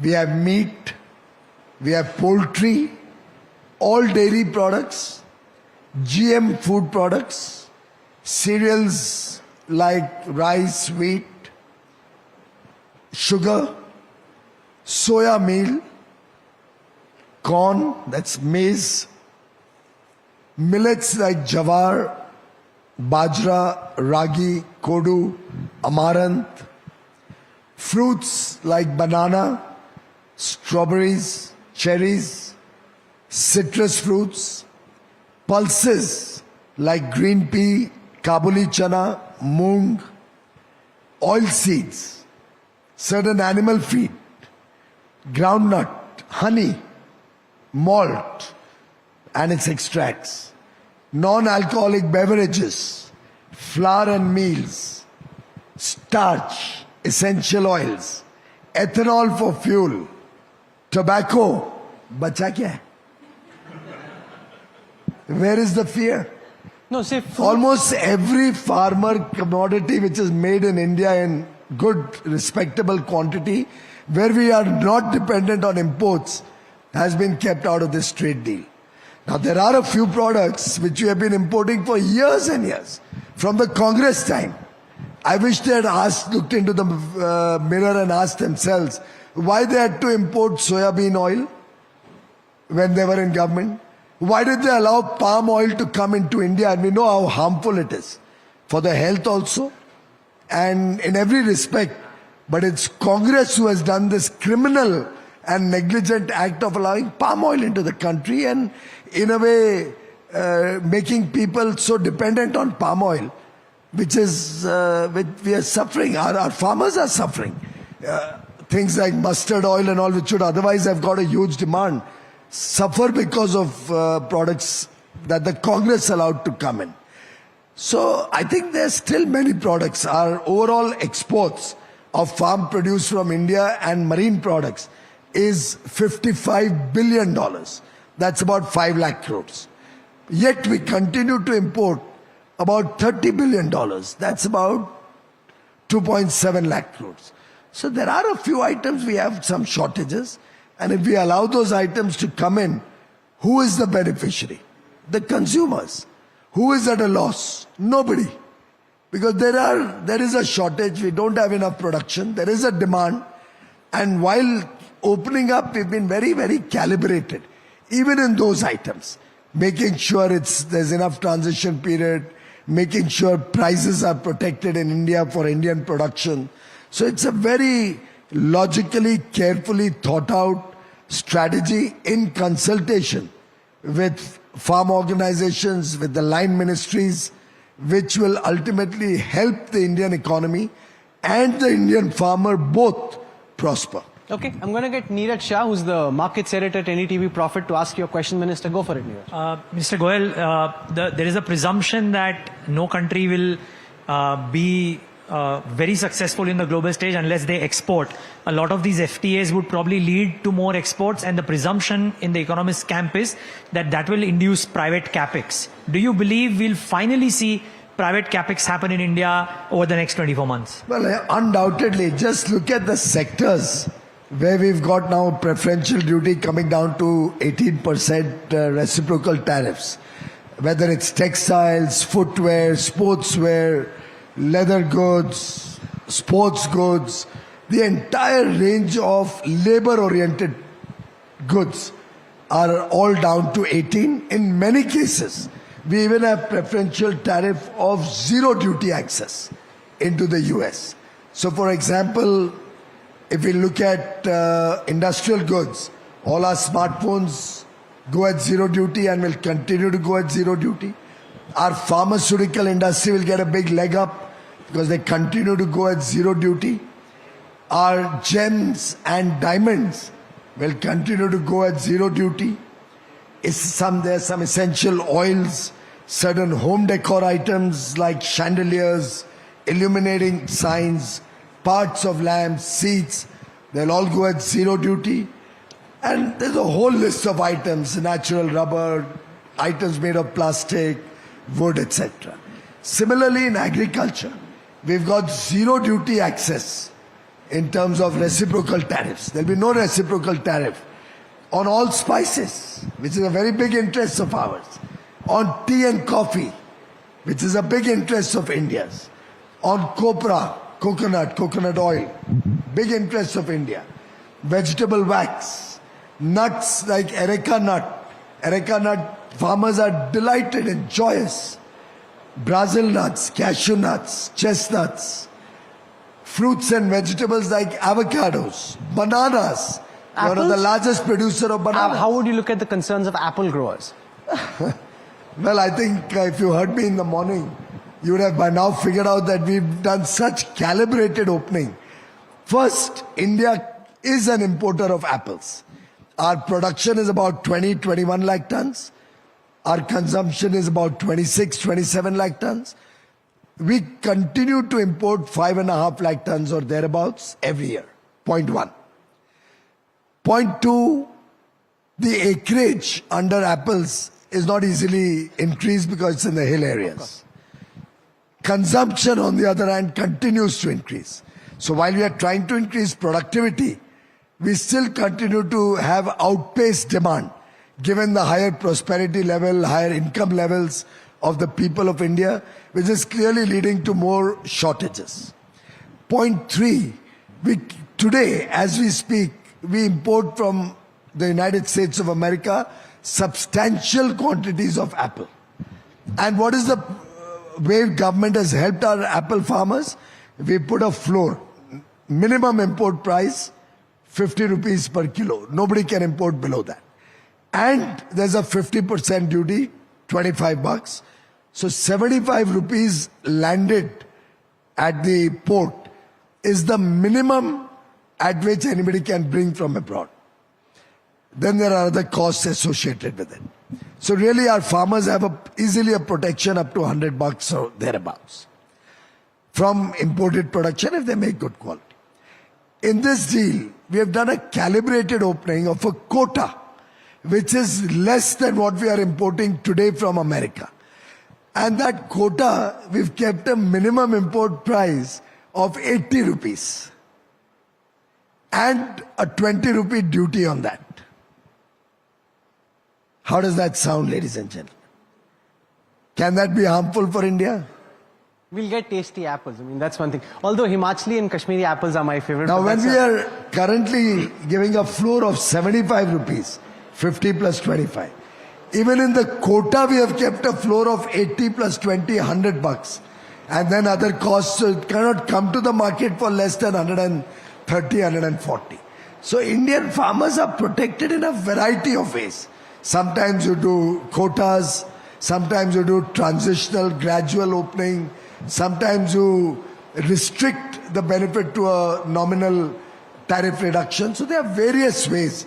Even when you open, if at all, it's a product which also competes with India. There are many products we have no competition. For example, as I said earlier, soybean oil. But there also we've not done a complete opening. It's a quota. So very intelligently we have negotiated. Obviously, America will have to talk about the benefits that they get, and everybody gets some benefits. Everybody gets market access.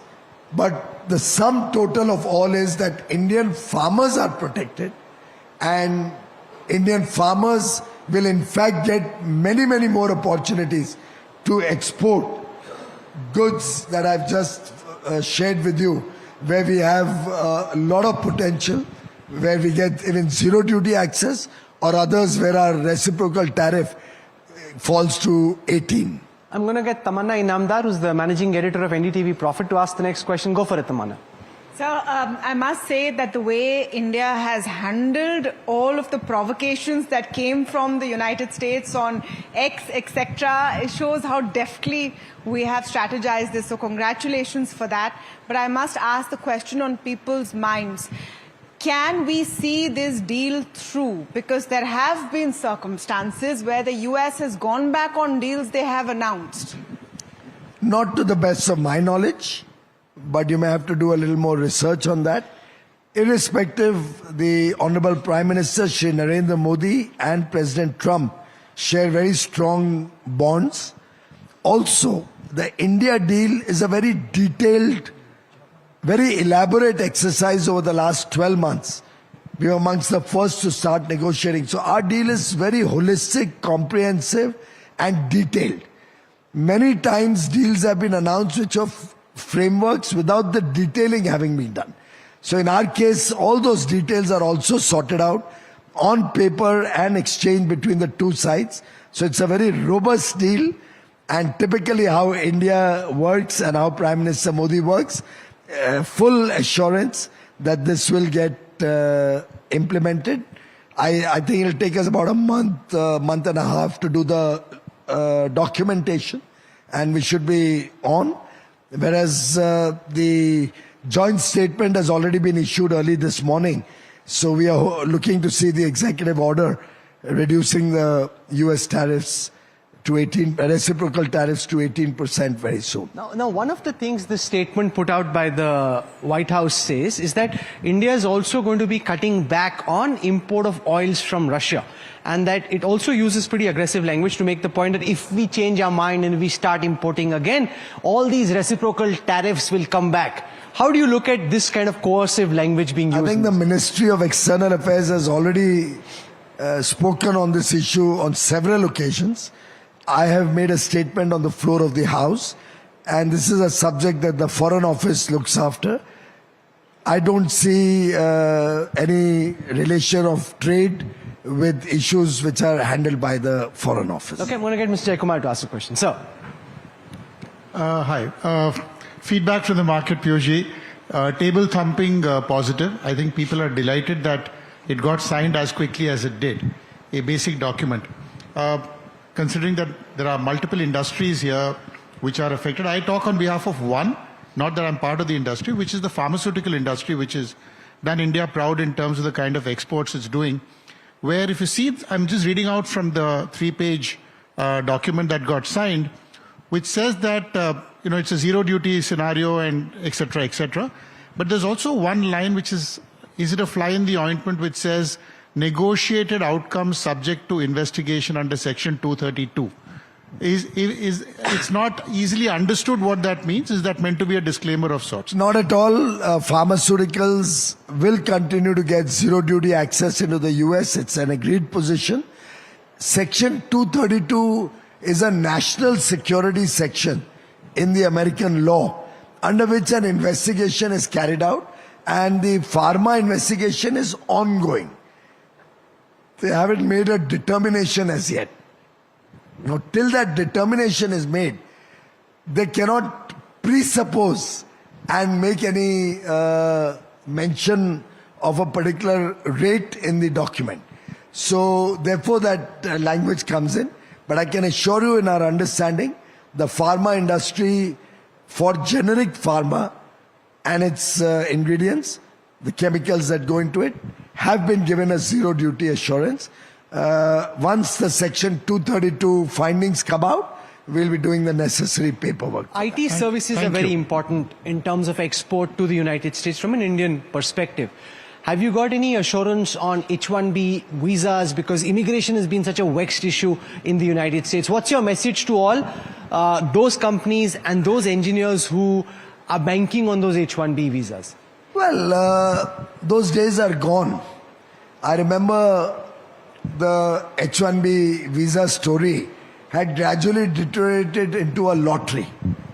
So if I needed 2 H-1B visas, I would calculate that 1 out of 7 are going to get it. I would apply for 15 and hope to get 2 out of those. Gradually, the process had gone down to that level, point 1. Point 2, post-COVID, I have not heard any company, absolutely any company, come to me and ask me to talk to the US or try to negotiate for more H-1B visas. The world has changed. Today, the world recognizes that so much can be done, which could have been done at home during COVID, can be done offshore. And rather than struggling to take people from India to the US and then pay them top dollar salaries, because the cost of living in US at $90,000 per capita income versus $3,000 per capita income in India are humongously high. So A, you pay more to the person spends more, but all to the US economy. Whereas in India, when they outsource that work to our global capability centers, not only do we create jobs in India, not only do our people work and spend and pay taxes in India, not only are they with their families, but it also makes the business more attractive and profitable for all those who are running the 1800 plus GCCs in India. I'll join you in a minute, just about a minute. You can engage with the audience. Okay, sure.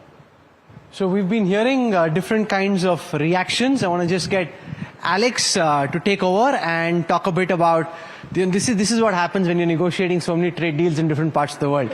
You never know who's calling and why that might be required. But Alex, work your magic and get some reactions on the trade deal and the fact that we'll have Finance Minister Nirmala Sitharaman here in just a short while from now. So actually, the interesting thing about the timing of the trade deal was that the big hue and cry post the budget, and market men and women in this room know what I'm talking about, dissipated somewhat. So let me go across to Jake's first. I'm putting you on the spot. As always. So that abbreviation, that 3-letter abbreviation that the market was so disappointed about, do you think that this completely takes away from that? The positive news, the tailwinds that we've gotten? Personally, if you ask me, letters that come one after the other and sometimes repeat like STT, etc., shouldn't be taken too seriously. It was people needed to latch on to something. In fact, if anything, I felt a budget on a Sunday is fine. But having trading on a Sunday made no sense, especially when 2/3 of the market participants were not there. Okay. And that's why panic just set in and people used some crutch to sort of go on. But that's a fly in the ointment, if you will. This is the real deal. This is the real deal. In more senses than one. I love it. So Jakes, trust Jakes to use the tagline of the event, the real That's deal. why I said in more ways than one. There you go. So we see Devna Mehra there. I want to pin her down on the impact this has on the markets. And just generally, one is the actual exports, right? The other is the idea of spirits being lifted, because frankly, flows coming into India were marred because of all this turbulence around trade. To what extent, Alex, you want to give her a mic? Yeah. To what extent do you think that then now gets resolved, Devna? I don't think the FII coming in, that really makes this makes a direct difference. What it makes a direct difference to is the Indian economy. So, both in the listed and unlisted space. So that would be the kind of first order of impact. And that naturally, if the earnings go up, then it attracts whether it's domestic or foreign investors. I am of the view that we spend too much time thinking about what FIIs will do when there's no correlation between what FIIs do and what the market does. That's a matter of data. You plot the statistical data, there is no correlation. So I think this is also that we want something to talk about, but it is not, we don't need to make a guess on what FIIs will do. The more important thing is that it changes the fundamentals for the economy, as I said, both for the listed and unlisted space. And exports typically are also, many of them, not all of them, but many of them are also the labor-intensive parts of the economy. So hopefully it also changes the employment scene, which is something where we do need a boost. You know, Rahul, I don't want to go to Rahul, of course, Rahul Bharti, because at the GST conclave, I remember this very, very vividly. There was a question about resumption of demand, right? And small cars, you said, would make a big comeback. You said that capacity would need to be added. We would move from negative volumes to positive volumes. The question that a lot of people in the market are asking, do you see this demand? And are you positive heading into FY27 that the customers come back? Well, I could predict it that time, but I had the confidence, but I didn't have the numbers in hindsight. So small cars were growing at a rate of -4%, let's say April to July, because the announcement was made in August. Q3, we grew by 24% in small cars. So a swing from -4 to +24. And we could, even in August, when the announcement was made, we accelerated our capex cycles, and we have 2 plants coming now. One in April, the other in July, of about 250,000 per annum capacity. So 5 lakh capacity will be added by just Maruti Suzuki in the next few months in response to the GST bonanza that the FM gave to the small car customers. Fantastic. So talk about private capex coming back. I want to go to Mr. Gujral here. And of course, everybody knows him. He is with Sirma. And new age technology is what everyone is focused on. The street is really excited with what you're doing, with what your peers are doing. Talk to us a little bit about what your reaction was when you saw some of the headlines. Maybe you watched NDTV Profit and you figured out that the trade deal was signed. What was your initial reaction? See, we are not present in America as of date for exports, but America finds a pivot for us to continue exports in the future. And in my considered opinion, EMS industry, if it has to survive, has to be export-oriented industry. It has not been. We export about 1,000 crores of electronics to Europe. Long-term sustenance and growth of EMS will come only with exports, because rationality in the domestic demand will come sometime. A 30-40% growth in domestic demand is irrational. And I think for that it is very, very essential that the companies invest. And we have grown our gross block by 3x over the last 4 years. I'll come back to that, sir. This, I must say, is amongst the first times in now it's been a pretty long career that this has happened, that we got a live interview going on and something so important happens that the minister needs to go, so I need to interrupt this interview. I won't ask him who called kya, sir. आपने तो सबको stress कर दिया. उनको लगा कहीं चले ही तो नहीं गए इंटरव्यू के बीच में. Friends, there is so much attraction for the India story today. Fastest growing large economy. For the last 4 years, expected to be for the next 25 years, the fastest growing large economy. $4 trillion today. Any maths you can do, and I see some very good experts in maths in the audience, this will be a $30 trillion economy in 2047. That's the India story that we are negotiating. And that's the strength which helps me negotiate smarter and better. When I show people, look, I've got a $26 billion waiting to grow. That's the business opportunity. It attracts people. So right now, as we speak, and I'm sorry I had to go out because some of these international engagements are at a very fast pace. We are almost on the verge of closing one more free trade agreement. Which one, sir? Which one? Which one is the? Which one is the? You'll hear about it very soon. Which one is the next one that's going? मतलब ऐसे नहीं कि तो बोलो हर हफ्ते. आपका तो वैसे ही ट्रैक रिकॉर्ड चल रहा है अभी. But we have Canada who wants to launch negotiations, so terms of reference are under negotiation. When the Honorable Prime Minister of Canada comes, we launch that. 2 days back, I launched the GCC, six-nation GCC free trade agreement. We finalized the terms of reference and we launched that. We already have discussions going on to expand the PTA with the Mercosur group of companies. When Prime Minister was in South Africa, they expressed the desire that we also want to do a trade deal with India. This is your Bharat, which all of you should be proud of. Sir, but I want to, before we wrap up, ask you a larger question about the idea that globalization was in retreat, the idea that we're moving away from free trade. Now, for various reasons, a lot of which not in our control, we've now reached a situation where we are signing up trade deals which have been in the works literally for decades, or at least being spoken of for decades.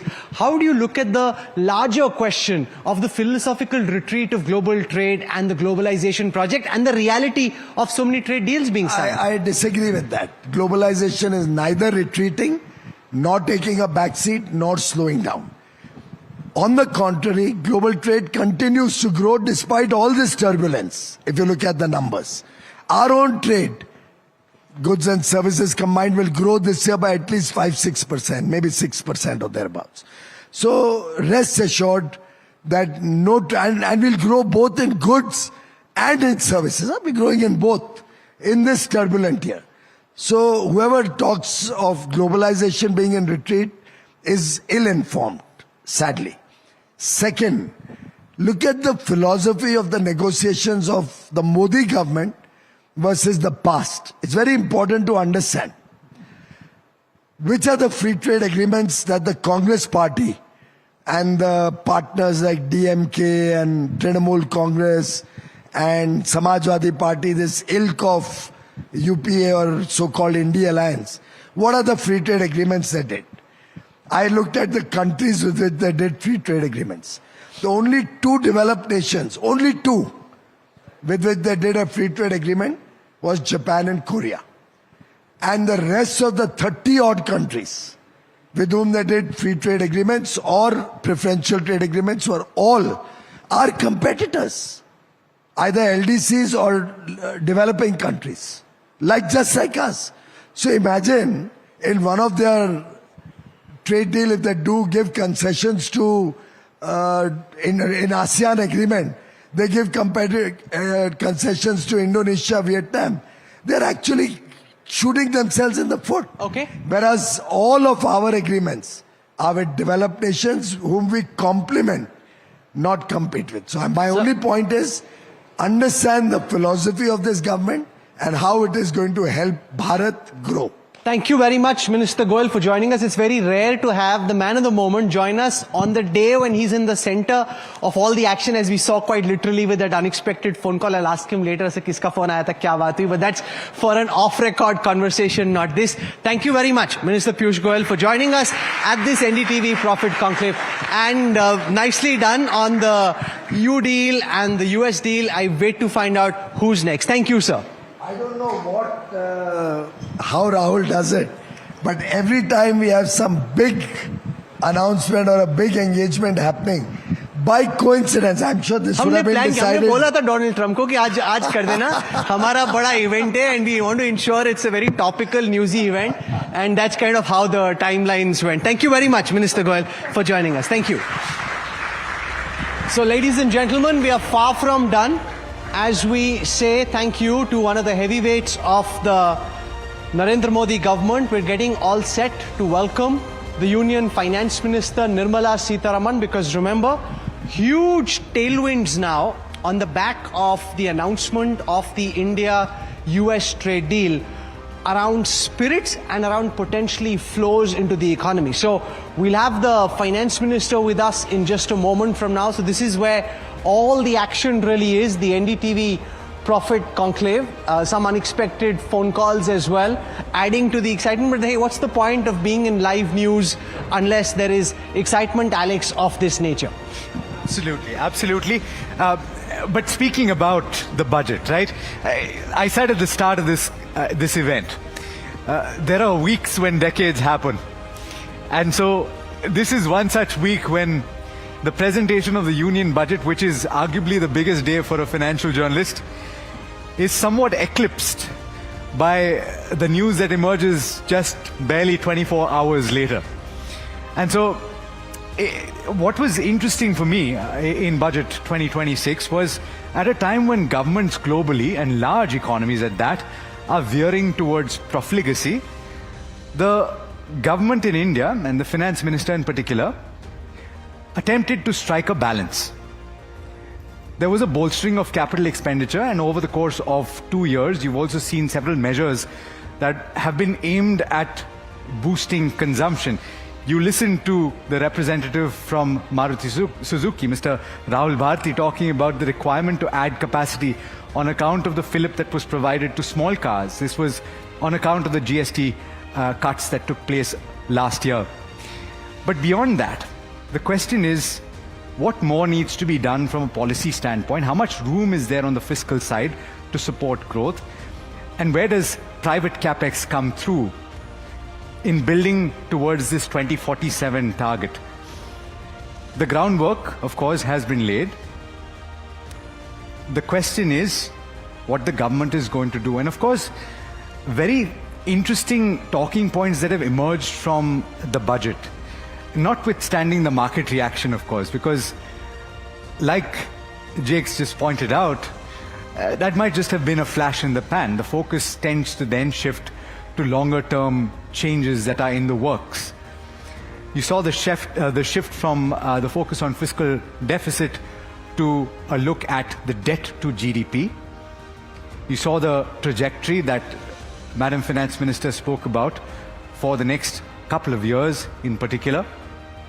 You've also heard just yesterday from the Reserve Bank of India that the 20 to 30 basis points that were shaved off of growth estimates for India have actually been put back on account of the signing of this trade deal and the semblance of normalcy that has come through on the external front. I promise you that I will not continue speaking for the rest of this evening. I'm buying a little time till we have one of the stars of this evening coming through. Okay, so if you can actually turn around, ladies and gentlemen, to the other side of the room, you will notice that Finance Minister Nirmala Sitharaman is in fact walking in. And I think this is going to be a very engaging conversation. Rahul, of course, will lead this. Oh, wow. You have footage of the man at the moment in conversation with Finance Minister Nirmala Sitharaman as well. I'm sure they meet in the corridors of Parliament often. She's a wise reporter. She knows unique how to. opportunity, of course, for all of us at NDTV Profit as well to interact with both of them as historic times are playing out even as we speak. Let me go across to Rahul right now to speak to both of them at the same time. In the middle of the interview from here, there, global one free trade deal here, there. So all that was happening. It was a very exciting interview. Are you talking into that? Or no, we're talking to you. We're welcoming you. Come. Thank you so much. Thank you, sir. Thank you very much. Wish you all the best. Come, ma'am. We're all ready for you. Everyone's super excited to have you. Thank you for taking our time. The announcement of the trade deal makes things that much more exciting in terms of just having positive. Finance Minister Nirmala Sitharaman. Ma'am, welcome to the NDTV Profit Conclave. Please make your way to the stage. Rahul, over to you. Ladies and gentlemen, can we have a very warm round of applause for the record-setting Finance Minister Nirmala Sitharaman? She joins us, ma'am. Please come and take the hot chair. Ma'am, we're here. We're going to do it like a town hall, and we're absolutely delighted that you're here. Thank you so much for taking out time. Please, can we have one very warm round of applause for the Finance Minister for joining us now? Ma'am, the context for the NDTV Profit Conclave happens in a setting where India and the United States have just announced a trade deal. The joint statement put out literally hours before now. As Finance Minister, if you were to look at, say, growth numbers for this year, now that you've got these positive tailwinds that are lifting spirits, to what extent would you be willing to revise GDP growth numbers? Because you've got now this very strong tailwind, because earlier it was dragging growth down. Do you think this acts as a trigger for growth? And is that something that leads you to potentially raise the estimate of how fast you think the economy will grow? That's what I picked up from the chief economic advisor. He was saying like 0.4% tailwind on account of the trade deal. What's your sense as finance minister responsible for our economy about how the trade deal impacts your vision and outlook towards the economy, ma'am? Welcome.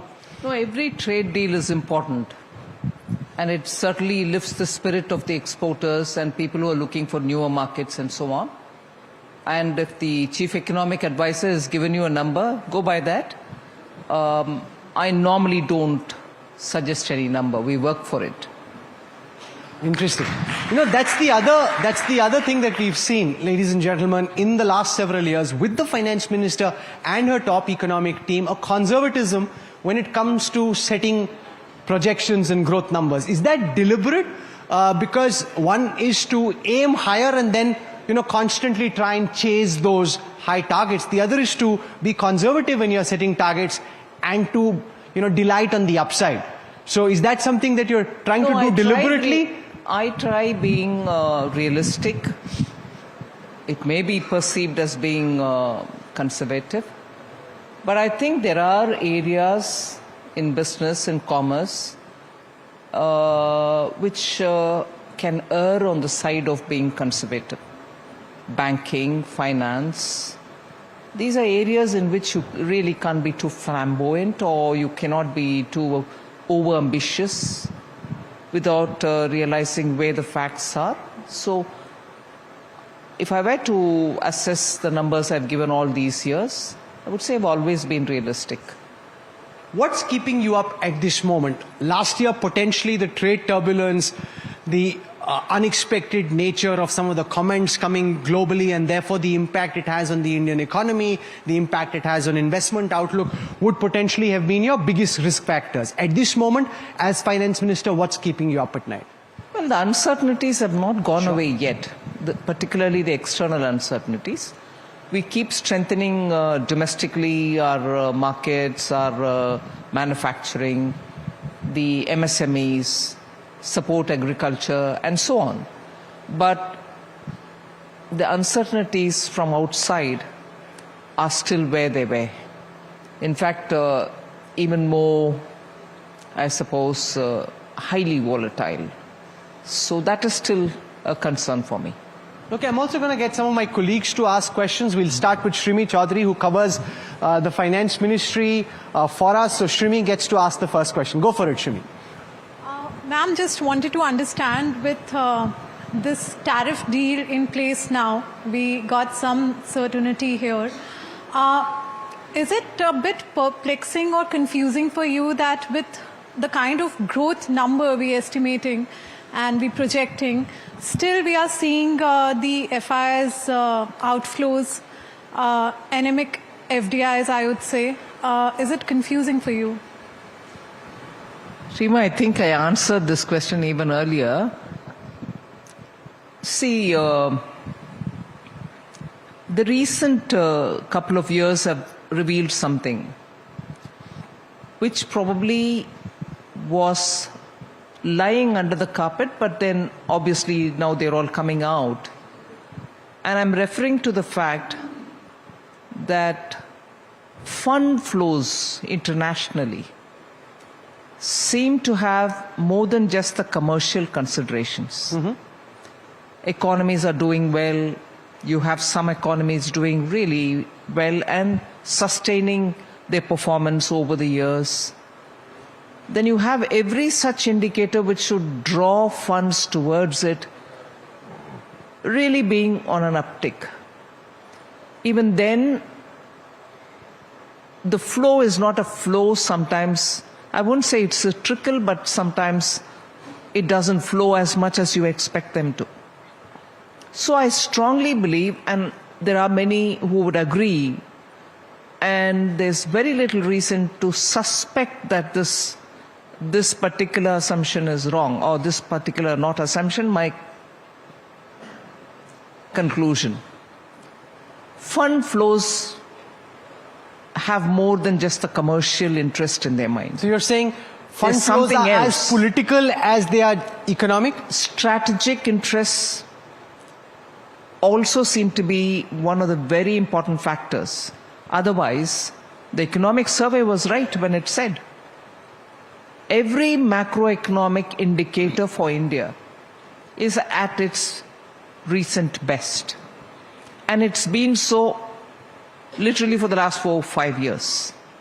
But can I counter argue to say, because my batchmates who are investment bankers in New York or London, and even if they're of Indian origin and very bullish on the Indian economy, and I ask them, what's your outlook to India? At this time, India doesn't have much of an AI play. So that's one thing which holds flow. Secondly, the rupee has been depreciating versus the dollar. And by the time they take the money back, because for them, it's about how much returns can they generate sitting in New York. In that context, they're upset still with the long-term capital gains tax which is imposed, saying that impacts to some extent they feel their outlook to India and the depreciation of the rupee versus the dollar, and the fact that India, in their view, doesn't have much of an AI play, which is where a lot of the funds are going at the moment. Rahul, I don't deny whoever has given you this assessment. It is probably their own assessment, and they perhaps deal with their funds with these factors before them.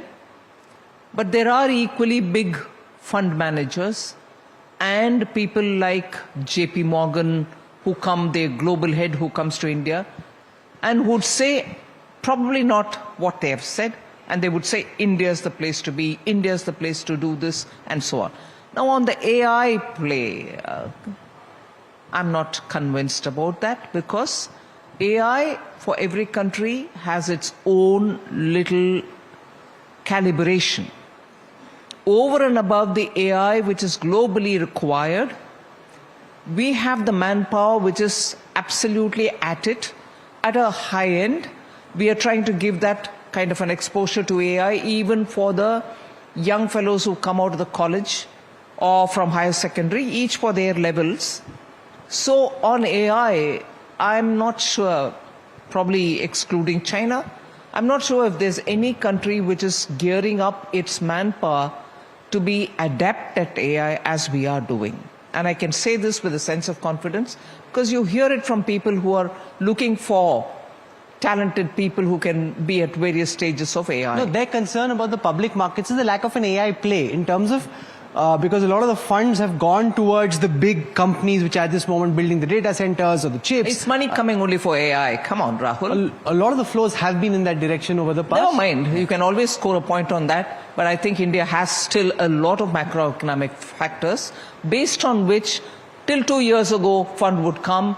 But after a certain tightening up on certain other considerations, inclusive of sanctions which are happening, where tools are getting weaponized if a country asserts its sovereignty. I think that's a very important point the finance minister makes. And of course, sitting on the sidelines of a match and doing commentary is the easiest thing for you and me. But once you're in and that's what you pick up, that's very important. The fact that flows are not just flows. I'll add to it. Countries like Canada, their pension funds. Countries like Norway, their sovereign wealth funds, and so many others have been in touch with me, and I am actually being invited to go there, and I shall be going sooner. Are they also not affected by the AI consideration? They shouldn't be calling us at all. So different reasons prevail for different funds, specifically in the last minute, to say, all right, I won't go to India or I will go to India. The larger consideration is the return on your investment. India does give it, and that's why many of them booked their profit and went out.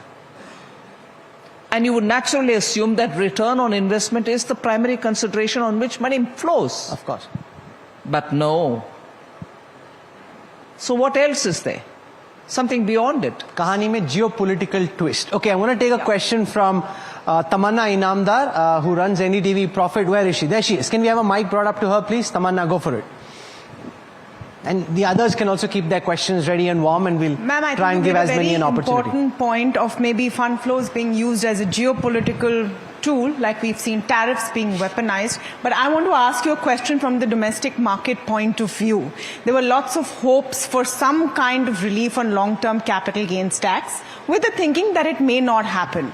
The STT increase did see some reactions from the market. Just want to understand your thinking, because when there have been increases in the past, people have still continued to trade in large numbers. Is this truly prohibitive, and will there be more action going forward if you want to control this satta, as you called it? I'm not sure it will be prohibitive. But that doesn't mean I'm indicating that I'll come with more. Not at all. But if you look at it, I've not touched anything other than the futures and options. I'm not indicating I will. I'm not touching anybody. And the reason why we wanted to bring in this little increase was more for deterrent purposes rather than for revenue purposes. And it's not going by anecdotal examples. Even SEBI in its study found that 90% of them who engaged in futures and options lost money. Ma'am, can we engage in a philosophical debate on this? I see where you've come out on this debate, that by raising STT, you hope to deter active participation by small day traders in the futures and options segment. Fair enough. The counter to this is, these are adults, they're spending their money, they'll burn their fingers, they'll learn their lesson and they'll back off. By government intervention of this form, you don't necessarily impact behavior. That, for example, they'll find other ways. We saw this with crypto, multiple other geographies, VPNs being deployed, the same purchases in cryptocurrencies happening outside the Indian geography. So the government loses out on that tax as far as behavior is concerned, but the behavior doesn't change. Yet your effort is to signal deterrence. To what extent do you think it works? That's why I said it's not as if this is going to be the one pill which will solve the speculative tendencies. I'm not suggesting that it is the one and only thing which can address it, and therefore I've done it.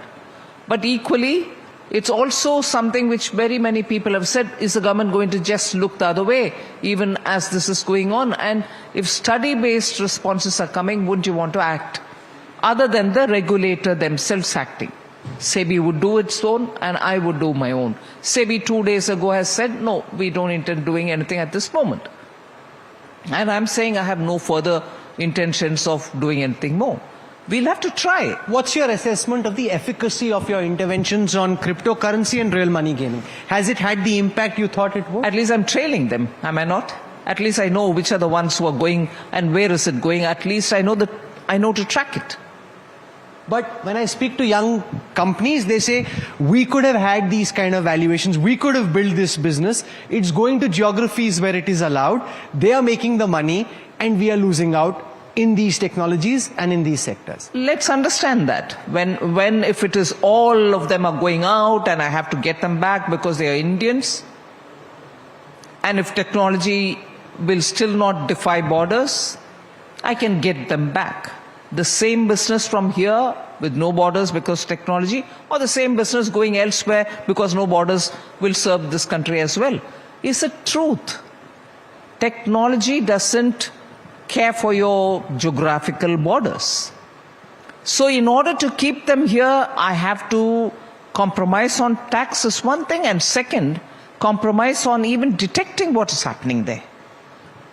Automatic disclosure is not happening. People are not saying, okay, I'm going to go onto a platform and play with cryptocurrency. Are they going to say it to me? No, but those companies will be here. Those companies, their databases, they'll be here. Very well, I've heard this argument, and there are still a lot of companies here, despite my TDS and TCSs. Okay. I'm going to get Devna Mehra to ask the next question. Can we have a mic brought across to her, please? Yes. Go on, ma'am. Yeah, good evening, Honorable Finance Minister. And even though I'm from the capital markets, I'm all for this STT increase that you've done. My tribe might lynch me for that, because it is not just that 90% of the people lose money. SEBI data shows the less educated lose more money. People earning less than 5 lakhs lose more money. People outside metros lose more money. So it is really the people who can afford the least who are losing the most money. And the wonderful part of the budget, of course, was that you've maintained the capex, which is both for capacity building besides the direct impact. Question. I'm just coming to the questions because that's deriving out of the capex. Which is both for the listed space and otherwise. But on a lot of the revenue expenditure side, I see that you've budgeted either a very low increase or even a decline. So what is changing in the economy that enables you to do that? Not changing in the economy, it's also since the 14th Finance Commission, 14th, 15th and now the 16th, an assessment of the schemes, assessment of some of the revenue expenditure has been going on. So if allocations are lesser, it's also because I'm entering a new Finance Commission cycle. And I'm also entering a new Finance Commission where some of the orientation towards how to fund schemes are also being discussed with the states. So many of the things which were long overdue are being done now. Okay. That may not be the answer for every specific head of account on which come under the revenue, but principles like that govern us in starting from a low number. If necessary, we'll increase it as we go along. So it's like a zero-based budget for many of those things, are you saying? Somewhat, not really, but yes, somewhat. Because the subsidies have also come down significantly in the... Subsidies are coming down in some, going up in some others. Yeah, I was just talking the total, yeah. Okay, thank you. I'm going to get Vasudha Venugopal, editor for Politics, to ask a question because we're also heading into election season in states which are very close to the Finance Minister. Vasudha, go for it. Ma'am, I can't not ask you a political question. You've always been right on Tamil Nadu. I know the DMK has been critical of the budget, and you've said that, it's the only state to have two corridors, the defense and the high speed. How equipped do you think the NDA is today in Tamil Nadu to dislodge the DMK? Do you see a part of the anti-incumbency votes also going to Vijay and TVK? Well, it will be a strong fight. The NDA alliance, I think, is intact and strong, and if anything, it's moving in a very concerted fashion. So that's on the one side. On the other, the ruling DMK cannot be confident, and that's not me assessing. Their conduct in the last 1 month shows that despite 5 years of what they claim as a very good 5 years, we've governed well, we had this, we had that, they are completely appearing nervous. And why do I say that? The kind of statements coming from their ministers, the kind of freebies, fresh freebies which they're going to give, and also suddenly all their ministers also going from one temple to another. These sort of things are so betraying of the nervousness which is set in the DMK. That's one thing. And second, a strong ruling party in Tamil Nadu, one is seen from both the sides of, meaning as a non-political voter of in Tamil Nadu and also coming out of it. The tendency would be to say that Tamil people have been taken care of, good welfare measures have reached, this is education is taken care of, industries come, we are doing this.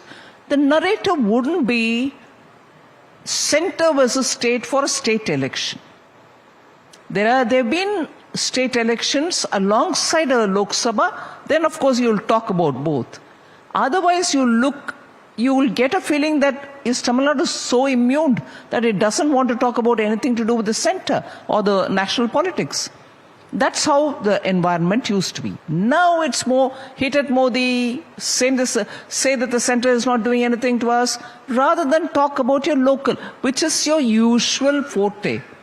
So that narrative is also changing, making me feel that the DMK believes that no longer can it get vote, talking just about Tamil Nadu's developmental activities, which they say they are very proud of. All right. even worse, the resorting to the original so-called Dravidian agenda, Tamil, we are very different from the center cannot oppress us, they're also back.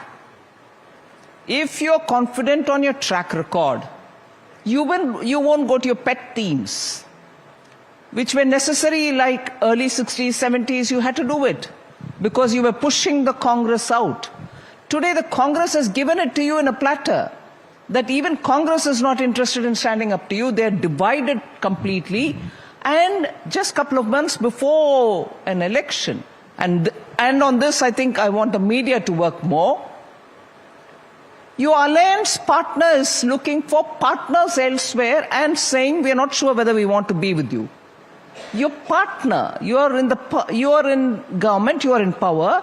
A partner is telling you, look, you may come back to power, but wait, I'm not with you. And who's this partner? Who's never formed a government in Tamil Nadu for the last 60 years, despite being so-called national party, despite a party which should have carried the national agenda, spoken for India and Tamil Nadu. No, it was happily sort of sitting and enjoying itself, having one MPs or MLAs through an alliance with a local party. So that party is deserting you, and you're not able to claim your 5-year legacy? What an amazing situation. But no, the questions are asked of BJP and NDA. Ask the ruling party, why would you be in such a mess if 5 years of golden rule had happened? That itself indicates Tamil Nadu's election and its outcome are going to be much beyond anybody's assessment. Ladies and gentlemen, you would have noticed the flush of energy and the level of animation when Nirmala Sitharaman pivoted from being finance minister to being spokesperson for her party on Tamil Nadu. Ma'am, you sidestepped the question on the impact of TVK Tamil star Vijay and how you think his presence as an X-factor impacts this forthcoming Tamil Nadu election. I'm not commenting on Vijay coming into politics or not. Anybody is welcome. Vijay is welcome. We need a lot of players in a democracy. Voters should have a choice. You've seen his films? You've seen them? No time. I'm not the movie goer so much. So at all? No, I don't. And OTT? And that's not now. I've always been like that. Except, of course, if I see something at home. What would you see? Well, like what have you seen off late? Apart from budget papers? No. You may not like this, but the last I saw was the animated Ramayana of the Ghibli studio Japanese. So, but that was at home.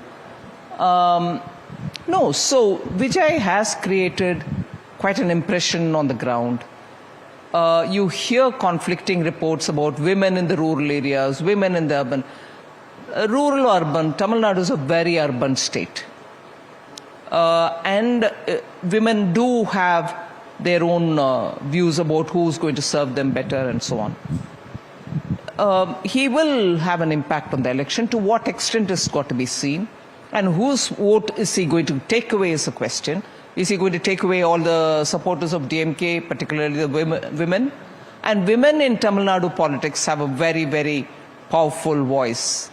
Not because of Ladli Lakshmi or anything like that. In general, MGR or even before, women have a powerful decision-making role as regards who they would vote. And therefore, I think it's interesting time to watch Tamil Nadu elections. Absolutely, and we love elections. So I'm going to get Veera Raghav before we pivot back to business and finance, our South editor. Veera, good. It's great to ask you a question after many, many years, ma'am. You've made a lot of political analysis like the conversations we used to have on Tamil Nadu. I'm just going to nudge you a little bit and ask you for a prediction. give us a prediction, though you may not want to give a prediction on the economic front, but in terms of the elections, do you believe that Tamil Nadu's going to head into a potential hung assembly, perhaps for the first time after 1962? We saw one in 2006. Number one question. And the number two question, I just wanted to broad base it, how would you respond to allegations of the larger southern states feeling discriminated against, constantly being made? Do you believe that's a worry for you? Constantly made to? No, southern states constantly saying that they are discriminated against by the center. Would you believe that that's just merely a political allegation, or is there some economic reality to it? They're discriminated against, no reality at all. Before the 16th Finance Commission report, they had this feeling that their good performance in terms of revenue generation, contribution to the GDP, and also population stabilization had not been recognized. I'm with them on that. I agree. I did tell many of the states that they should effectively put forth their case to the next Finance Commission, which is the 16th Finance Commission. And I guess many of them have done that. They've spoken to the Finance Commission, and Finance Commission has come up with a new weightage given to contribution to the GDP as a particular indicator in the set of considerations based on which they assess the formula. So that's worked out for them, I think, because of their putting their case forward. The Finance Commission has brought that in. So discrimination, no. Bringing in elements which are important for the states and their development parameters, yes, and that has worked with the Finance Commission. And based on that formula, from now, monies will go. But I objected to that language, despite a case which is valid, only because that's a kind of contagion which from Tamil Nadu can spread, because Tamil Nadu built on this North is always growing and we are always, we are losing ground, if I were to not do a proper translation. I don't know how many of you will understand Tamil here. Vadakku Vazhudu, Terkku Theidu has been a continuous political slogan, meaning North prospers, whereas South stagnates. No, Theidu is, if you ragad karke kisko itna bada cheez ko itna karoge, so what is that word in Hindi? I don't know. Huh? Erosion, yes. So South erodes. That has been a political slogan in Tamil Nadu. I was surprised that that was getting some traction in the rest of the states, but I think that has been adequately answered, both by no discrimination from the center because of facts, and the Finance Commission recognizing their contribution. Ma'am, your approach to budget making and governance has been marked by fiscal prudence. You've reduced the fiscal deficit target from 4.4 to 4.3. You're obviously careful about how you spend money. I want to ask you what you make of political parties in election season come up with a slew of freebies. For example, 10,000 rupees were given to women in Bihar. Now there's an election in Assam and elsewhere, and all parties, including yours, are doing the same thing. Especially in the context of now so much focus on the debt to GDP and your effort to bring it down. One is politician Nirmala Sitharaman, the other is Finance Minister Nirmala Sitharaman. How do they talk to each other on this? And do you sometimes counsel your party members in states like Bihar, Assam, elsewhere, Madhya Pradesh, Maharashtra? And we're seeing in states like Maharashtra, they're now struggling to live up to some of those election promises. So how do you look at this very slippery slope that we are currently on when it comes to freebies? No, first thing, if a state has resources and if they think they are able to fund it through budget, technically no one of us should have a problem. If the budgeted amount given for the freebie is shown and taken approval of through the House, their state assembly, none of us can have an objection. No, but if they cut back on revenue spends, revenue expenditure gets cut, so you're not spending on productive, say, infrastructure builds, you're just juggling within the budget by spending more on welfare and less on public infrastructure. No, when I say if your budget can provide for it, I'm not indicating juggling. I actually mean that you have resources which can fund some of this, you're welcome to do it. And that's not at the cost of capital expenditure. They are different heads altogether. I assume the capital expenditure will happen, and over and above that, if you have resources, you should. And if you want to go ahead, please take the approval of the Assembly and go ahead. But what happens is, such things get supported by borrowings which are beyond their means. And when I say beyond their means, anything that goes through the Assembly or the elected representative scrutiny will bring in that element of responsibility to say, can you or can you not afford it? And the House can decide on it. Whereas when you tell the House something and not tell the House something else, and that something else goes through your state-owned public sector undertakings, then it is a sleight of hand which is wrong. And in that, even there is a margin that you can give. And what is that margin? If that public sector undertaking, which is in the state government's domain, earns its own revenue, it has a product to sell and it earns its money, and therefore you want to temporarily borrow from them and then serve your cause, even then it is accommodatable. But if it's a welfare board, which itself is dependent on the budgetary allocation, and it has no revenue source of its own, you still make them borrow. And then from the budgetable items, such as excise duty, you say for the next 5 years that will go for repaying that loan. That's not right. Because the elected House will have to clear what you're saying. And then there will be an element of answerability and accountability. When you're not being answerable, when you do this, it also crosses the legislated FRBM, the fiscal responsibility and budgetary management that you're committed in your House, and there is a law governing it. You exceed 3% by making all these boards and others to go out and borrow for something on which they don't have paying capacity. Which state are you most concerned about? The No, state there of are, which state's there are a finances? few states which have done it over and over and over again. Which states' actions concern you the most? Punjab, I'll not Telangana? name them. I'll not name them here through the media. No, I will not name them. But let me also tell you, I'm not just talking about these things and leaving it to be where it is. I've called some of these states and told them that, please, your borrowing is unsustainable. I can always curb you from borrowing, that's all right, but you have these kind of unauthorized ways. But even otherwise, the earlier borrowings have been at a very high cost. You're paying 11%, 11.5%, 12% in some cases.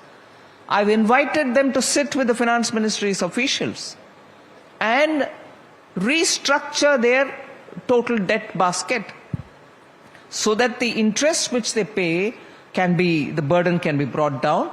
And I'm happy to say, I'm not doing this only for BJP states.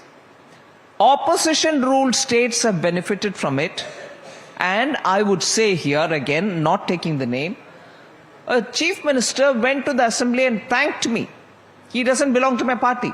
And said, Government of India has helped us, as a result of which my burden, service burden, has come down of the loan, which I have to pay interest and everything else. This was Revant Reddy. I'm not naming anybody here. Okay? So, as central government, without being harsh, but yet conveying the message that debt has to be carefully managed, you can't leave intergenerational burden on our citizens. We are trying to do that. Okay, I'm going to get Jay Kumar to ask the question. Go for it, sir. Honorable Finance Minister, one of the liberalization moves that has not even been talked about, but probably is going to have the most amazing impact on the economy in general, is the quiet way in which banks, foreign banks have been allowed to come in and take majority stakes here. Just a rough calculation is about $10 billion of equity just in a few deals announced is the harbinger of many more things to do, many more things to come. That, along with the borrowing capability of theirs, means almost a $70-80 billion injection of credit into the system. I think the budget could have given a sign of lower interest rates by actually reducing the gross borrowing and making the rates tick lower, because the only thing, if you see inflation is low. So question. I'm just coming to it. This would have been a good time to signal lowering of interest rates. Maybe, I'm just qualifying that, maybe that was one thing which was missing in the budget, where a gross borrowing figure for some reason was higher than what the markets expected. I agree. But I didn't have the luxury is what I want to tell you. I didn't have the luxury. If you're just looking at the numbers and saying that could be, I will agree, if ceteris paribus. But the global uncertainty since 2022 has kept the 3 Fs as a hot boiling issue. Fuel, fertilizer, food. And if this uncertainty continues, at least on 2 things, India is very dependent on external markets. Fuel, fertilizer. I import huge quantity of fertilizer. Of course, I want greater rationalization if we can, without giving the farmer any costs for worry. He should get as much fertilizer as he wants. But there's also this question of how much is getting pilfered, how much is going into plywood industry or any other industry. But with all that said, I can't afford not to have enough stock of fertilizer. So such uncertainties also make me want to be sure. If I may, the divestment could have been the route to a conscious attempt to raise equity, which companies do when they're indebted, rather than the borrowing figure is the only suggestion here. I fully agree, and on divestment we are still working. We shall be doing it. And if at all I'm able to reach that kind of a level even by mid-year, I'll review what my borrowings should be, which is anyway done once again at that stage, before we announce the next half borrowing calendar. No, so let's spend a moment on asset monetization, because you've now set a target of 80,000 crore rupees for the DIPAM division to be able to monetize government assets, part of it to come from IDBI, which you've announced. What are the kind of timelines you've set for your team to be able to get the IDBI monetization done? And secondly, land monetization of central public sector units. Thirdly, like we saw with Air India, are we now, because you've been working on it for a while, are you now working towards a zone where the government feels confident to be able to push through strategic disinvestment of other central public undertakings which you don't think the government, especially non-strategic areas where you don't think the government needs to be in that business? First thing, non-strategic areas, strategic areas, that differentiation has gone from 2021. Every sector will have private sector come in. Sure. And government's presence in non-core sectors will be to the minimum. In fact, non-core we can be completely out, and core will be to the minimum. So that's made clear. And the 2 kinds, where your holding is already 90%, you can always come down 75, 60, 50. An economic survey said, why don't you come down to 26 now that the voting rights are very clearly demarcated by defining, redefining? I'm not even talking about it at the moment. There's enough and more for me to do in terms of getting public float into some of the public sector undertakings, which are sitting with 92, 98% holding. The other is already cabinet approved items, which will have to be fast-tracked on to be totally sold off or privatized. We will continue to honor that approval given by the cabinet. I'll be taking that up. And land monetization, in fact, I'm not sure the report is out yet. Niti Aayog had done a study on land monetization since after the pipelines were announced. And I think the report really finds that quietly a lot of good work has happened. Once those numbers are out for you all to analyze, study, you'll know that the government has been performing even on land monetization. It wasn't as if I announced the pipeline and left it there. Quite a lot of work has happened, and I'm glad Niti Aayog has come up with the report. Okay, I'm going to get Rahul Bhatia of Maruti Suzuki to ask a question. Can we have a mic sent across to him, please? Honorable Finance Minister, I have to really compliment, and I go back to the GST landmark reform, a historic reform where you had made a remark, virtuous cycle of growth. I can tell you from industry side that we are actually seeing that happen. We have to accelerate our capex cycle in order to create more capacity to meet the demand that has been created, and it's a phenomenal jump growth rate. The second part is... Sir, question please. I'm sorry. I'll still dwell for... Okay. The budget, we are in a rare Goldilocks situation, which we say high growth, low inflation, and coupled with this virtuous cycle of growth. What is the downside that you see now? What are the risks? I mean, we can see everything positive from here on. What risks should we be concerned about now? Risk is the external challenges. But equally, I would, since you are asking and you're from Maruti, I would say this. India's private sector should participate in India's growth. No longer any other reason can be given as a valid reason. Because if there is more reason, let me know. And if government is a hindrance, I'll work to remove it. But come on, participate in India's growth. Why do you think it's not happening? Because this question's been engaging you. We've had multiple conversations last several years. This question is engaging me is a wrong thing to say. It's not a question for me in the first place. Why is manufacturing and capex there we go. not... He asked the question to me. Yes. Ask it to the industry. That is a question for them. What do you find All out? of us are giving our observations about it. It's for industry now to say, no, sorry, we cannot do it because A, B, C of the policy is hitting me. I'll work to remove it. But tell me what's the reason? What's your theory of what? I have no speculations to offer. That's a luxury media can engage in. But they don't invest in the same way. It's your luxury to speculate. I have no reasons to speculate. Interesting. Okay, but she sent a very strong message. So I hope everyone's listening. I'm going to get Neeraj Shah to ask a question. Neeraj, go for it. Ma'am, good evening. One of the things that the markets has lauded in the budget is this tax holiday for data centers.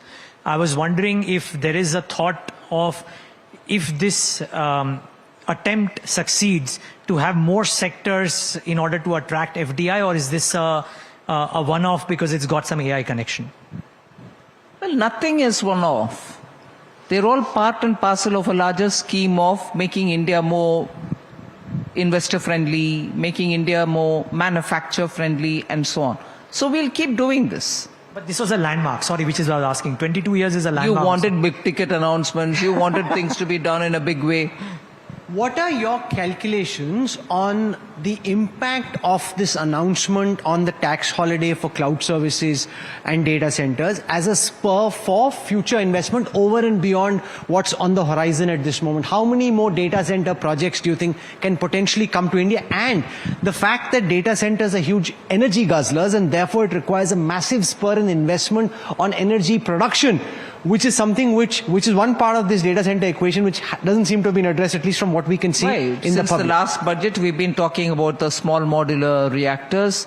The Parliament is passing bills which are necessary for establishing nuclear energy in India.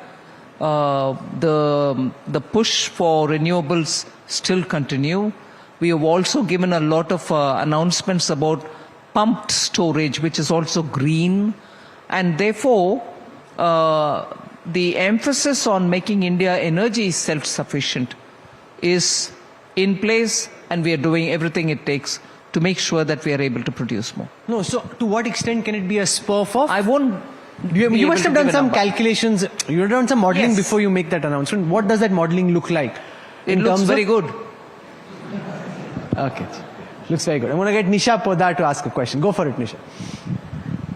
Good evening, ma'am. So since it's your 9th budget and there is continuity in the vision which the business community really likes, I can ask you about the previous budgets and some of the announcements made there. Job creation is one of the pain points and could be a bigger issue going forward. 2 budgets back, you had announced a stipend program along with the private sector, with top 100 companies really participating in it. I tried to reach out to some of those companies to get the data on what has really happened there, but I was not successful in that. If there can be an update and how the job creation and skill development is really taking shape under that particular program that you had announced. Thank you. That was the internship program. That was not a jobs program. The data on the internship program has been several times answered. In fact, even tomorrow, I've got questions on the internship program for which I'm giving answers. Last Monday too, last Tuesday too, Lok Sabha and Rajya Sabha. So internship is one of those on which we have shared the information with the parliamentarians and also put it out in our website. So there were 2 pilot programs for the internship. And from the pilot, we've had quite a few learnings. And based on that, a cabinet note is being prepared. It's almost ready. It should get the cabinet approval for the full program to be launched with as much allocation as it requires. So, in any case, that was only an internship scheme. It was not a job scheme. But to my surprise, many of the companies chose those interns for whom they had created space and given them the opportunity to know about the company into their regular employee list. So it has actually turned out to be not just an exposure for those who have never seen what the big industries want of a person who's seeking job to be an intern, and post which for them to find a job in the company itself. I'm not saying everybody found it in every places that they went, but many of them had the internship getting converted to a job. Dr. Farooq Patel has a question. Please go for it. Can I have a mic brought up, please? Question, sir. Good evening, ma'am. I'm Farooq Patel and from the KP Group. See, after these few days, government had a very nice deal with the EU and the trade deal and of course, with the Trump, Saab and all. So, opportunity of export is highly expanded nowadays.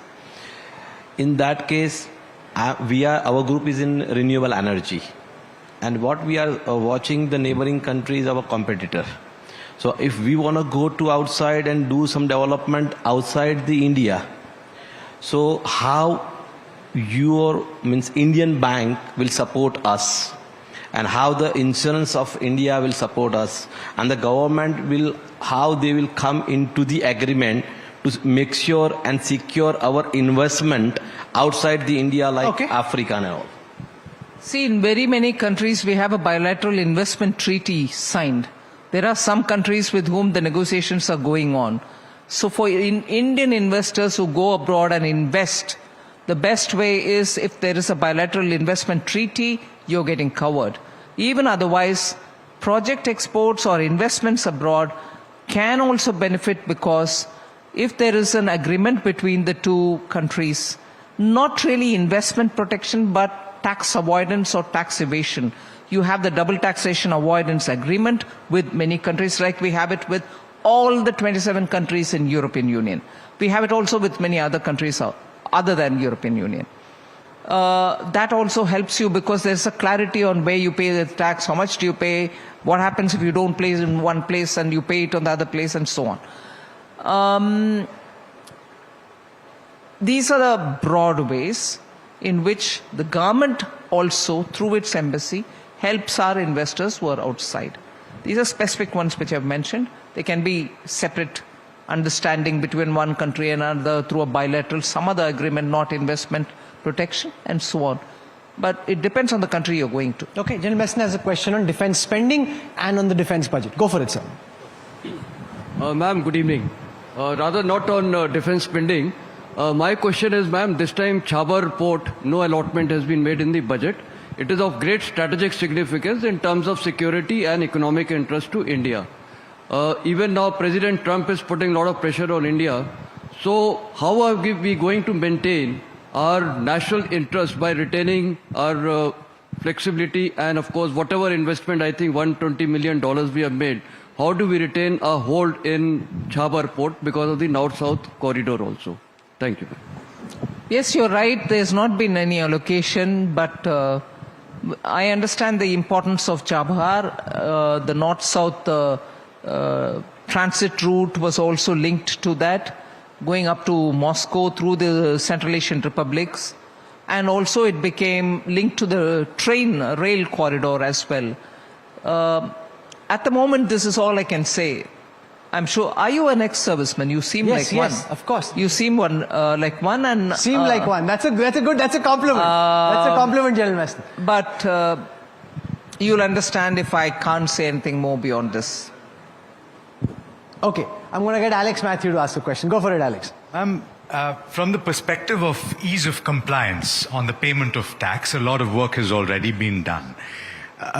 The nudges that the tax department has sent to individuals has also worked, and you've created windows. My question to you, ma'am, is will we see more of use of data, which has gotten a lot more robust? Will more such notices be sent out to correct behavior? I'm talking about collection of revenue in the right manner on taxes that are supposed to be paid, that are going out through loopholes in the system. Yes, of course, data will be used. And nudge will be our modus. We also want to help the assessee by pre-filling his forms.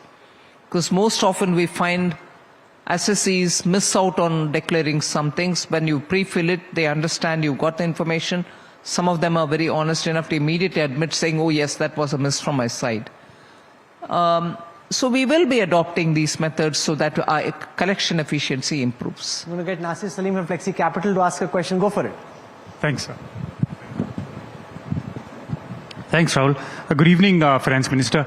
Just a quick question. You know, I represent the wealth management industry and the mutual fund industry broadly. The question is, today's SIP book in the country is a huge 30,000 crores per month. Adds a lot of capital market value every month. Our question is, any vision that you have possibly on the last man standing in terms of financial inclusion, Finance Minister?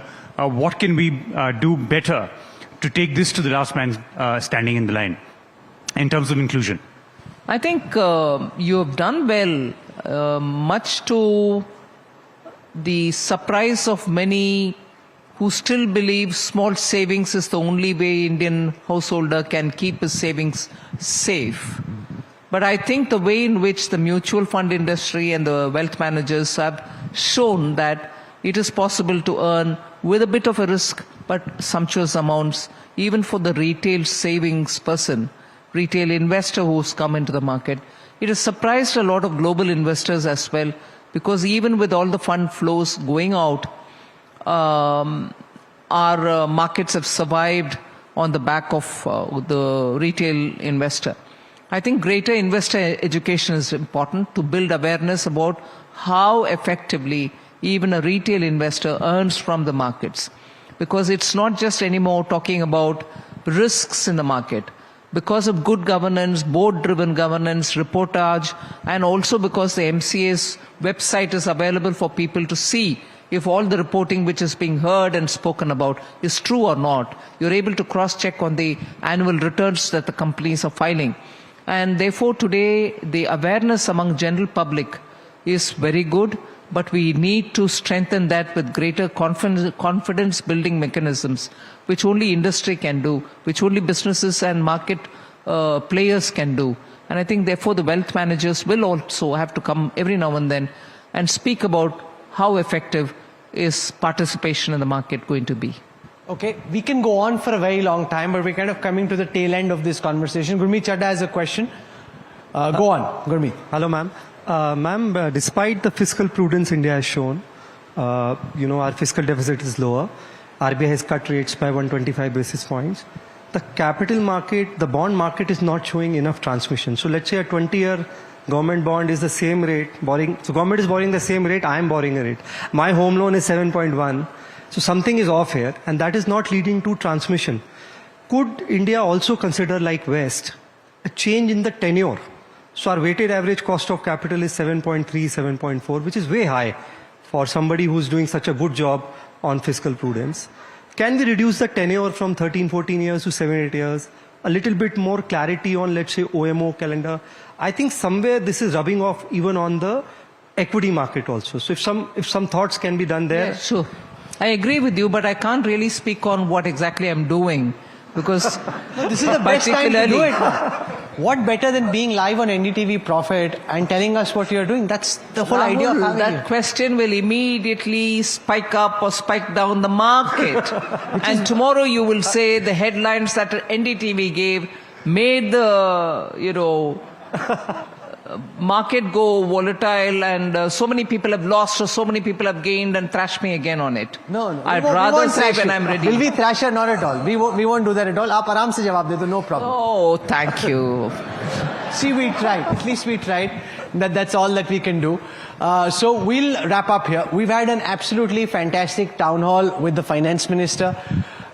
We saw, not just your prudence when it comes to financial management. We saw some political flourish as well, and as you head into Tamil Nadu, I'm sure we'll get to see a lot more of that. Ladies and gentlemen, can we have a very warm round of applause as I thank Finance Minister Nirmala Sitharaman for joining us on the NDTV network and being part of this. Thank you very much, ma'am. Wish you all the best. Thank you. Thank you.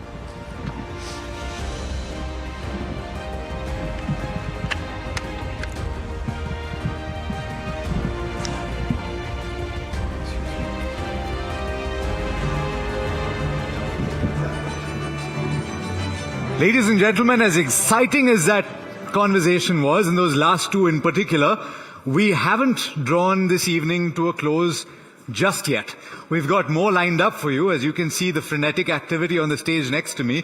We're lining up for another power-packed panel. This is another representation from corporate India. And we're going to be talking about what is next on the tech front. In new age technology, we've got representatives who've already given you a glimpse of what the future holds for them. And we've got some really interesting talking points, right?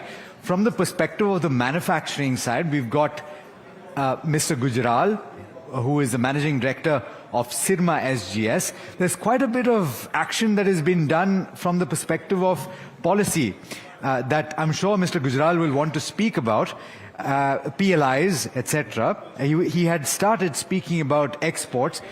Sir, forgive me, we're just setting up as we brought you onto stage. But beyond that, we've got Sachin Seth, who's the regional managing director of CRIF India. There's a lot that has to be said about India's borrowing and the retail side, and whether or not there are pockets of concern. CRIF, in case you didn't know, looks at the credit rating except for the individual borrower. And we've also got Paula Mariwala of Venture Capitalist with us today. If we can ask her to join us on stage, please. And to take this conversation forward, she's already on stage. Ladies and gentlemen, Nisha Poddar. Thank you so much, Alex. We've kept the best for the last, and trust me when I say that, because both the budget as well as the Commerce Minister, while spelling out the US trade deal, has mentioned the MSME and the mid-market manufacturers to a great extent in taking forward the growth agenda of the country and the economic growth of the country. So let me begin by asking Mr. J.S. Gujral, first of all, with Sirma and with electronic manufacturers, what does the FTAs as well as the US trade deal mean in opening up the market and expanding the market potential and growth potential for the companies like yourself? I think it's been a dream come true for the electronic sector. We have been in the industry for 40 years. And as Piyush said, we are stripped off all the demand by having the agreement with our competing countries. For the first time in the last 8-10 years, electronics has found a space at the head of the table. Yes. And I think it gives us an enormous opportunity to grow. Industry has to invest. Growth is not going to be easy. It's not like China, which had 20 years of smooth run in a sort of a stadium with astroturf. Right. Current geopolitical environment is like you have to run a cross-country marathon. Yes. So the industry has to gear up. The government has done enough. Should it do more? Yes. Can it do more? A big question mark. They have their sort of limitations. Yes. I think industry has to invest in capability building. Yes. Capacity building is the easy thing. Right. Money is not a constraint today for credible industries. So you can get money from the market, from the debt, and you can create capacities. Capability is the challenge. Okay. And innovation. So we have to invest in R&D, on which I'll share my thoughts after the panelists have spoken. All right. So innovation is the nerve center. But for this capex cycle to really pick up, two things are very important. That is the debt side and the equity side. The funding has to come from either of the two places. So Paula, you have been an investor. You're also very bullish on Indian manufacturing prowess. How do you see the MSME mid-manufacturers really taking the stride towards this opening of the market, and where is the money coming in from? Thanks, Nisha. Great question, because like Mr. Gujral rightly said, the time for manufacturing is now. Yes. For various reasons. Of course, the government has made it, their priority. The whole China Plus model is right. We do need good capital. And yes, by good capital, I mean a capital which understands the kind of timelines, the kind of investments, not yes, just capex, but also in terms of, innovation. To support innovation, we would need yes, R&D. Yes. And I mean applied R&D. It doesn't have to be fundamental, but we do need capital that will support this kind of innovation. And technology adoption. I think there is huge possibility of jumping a few stages and getting on to manufacturing 5.0 even by the digital transformation.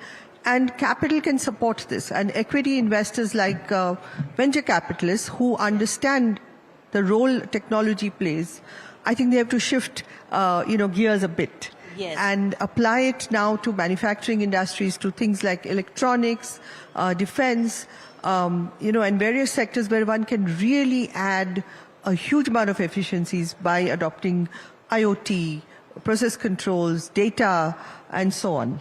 That's right. Patient capital is the need of the hour. And unfortunately, the VC and the private equity community has really not looked at the manufacturing space. They look at other sectors, which are the few sectors of choice only. So Sachin, looking at the data and how MSME has really evolved in the last few years with the government support, has there been a momentum build up? What does the data show? And are the states doing enough to really build those clusters as well? Thank you, Nisha. I think that's a very, very apt question. So, adding to what my co-panelist, Mr. Gujral and Paula said, absolutely, MSME, and in the current context when we are looking at the trade deals with Europe and with US, especially I'll say with Europe, if you see, many of these geographies are built on MSMEs, right? Europe, the whole Europe MSME ecosystem is very strong. Very interestingly, 27th when this deal was happening, as CRIF is my parent company is Italian, and I was sitting with the chairman of the group, and we were just discussing that this deal is about to happen. Yes. And it was a big thing which happened for both India and Europe, and obviously US has followed. So keeping in that view, if you look at the MSMEs funding, or let's say credit to MSME or finance access to MSME, as we heard the view of a venture capitalist, but the key point here is that the insights of data or the level of transparency what typically a credit provider or an investor requires. Unfortunately, in India, it is a cycle which has been evolving. If I give you some of the data points, see, we have about 7.5, 7.6 crore MSMEs. We have only 2.5 crore MSMEs which have been given at least one loan any point of time. As of today, MSME loan book is about 40 lakh crore, right? And if you see the penetration today, the live loans, it won't be more than 12 to 15%, right? So you can see that that's a credit side of it. If you come to the investment side of it, it will be even far lower, right? But these are the, I would say this is the backbone, as we heard both the ministers, Honorable Commerce Minister and the Finance Minister. The growth of the country cannot happen without these 7.5 crore enterprises. And that is where data is going to play a significant role. They need to become more and more transparent, or they need to become more and more data-centric. Yeah. And providers like us also bring certain value to that. But that's the ecosystem which needs to work, because that's where the credit and investment will play a significant role in making these sort of ecosystem players much more robust for the future. So more data and more risk analysis. These two, how critical is it, Paula? Extremely critical, because without that we are just speculating in the dark. We don't have a great amount of past history, so we do need current data which is robust. And I think a lot of the digital transformation that has already happened through various initiatives of the government are already making MSMEs more sort of compatible with data. And that is helping us figure out what kind of projection. So it's no longer simply Excel sheets. I think it is based on data, whether it's productivity, efficiency, supply chain resilience. All of that now is backed by data. That helps us mitigate the risks or project the right kind of returns, the time frame, the various milestones. So extremely critical for MSMEs to really adopt this. And, we talk of AI, but this is really great application for MSMEs to use AI ML to generate much more confidence for getting more equity into their companies. So use of technology is extremely critical, but innovation is also very critical. From Sirma's point of view and from the sector point of view, how do you see this particular space, and how is the government really supporting innovation? I'll first like to add on the SMEs. I think there has to be a structural shift in the whole landscape. Right. Small is no longer beautiful. We like it or not, it's a fact. We are competing with global companies. Once you have the FTAs, it's a double-edged weapon. Our markets will also be open, and we have access to the global markets. So I think the SMEs have to move into the value chain and let the big companies do the front-end product marketing. Right.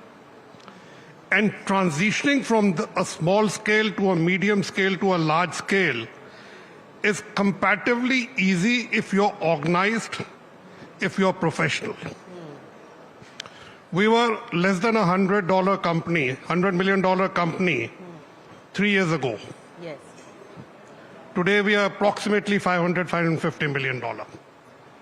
Now it seems very big, but when you talk to global companies, they talk of 30 billion, 5 billion.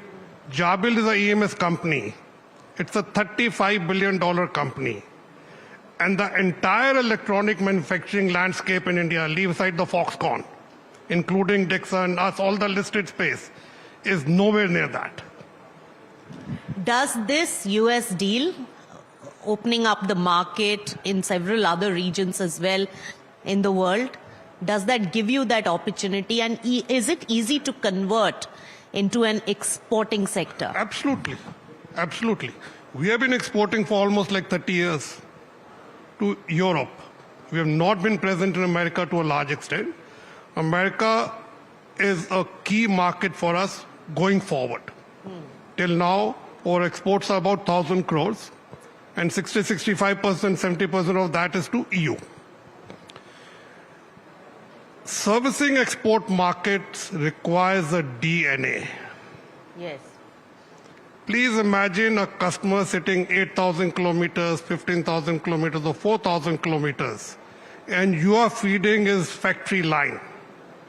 In EMS, we normally sell it to our customers and they integrate it with their overall part. Now, if you have to feed his line, one line stoppage will erase 2 decades of good supply, because he'll remember the one line stoppage which he has. So I think the Indian industry has to invest in systems, has to invest in automation, has to invest in R&D. Right.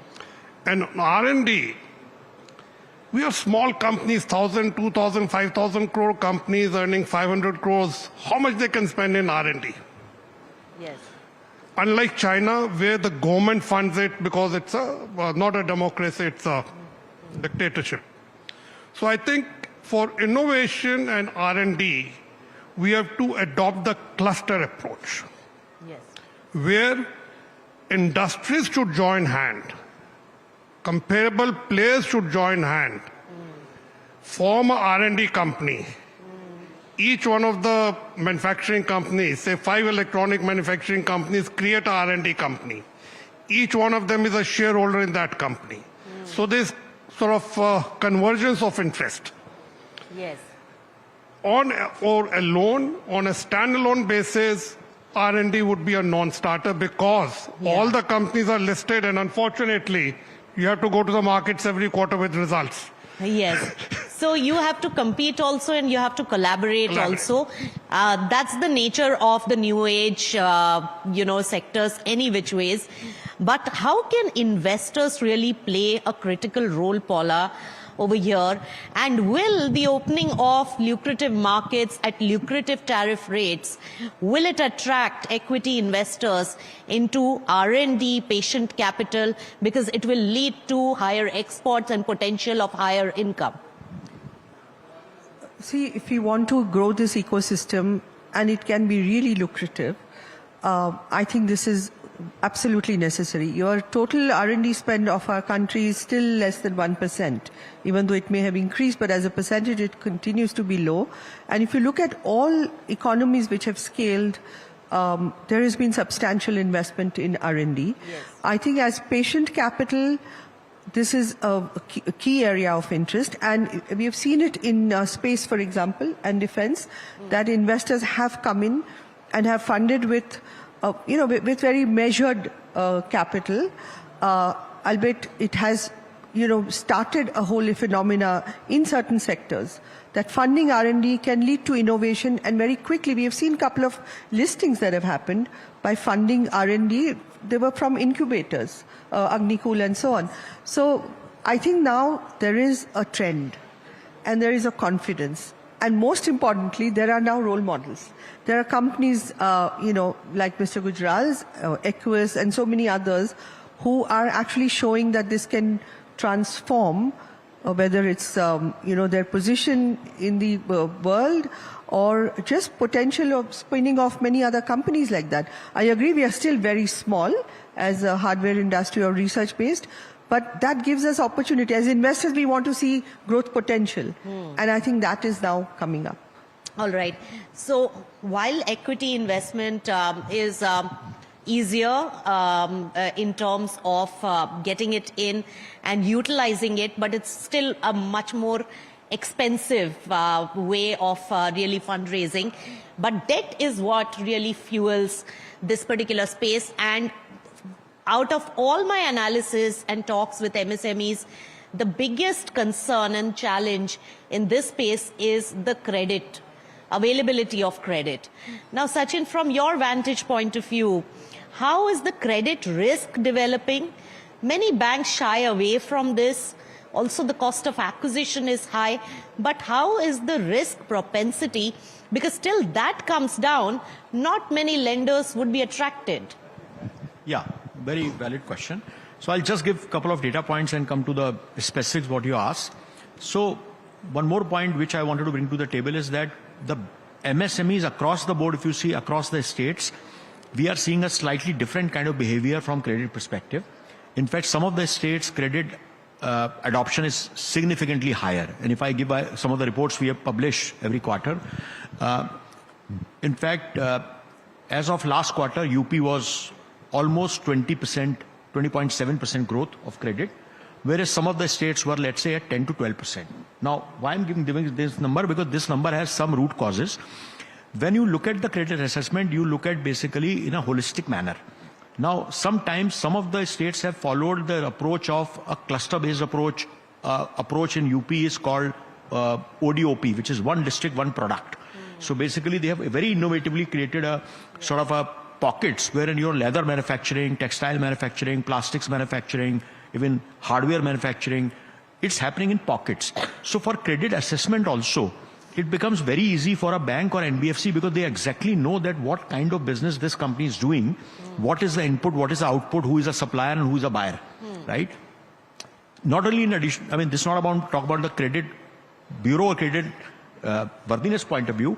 If you look at the business information data, which is also very crucial, because you'll have to look at three types of data. One is operational data, financial data, and then the credit risk assessment. Yes.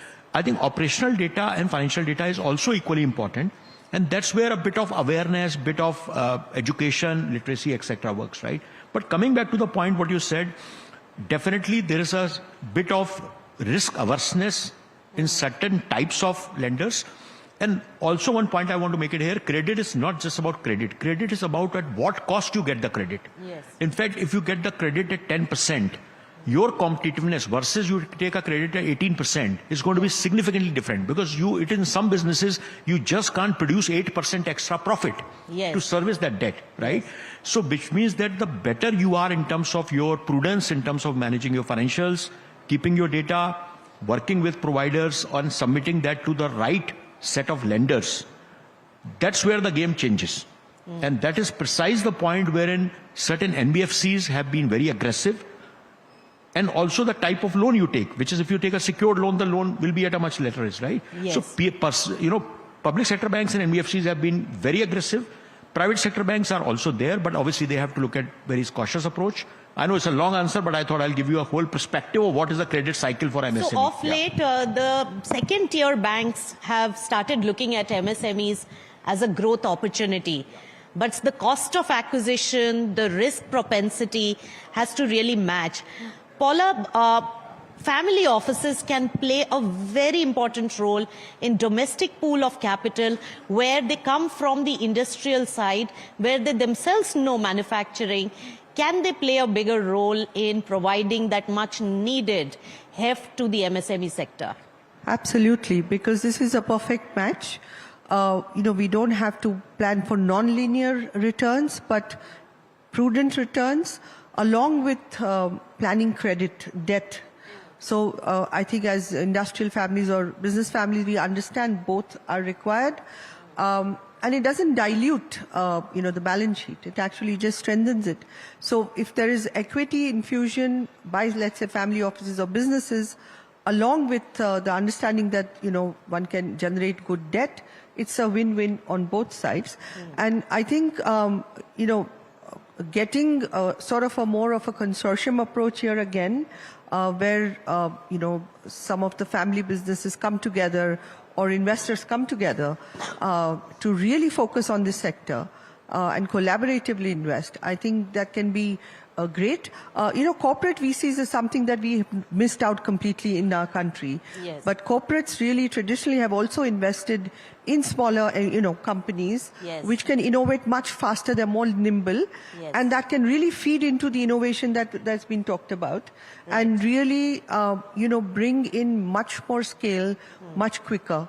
And then credit and so on will sort of dilute. Right. One big challenge, though, here is also, along with credit, I think talent is another big challenge that was referred to. And we need skilling to again gain confidence for other families to invest. So last word on any suggestions on how skilling can be done, and can government get any suggestion on this?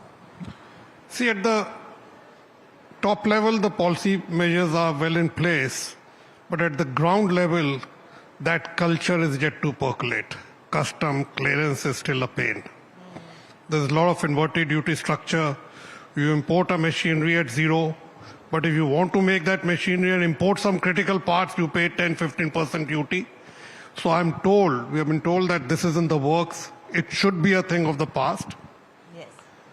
I think the crux here lies is scale.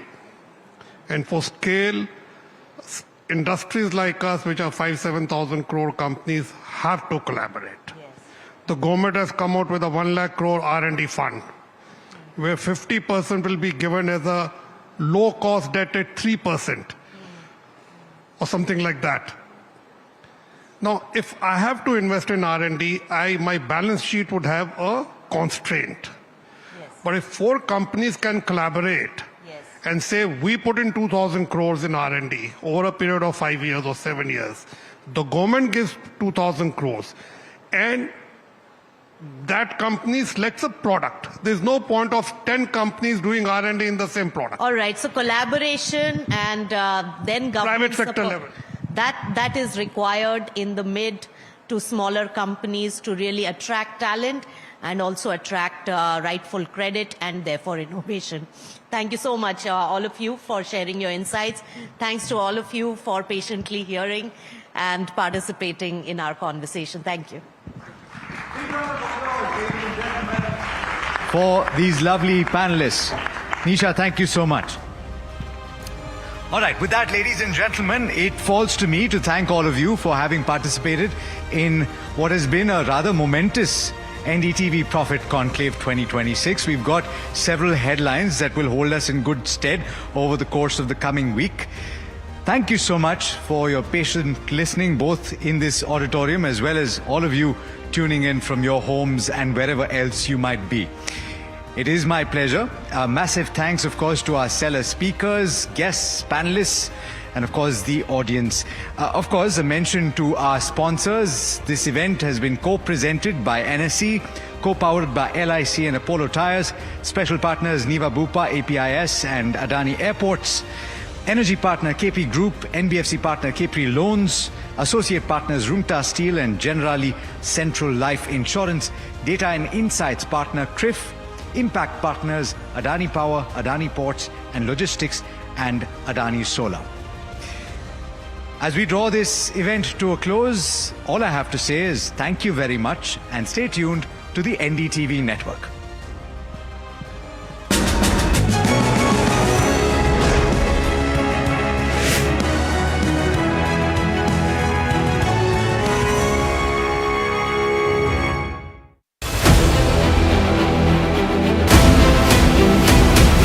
I propose to raise the STT on futures to 0.05% from the present 0.02%.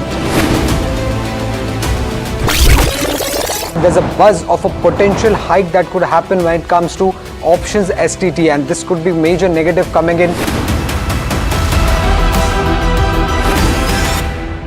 Presenting the all-knowing, all-powerful Tech Guru.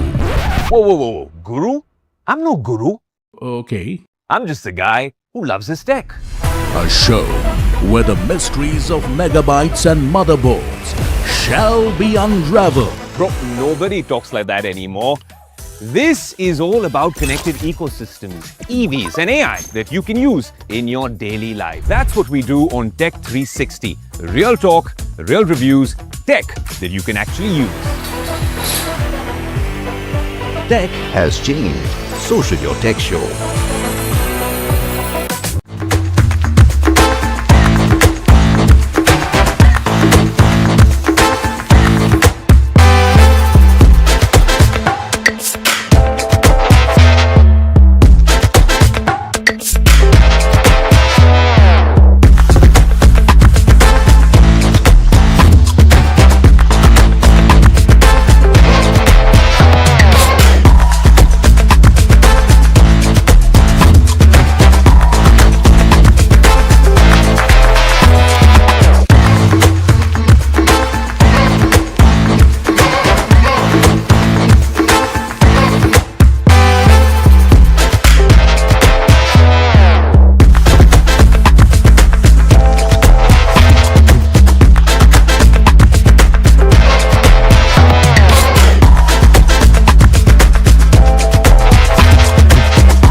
Alright team, our new order show is ready. Now we need a promo. Something cool, something sharp.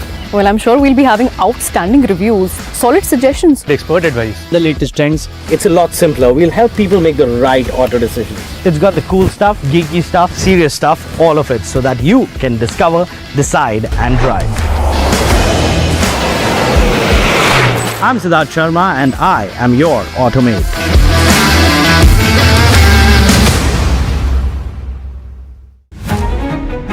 new year. New power panel. India market open. Now in its boldest lineup. This is where the trends get tested and stocks get conviction. I'll recommend a buy call on a stock only when I'm fully convinced on the stock. With a table-thumping buy. And when the street wants the levels, he brings the chart. Charts speak the truth, and I deliver the levels with no frills.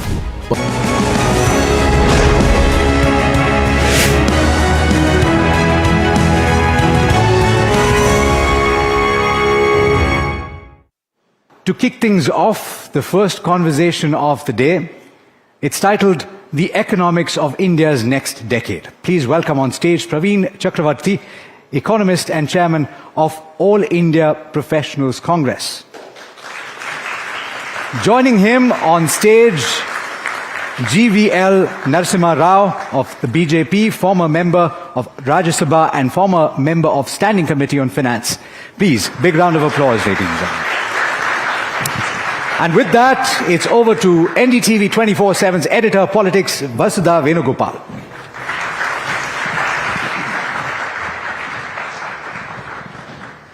Hello everybody, a warm welcome to all of you. There cannot be a better day to do this. The joint statement on India-US trade deal is out, and the Commerce Minister has just addressed a press conference saying that this is the time to celebrate, but the opposition is saying that this is also the time to be cautious. Praveen, let me start with you. I was listening to Piyush Goyal, the Commerce Minister, and he had this whole itemized list, and he says that this is the time to celebrate, and we have not done anything that will put the Indian farmer at a disadvantage. Then why is the Congress Party opposing this? Good afternoon. First, let me start by saying that any trade deal is a good thing for India's economy. India needs more trade, India needs free trade, and if anything, over the last decade, we saw a bout of protectionism in Modinomics. So I'm glad that there has been a U-turn on that front. Now, I have not seen the press conference that you're referring to because it just happened, but from what I have read about the details of the deal, what is unclear are a certain details of the deal. Now, let me just give you one example. One of the details of the deal is that India is committed to buy $500 billion worth of American goods over the next 5 years. 500 billion over 5 years. So roughly 100 billion a year. Today, we buy 40 billion from America. How is it going to double or triple? What are we going to buy extra? How is this commitment made? Are we going to shift our purchases from some other country to this? And most importantly, if we have committed to buy $500 billion worth of, what have they committed to buy from us? Okay. Where is the commitment from their side? So any trade deal is good. It's good as long as it's mutually beneficial, what they say in corporate jargon, a win-win situation. Yeah. And we're not sure that this is yet a win-win for both India and America. But Mr. Chakravarti, at least this could be a diplomatic win, right? The fissures that we saw with the US, the most powerful country in the world, are finally settling in. See, I can't comment on a diplomatic win because I'm not a diplomat, I'm an economist by training. I'm only asking, like I said, I started by saying a trade deal is a good thing. We welcome trade deals. We want greater trade. We want more exports. But what is it that we're doing here? We need greater transparency. We need more details. And this is too serious a subject for us to just go by headlines. We actually have to delve into the details. And as they say, the devil is in the details. So for example, what are we doing with Russian oil? Are we not going to buy Russian oil? If that's the case, are we going to get it at the same price as cheap Russian oil? Because I remember the oil minister, Hardeep Puri, back then had made such a bombastic claim about how it is in nation's interest to buy Russian oil. Now, what happened to that? Mr. Rao, the fact that, we might lose the trade surplus that we have with US, that seems to be a concern. Good afternoon to you and Praveen and all the attendees. We are looking at a $30 trillion export opportunity. the deal has taken this far, even to come to this stage, because India and under Prime Minister Narendra Modi ji, we stood our ground. Had we so-called yielded to pressure, a deal would have happened long ago. India has finally agreed to this deal based on our terms, based on protecting our interests of our farmers, our MSME sector. These are paramount. And this happens after we have signed several other bilateral trade agreements, including the trade agreement with the European Union. So all that has actually resulted in we getting a very positive deal with the US. And had this not taken this long, had India not prevailed over the US, it could have happened a long time ago. Certainly it's a deal in Indian interest. It's a deal that will help us realize our goals of Viksit Bharat. It's a deal that will help us, this trilogy that Finance Minister mentioned in the budget, where we are looking at impetus to growth as one of the three major pillars of our economic policy. So certainly it's a great deal.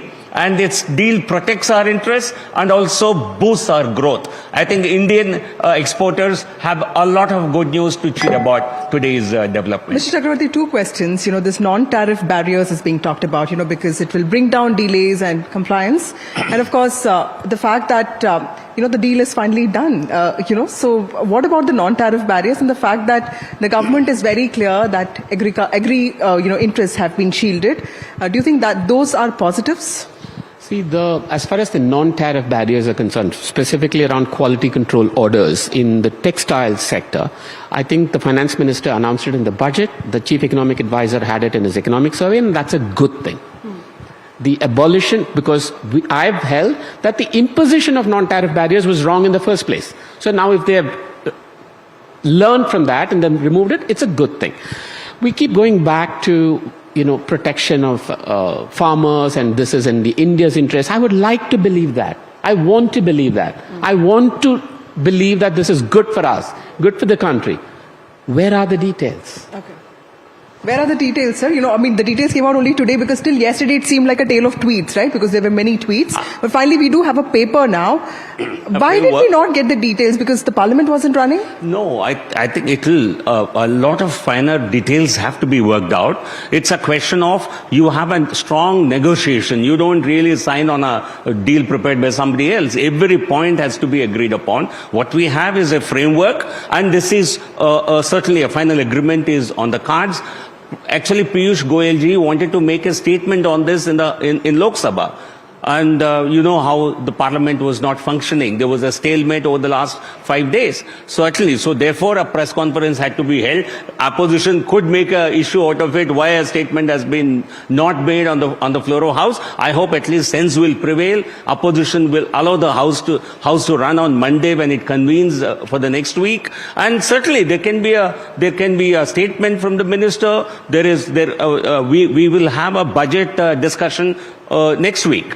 Union budget discussion. We've just concluded the motion of thanks to the President address. So in that budget discussion, I think the opposition members, if they are wise, they will have all the occasion to really they're saying that comment. If you let the LOP speak, then the Parliament will function and, the Minister can speak about it. No, LOP was repeatedly urged to speak. I think he was hell-bent on only creating chaos. I think he was not so much interested in giving a speech. The entire opposition lost an opportunity. One, it's quite unfortunate that the Honorable President's address, I think opposition did not speak on this, did not thank the President, which is customary, which is a parliamentary convention. And on the other, they have not used the opportunity to put their points across. The entire debate cannot veer around one point. Rahul Gandhi wanted to just press one point. He had made that point. He could have used the opportunity. He could have used the time. The opposition could have used the time to discuss on a plethora of issues. It's very unfortunate. I think we have a a bad opposition that is hell-bent on taking its graph further down and down after each session. They don't seem to learn.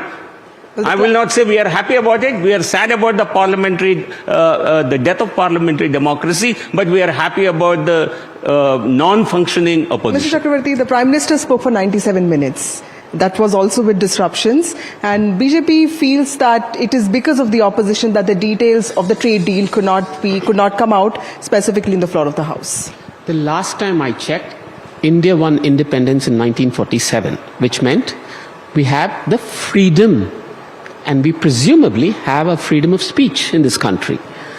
The leader of the opposition wanted to quote a written text by the former army chief. What in this country prevents that? What in this country prevents anybody, let alone the leader of the opposition, to quote what was factually written by no one less than the former army chief? I think all of us agree we need that freedom of speech, don't we? Why was it prevented? What is the fear? What are they running away from? What has he said? So are we trying to say that an entire deal with America, which is one of our largest trade partners, and the details of that deal, which is important for the youth of this country, for the future of this country, could not be discussed because the BJP had a problem with 2 lines with what the former army chief wrote? This is laughable. Okay. I think when we talk about freedom of speech, we also need to understand how Parliament functions. Parliament functions according to conventions. Parliament functions according to rules it has framed for itself. And when you are speaking on a debate with you, I cannot talk about something which is not relevant to this topic. You will not allow me to speak if I start talking about something that has happened. That's an important point. So it's also about being sometimes politically intuitive, right? When the country wants to talk about something, why is the leader of opposition talking about something else? You are not a judge of that. That's what I said. I think all of you are mistaking freedom of speech. This was about the nation's security. This was a parliament. This was in response to the president's address. And this was by no one less than the leader of the opposition. And all he wanted to do was quote 2 lines. Facts of what was. So I still don't understand what the issue is. So what are they running away from? Right? But I know this is not the forum that's to a convention. You You see, freedom of speech does not mean that I stand up and talk on a subject that I like before the speaker. He will expunge my remarks. If I have been a member of parliament, if I am speaking on a topic, I have to stick to it. Otherwise, there are warnings from the chair. And if you continue saying it, you could actually be forced to stop your conversation, your speech. Your views can be completely expunged. Freedom of speech does not mean I will do whatever I feel like. Okay, we're just hoping that from Monday we could possibly have a discussion on that. But Mr. Rao, the one criticism that the opposition always cites is that while growth is on track, inflation is being regulated, the gains of this growth is not being it's not really going to people as such in the way it should, because we do see that salaries are not increasing. There's also concern around essentials becoming unaffordable. Do you think that the government has a plan when it comes to making life easier for common people? It's already easier. So I don't think where you get your perceptions from, because facts you mentioned, inflation is at one of the lowest levels, highly manageable level. And how does it not help the common man when the inflation is low? Does it not help the salaried class when the growth, when we are the fastest growing large economy in the world? Yesterday RBI said they have further improved our estimates for this year at 7.3% growth rate. Does it not help? It has helped. And among the 3 pillars that Finance Minister, I go back to the speech, among the 3 pillars, she talked about growth, she talked about inclusivity. Sabka Saath, Sabka Vikas is nothing but inclusive concept. There is everything in this budget regarding farmers, the youth, women. Every section is benefiting from this growth. And that's why after a long time, there is a sense of happiness. When the GST rates were cut down 6 months ago, 4 months ago, did it not benefit every segment of every section of the society? GST is paid by everybody. The rich man, the poor man, everyone pays GST, and they have been given a huge relief. We have rather surrendered 1.3 lakh crores in GST revenue in this financial year alone. That which means actually in a matter of few months, we have foregone 1.3 lakh crore. Because that's directly money in the pockets of the people. Similarly, we have foregone almost 1.25 lakh crore in personal income tax income last year. It's only because we have raised the income tax slab to 12 lakh rupees. So government has kept the common man, the salary class in its mind, the poorer sections in mind. 25 crore people have come out of extreme poverty. This is World Bank statistics. So does it not benefit people? So certainly every section of the society has benefited, and that is our growth strategy going forward. Mr. Chakravarti, how would you respond to that? The fact that macroeconomic fundamentals are on track, what are your large concerns? See, I think first we must all agree as a country to stop talking about headline GDP growth. It matters almost nothing to the average armed army. There is a very clear divorce between headline GDP and incomes and prices for the common person. And it's not just in India, throughout the world. Number two, simple question. If everything was so good, why are 80 crore people dependent on the government for food? Still, 80 crore Indians depend for food on the government. They should be able to afford their own. So I don't think it is a secret that there are no jobs, not enough jobs in the country. I don't think it's a secret that incomes are growing as fast as prices. I don't think it's a secret that inequality is rising. So when we say there's a divorce between headline GDP, what do we mean? The benefits of headline GDP growth are accruing to a very small section of people. And I'll give you one statistic, just one, because a lot of people hear from the markets, equity, capital markets. You know, there's a lot of talk about how there's been a huge amount of domestic retail money that's come into the equity markets in the last 10 years. I'm quoting SEBI's own report. SEBI came out with an investor survey report of 2025 just 2 weeks ago. 3.7 crore households, only 3.7 crore families have investments in the stock markets, according to SEBI's 2025, less than 10%. You know, the same SEBI report in 2015, what it said? How many households were invested in the stock market? 3.3 crore. What does that tell you? There's actually been no growth in the number of families that invest. Very little growth in the number of families that have the incomes and the affordability to participate in stock markets. But what did we see? The amount of money has gone up 10 times, which means the same people got a lot more money that invested. It's just one statistic to tell you about the inequality. So I think we should stop crowing about headline GDP growth, fastest growing economy, and all of these things, because these things don't matter anymore. Right. I talked about poverty. Poverty is not poverty of the rich.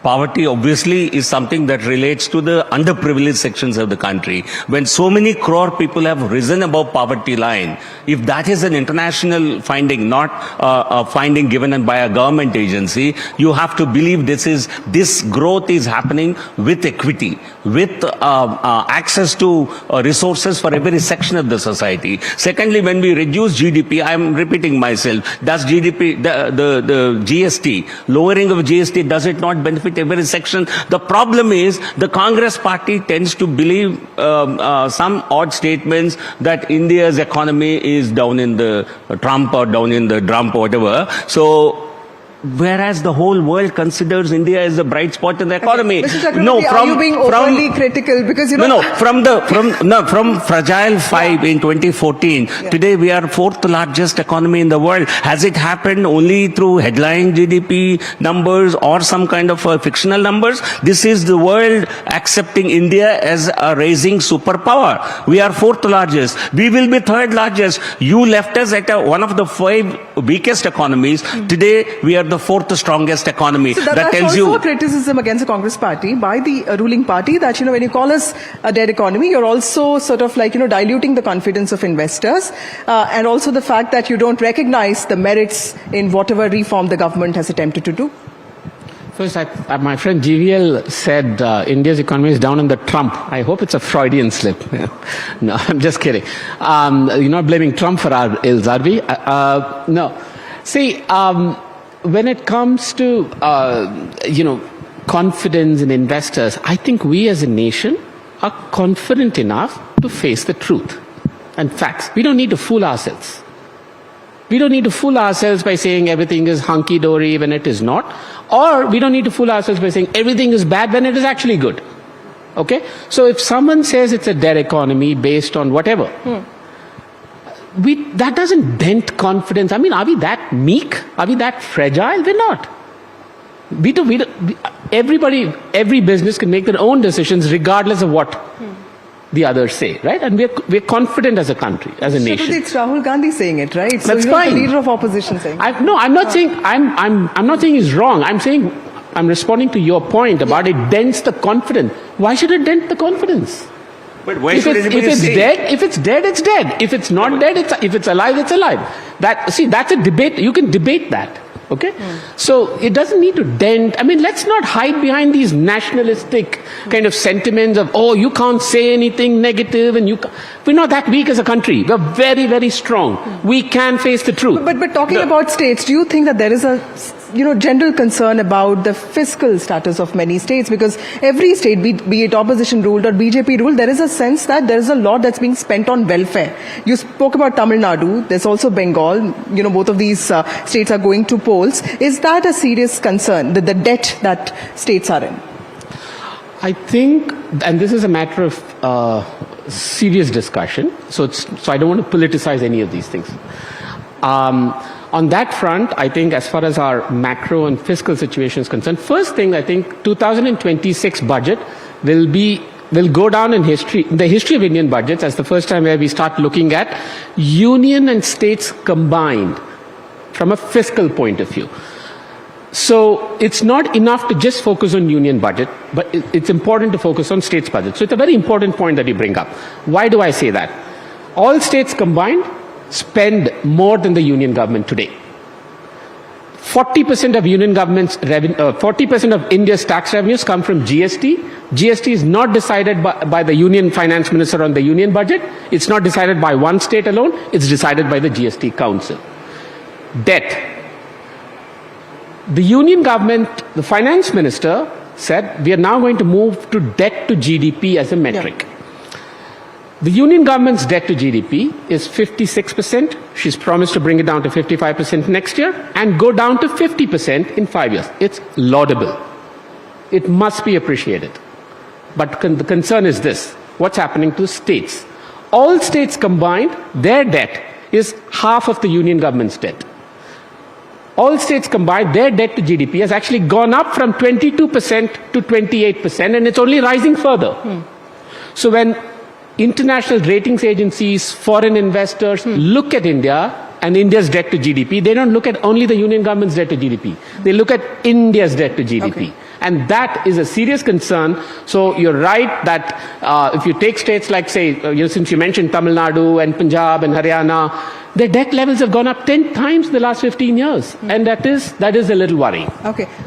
Sir, let me ask a question on the trade deal, because that's the news point. Let me first respond. Finish it and then tell me when can we expect more clarity and how confident and optimistic are we about the ramifications of it? No, regarding the debt to GDP ratio, we have among the countries, large economies, we have one of the lowest debt to GDP ratios. Compared to Japan, Japan is the highest, then US, then many other countries. So we are certainly at 55% also.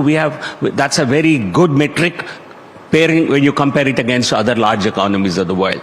Number two, among the states which are bad performers, I think I have to say this, they are all opposition ruled states. Mostly Tamil Nadu, we have never been in power in Tamil Nadu. Right. West Bengal, much more than 30%.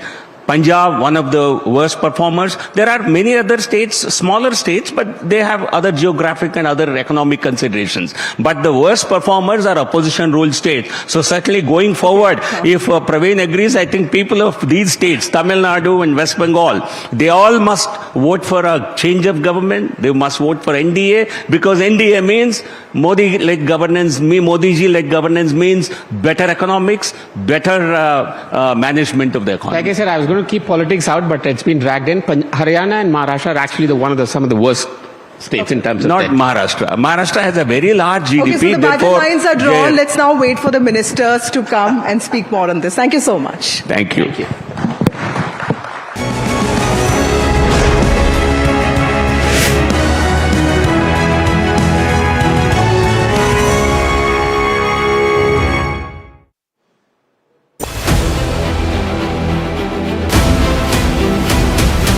I propose to raise the STT on futures to 0.05% from the present 0.02%.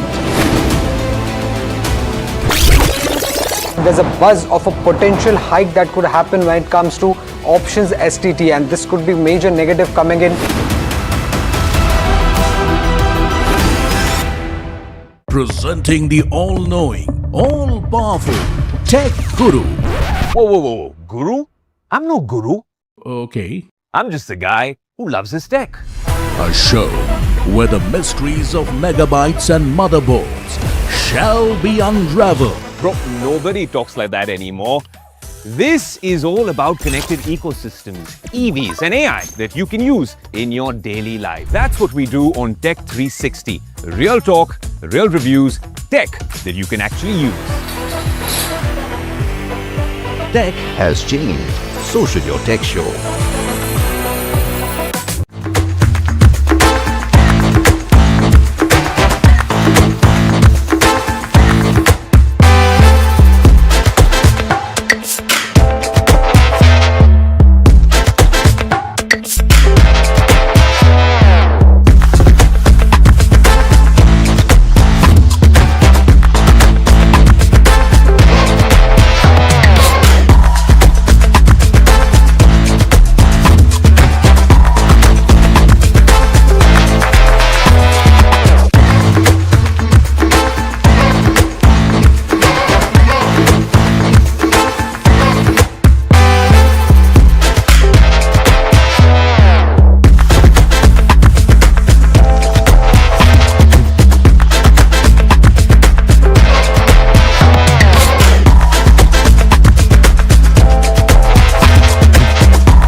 Alright team, our new order show is ready. Now we need a promo. Something cool, something sharp.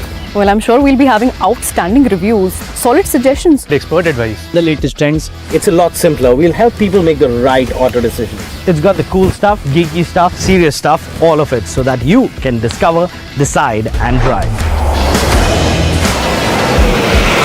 I'm Siddharth Sharma and I am your Automate.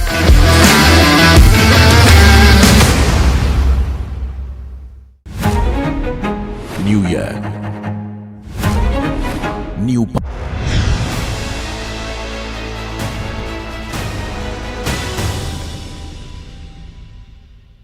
Joining us right now is Mr. Nitin Gadkari. He is the Union Minister for Road Transport and Highways. So many thanks for being to NDTV Profit. If we look at Advantage Vidarbha, it is in its third edition right now. What have you accomplished in the past two sessions that were there, sir? And what about now? Actually, it is really a remarkable historical event now. Because Vidarbha has already got 75% of the minerals of Maharashtra all are in Vidarbha. 80% forest is Vidarbha. Nagpur is a tiger capital. At the same time, it is a logistic capital because zero mile start from Nagpur. These are the strength for Vidarbha. But our vision is not only to make development of Nagpur, it is the development of Vidarbha. Vidarbha, our basically one of the reason is, once upon a time, at least before 25-30 years, Nagpur and Vidarbha was famous for farmer suicides. And that was to be main inspiration and motivation for all of us to make Vidarbha economically strong. So we are working in agriculture sector, we are working in cultural, health services, sports, and industrial sector. The industry and trade and business, they are not only wealth creator, they are employment creator. To create more employment for the youth of Vidarbha, the socially, economically, educationally backward area of the Vidarbha, We have to change this scenario, socio-economic scenario. And that is the main motivation and inspiration for making this advantage Vidarbha. Last year we received actually in Gadchule district, the iron ore is there. Vidarbha got manganese, coal and oil, steel iron ore. And the iron ore is supposed to be the best in the world. It is of 65 grade. Then Jamshedpur, the iron ore is of 55 grade. So we are now in a process of making Vidarbha as a steel hub of the world. And we have to make green steel here. So this is exactly the dream. And that the reason it is going to create more jobs, more wealth and more growth for Vidarbha.